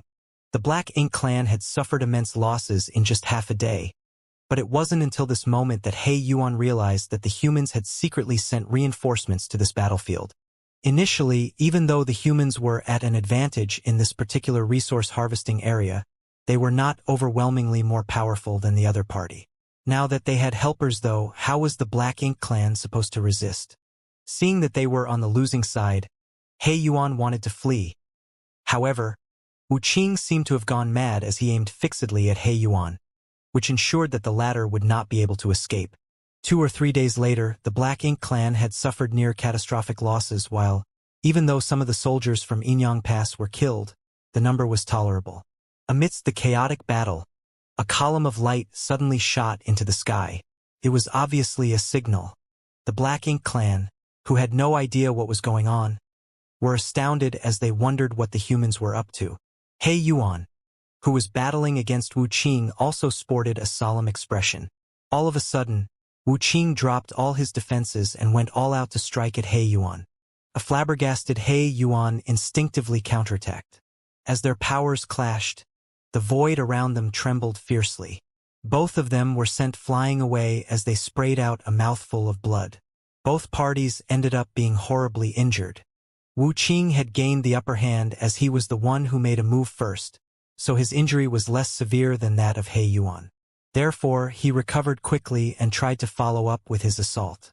Seeing the other party act so madly, He Yuan didn't dare to keep fighting. Moreover, the humans had just sent a signal, so more reinforcements might be on their way. At the thought of this, He Yuan quickly released a large black ink cloud and concealed himself in it. Wu Qing charged into the cloud, but He Yuan was already nowhere in sight. Half a day later, the battlefield fell dead silent. The humans had gained a victory while the Black Ink clan fled in embarrassment. All of a sudden, a weakened Tang Qiu appeared beside Wu Qing. He was already injured to begin with, and before he could recuperate, he came all the way here to fight against a Black Ink clan territory lord, which exacerbated his wounds. As such, it would probably take him several years to recuperate. "Are you all right?" Tang Qiu asked. "His injury is more severe than mine," Wu Qing snorted. Tang Qiu was rendered speechless as he once again witnessed how much this guy hated suffering a loss. After taking a glance at the battlefield that was in a mess, he let out a sigh. "The stage has been set. I wonder if things will go to plan." Wu Qing replied impassively, "There's only so much we can do. The rest is up to the heavens. You always tend to look on the bright side." Tang Qiu put on a smile, and then the light in his eyes went out. "We've paid a huge price here. A lot of our people have died. I hope it is worth it. Everyone who lost their life on the Black Ink battlefield did not die for nothing."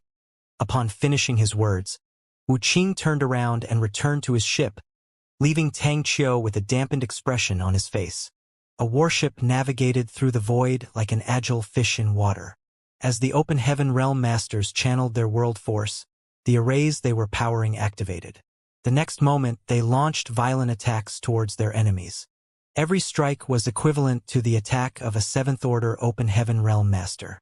The Black Ink clansmen, who were running away, were unable to fend off the attacks, and a large number of them were killed instantly, with the survivors scattering randomly. This warship was commanded by none other than Su Linggong, who had his squad members assisting him.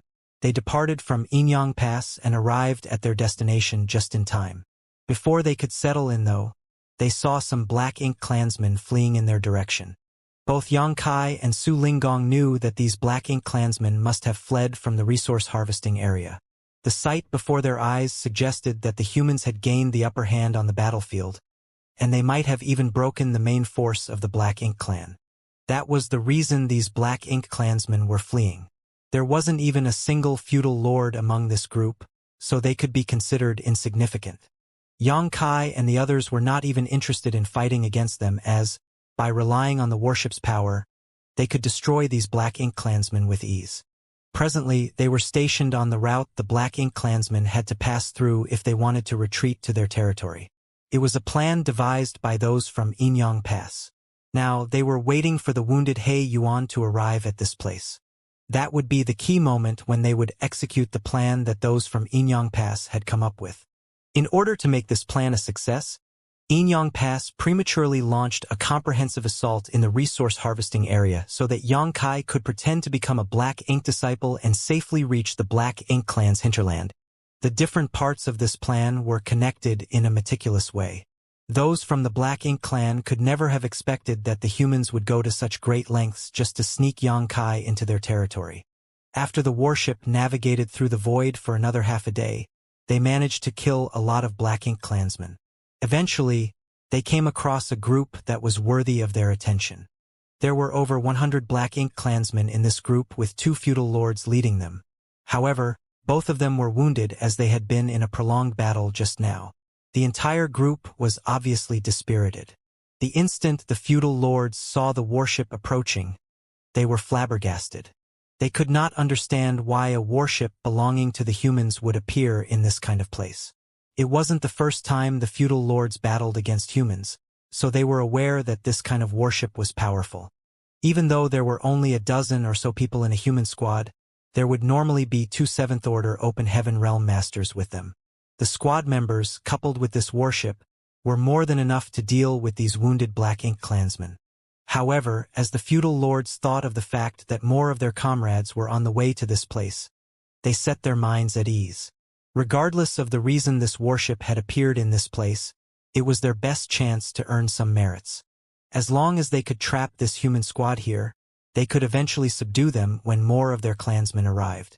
They had just suffered a humiliating defeat, so if they could make a contribution here, they might be spared some punishment when they returned. At the thought of this, the feudal lords exchanged glances and nodded. They had come to a consensus without the need for a discussion. One of the feudal lords quickly waved his hand and ordered, "Encircle them here, don't let them flee." Upon finishing his words, he charged forward like a cat that had caught a whiff of fish. It was as though he was worried that he wouldn't get a reward for not being the first one to make a move. However, what he saw the next instant astonished him. He initially thought that this squad, which was alone in this place, would immediately flee upon seeing so many Black Ink clansmen. But things turned out very different from what he had anticipated.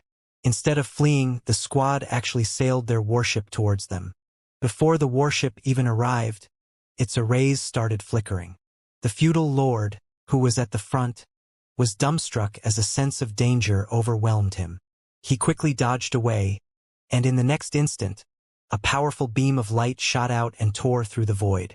Even though the feudal lord had successfully evaded the attack, he still felt an impact from it. He was already injured to begin with, so if he had been struck just now, he would most likely have lost his life. When he turned his head, he felt his heart being cut to pieces. A gap had appeared in the middle of the group of over 100 Black Ink clansmen. More than 20 of his subordinates had lost their lives following the attack. Energy fluctuations flared again as 2 more beams of light were shot out from the warship. Even though the Black Ink clansmen tried to dodge, many of them were still killed. After 3 attacks from the warship, more than half of the Black Ink clansmen were sent on the road to the Yellow Springs. It didn't end there though, as all of a sudden, a figure dashed out of the warship with a spear in his hands. With a simple thrust, the weapon seemed to ignore the distance between them and soon reached the feudal lord. The feudal lord was horrified as he had never expected this human to be so quick and hurriedly surged his Black Ink strength to form a shield in front of him. The usually impenetrable shield was unable to withstand this attack. As soon as the spear came into contact with the shield, the solid Black Ink strength burst apart. However, this momentary delay allowed the feudal lord to shift his figure so that his vitals wouldn't be hit. As dark blood spurted out, the spear pierced the feudal lord's shoulder and stuck out the other side. The wounded feudal lord was both shocked and furious as he looked up and roared, clenching his fist tight as he punched out. The attack contained a power that could destroy heaven and shatter earth. However, the feudal lord missed his target. He had no idea how the enemy disappeared, but when he detected the other party's aura again, he felt a sense of danger coming at him from the side. When he turned his head, he saw a dispassionate-looking young man and a sharp spear rapidly enlarging before his eyes. At this life-and-death moment, the feudal lord raised his arms in an attempt to blunt the attack. At the same time, he puffed out a Black Ink cloud from his mouth to engulf the human in the hopes that the latter would back down. The spear thrust through the Black Ink cloud and slid past his arms before striking the feudal lord's head and causing it to burst. The young man dashed out of the Black Ink cloud and brushed past the headless feudal lord without pause, his entire figure engulfed in murderous intent. The battlefield fell silent. The surviving Black Ink clansmen were astonished, while at the same time, Su Linggong and his squad aboard the warship felt their brows twitching. So strong. Qin Kuei, who was in charge of one of the arrays, gulped. Even though he had been operating the array, he could clearly see what happened just now. It only took Xianxia a couple of breaths to fly out of the warship and kill a feudal lord in less than 5 moves. A feudal lord was killed just like that.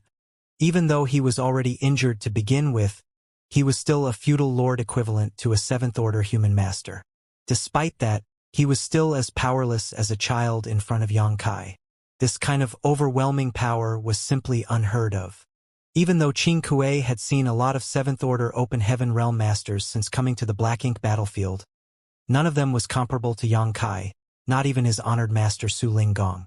He recalled that when he first met Xianxia, both of them were only in the sixth-order open heaven realm. Due to various reasons, Xianxia took part in the Dao Theory Assembly, which was meant to select a husband for Chu Huashang, and he eventually won first place. Since then, Xianxia had become a famous figure among the cave heavens and paradises.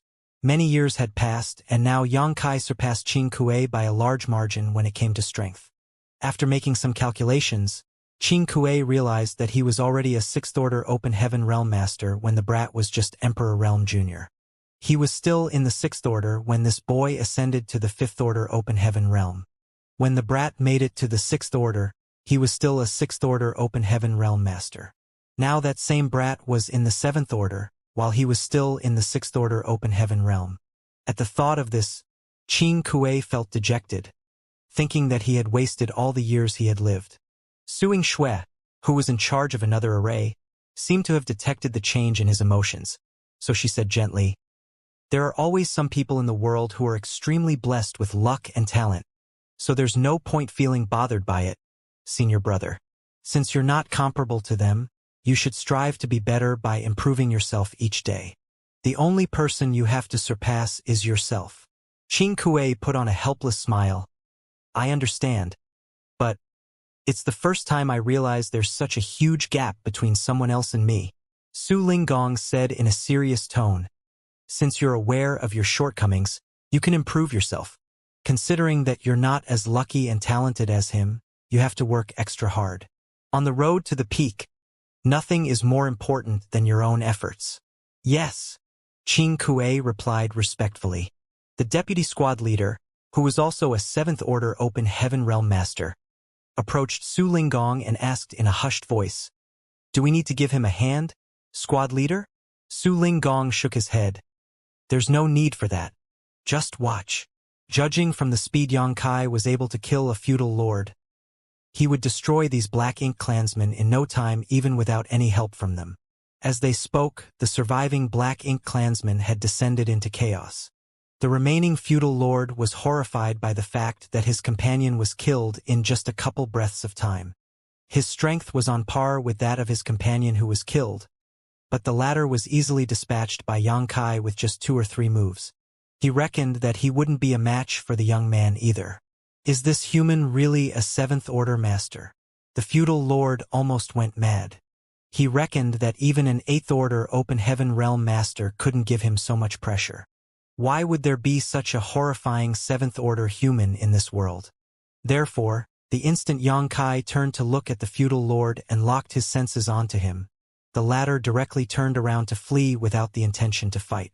However, before he could escape any notable distance, he shuddered and became rooted to the spot. When he lowered his head, he saw that the tip of a spear had stuck out from his chest.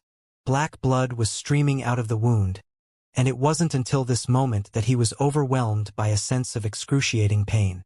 While feeling despondent, the feudal lord wanted to make a final retaliatory strike, but Xianxia quickly wielded his spear and surged his world force. Following that, the feudal lord exploded into blood mist as his broken limbs scattered around the void. "What a shame!" Xianxia muttered under his breath. The first feudal lord had the guts to exchange moves with him in order to resist. However, this feudal lord just wanted to flee, which only accelerated his demise. There were initially more than 100 Black Ink clansmen in this group, but half of them were destroyed by the warship in the opening salvo. Then, the 2 feudal lords were killed by Xianxia's spear. How were the remaining Black Ink clansmen supposed to be a match for them now? As the warship and Xianxia acted together, all the Black Ink clansmen were soon killed. Even though a group of more than 100 Black Ink clansmen had been destroyed, the battle still hadn't ended. More and more groups of Black Ink clansmen of different numbers were fleeing from the resource harvesting area. These Black Ink clansmen, who were basically half dead from taking part in the great battle, could no longer form an effective formation.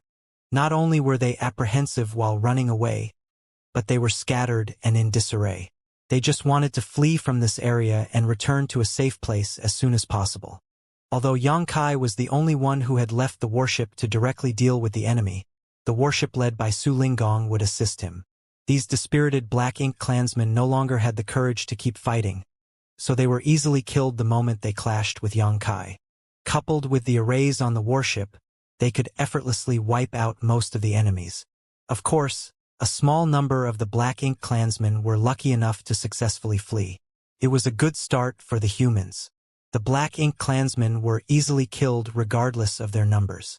First of all, these Black Ink clansmen were scattered around. Secondly, there weren't any truly powerful masters, so they were unable to resist Xianxia's spear. The few feudal lords who appeared were all executed as soon as they arrived. However, as time passed, it became increasingly difficult to deal with the enemies.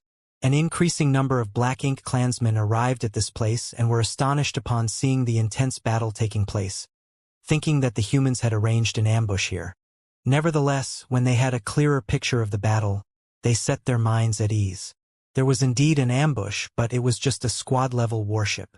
In other words, only one squad of human soldiers was trying to ambush them here. They had no idea why there was a human squad in this place, but they reckoned that these squad members wanted to earn merits by trying to take advantage of them as they were injured, which was why the other party had left the main force of the humans. There was nothing to be afraid of since there was only a squad. Following the feudal lord's orders, countless high-rank and low-rank Black Ink clansmen charged towards the warship. Instantly, Xianxia felt immensely pressured. Given his current strength, he wasn't afraid of these high-rank and low-rank Black Ink clansmen. Even if he was unable to kill them all, his only option was to flee. However, his purpose was not to flee, and he couldn't showcase any of his space secret techniques. Therefore, when faced with the tide of Black Ink clansmen, he could only grit his teeth and fight on. Right then, two figures shot out of the warship. They were none other than Su Linggong and the other 7th Order Vice Squad leader, who decided to help. At that instant, 3 7th Order Open Heaven Realm Masters, who were assisted by a warship, began a massacre. There were Black Ink clansmen who were killed with every breath. Minced meat, dark blood, and Black Ink strength soon covered the void. Some of the feudal lords would hide among the cannon fodder and secretly approach the 3 of them, waiting for a chance to launch sneak attacks.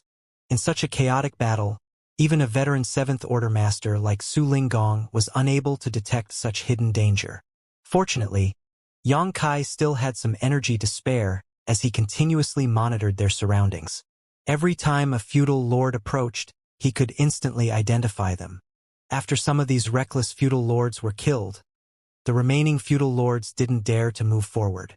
They watched the battle from a distance as they wanted to deplete the energy of these 7th Order humans using the cannon fodder before capturing them. On the battlefield, Xianxia sported a calm expression. His hands were steady as he wielded his spear, and every attack could deal critical damage to his enemies. He had rarely experienced a battle with such intensity, but everything was still within his control. However, Su Linggong and the Vice Squad leader grew increasingly apprehensive. As they were surrounded by more and more Black Ink clansmen, they couldn't help but think that they might not survive this day. A squad of a dozen members in theory shouldn't be able to resist such a large group of Black Ink clansmen. So both of them were surprised that they had persevered for such a long time. However, they knew that the reason behind it was that Xianxia had fended off most of the enemies. If not for him, their squad would have been destroyed. Rays of light were shot from the arrays on the warship into the Black Ink clansmen, with each strike dealing a heavy blow to the enemies. Nonetheless, even a 6th Order Open Heaven Realm Master like Qing Kuei was unable to sustain activating the arrays for such a long time. The defensive light around the warship was also on the brink of collapsing following the relentless attacks from the Black Ink clansmen. Once the warship's shields failed, the 5th Order and 6th Order Open Heaven Realm Masters of the squad would lose the warship's protection. When that happened, they would be unable to ward off the Black Ink strength, thus falling into a perilous situation. Even though they had been taking turns to operate the arrays, they couldn't get enough time to really rest given the battle's intensity. It was simply impossible for them to persevere for long. All the squad members were exhausted after half a day of battle. Even Su Linggong and his 7th Order Vice Squad leader were no longer as ferocious as when they started. Only Yang Kai remained as ruthless and energetic as always. The strength of an open heaven realm master's heritage was manifested in such a battle. In fact, Su Linggong was supposedly more powerful than Yang Kai when it came to his heritage. After all, he was a veteran 7th Order Open Heaven Realm Master while Yang Kai was a newly promoted one. Simply put, his cultivation was ahead of Yang Kai's by thousands of years. However, Yang Kai had the World Tree clone in his small universe, so he wasn't afraid of Black Ink strength at all. Hence, there wasn't a need for him to divert any of his power to resist Black Ink strength in this battle. On the other hand, Su Linggong had to continuously spend a part of his world force to fend off the Black Ink strength, thus exhausting himself more quickly. Moreover, the living beings inside Yang Kai's small universe would constantly replenish and increase his heritage and world force. Therefore, his stamina was much greater than that of the average 7th Order Open Heaven Realm Master. Additionally, every time the World Tree clone breathed, his world force would be purified. That was the reason he could deal a heavier blow to the enemies than most 7th Order humans. Countless Black Ink clansmen had lost their lives, including a number of feudal lords.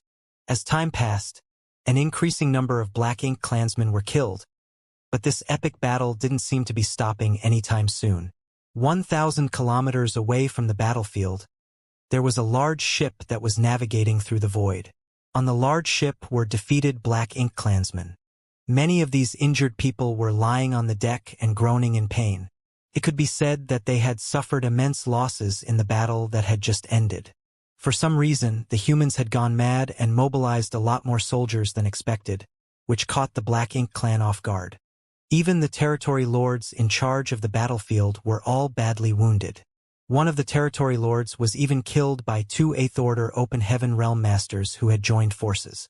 It wasn't easy fleeing from the battlefield as the humans were still relentlessly pursuing them, seizing every chance they could to kill even more.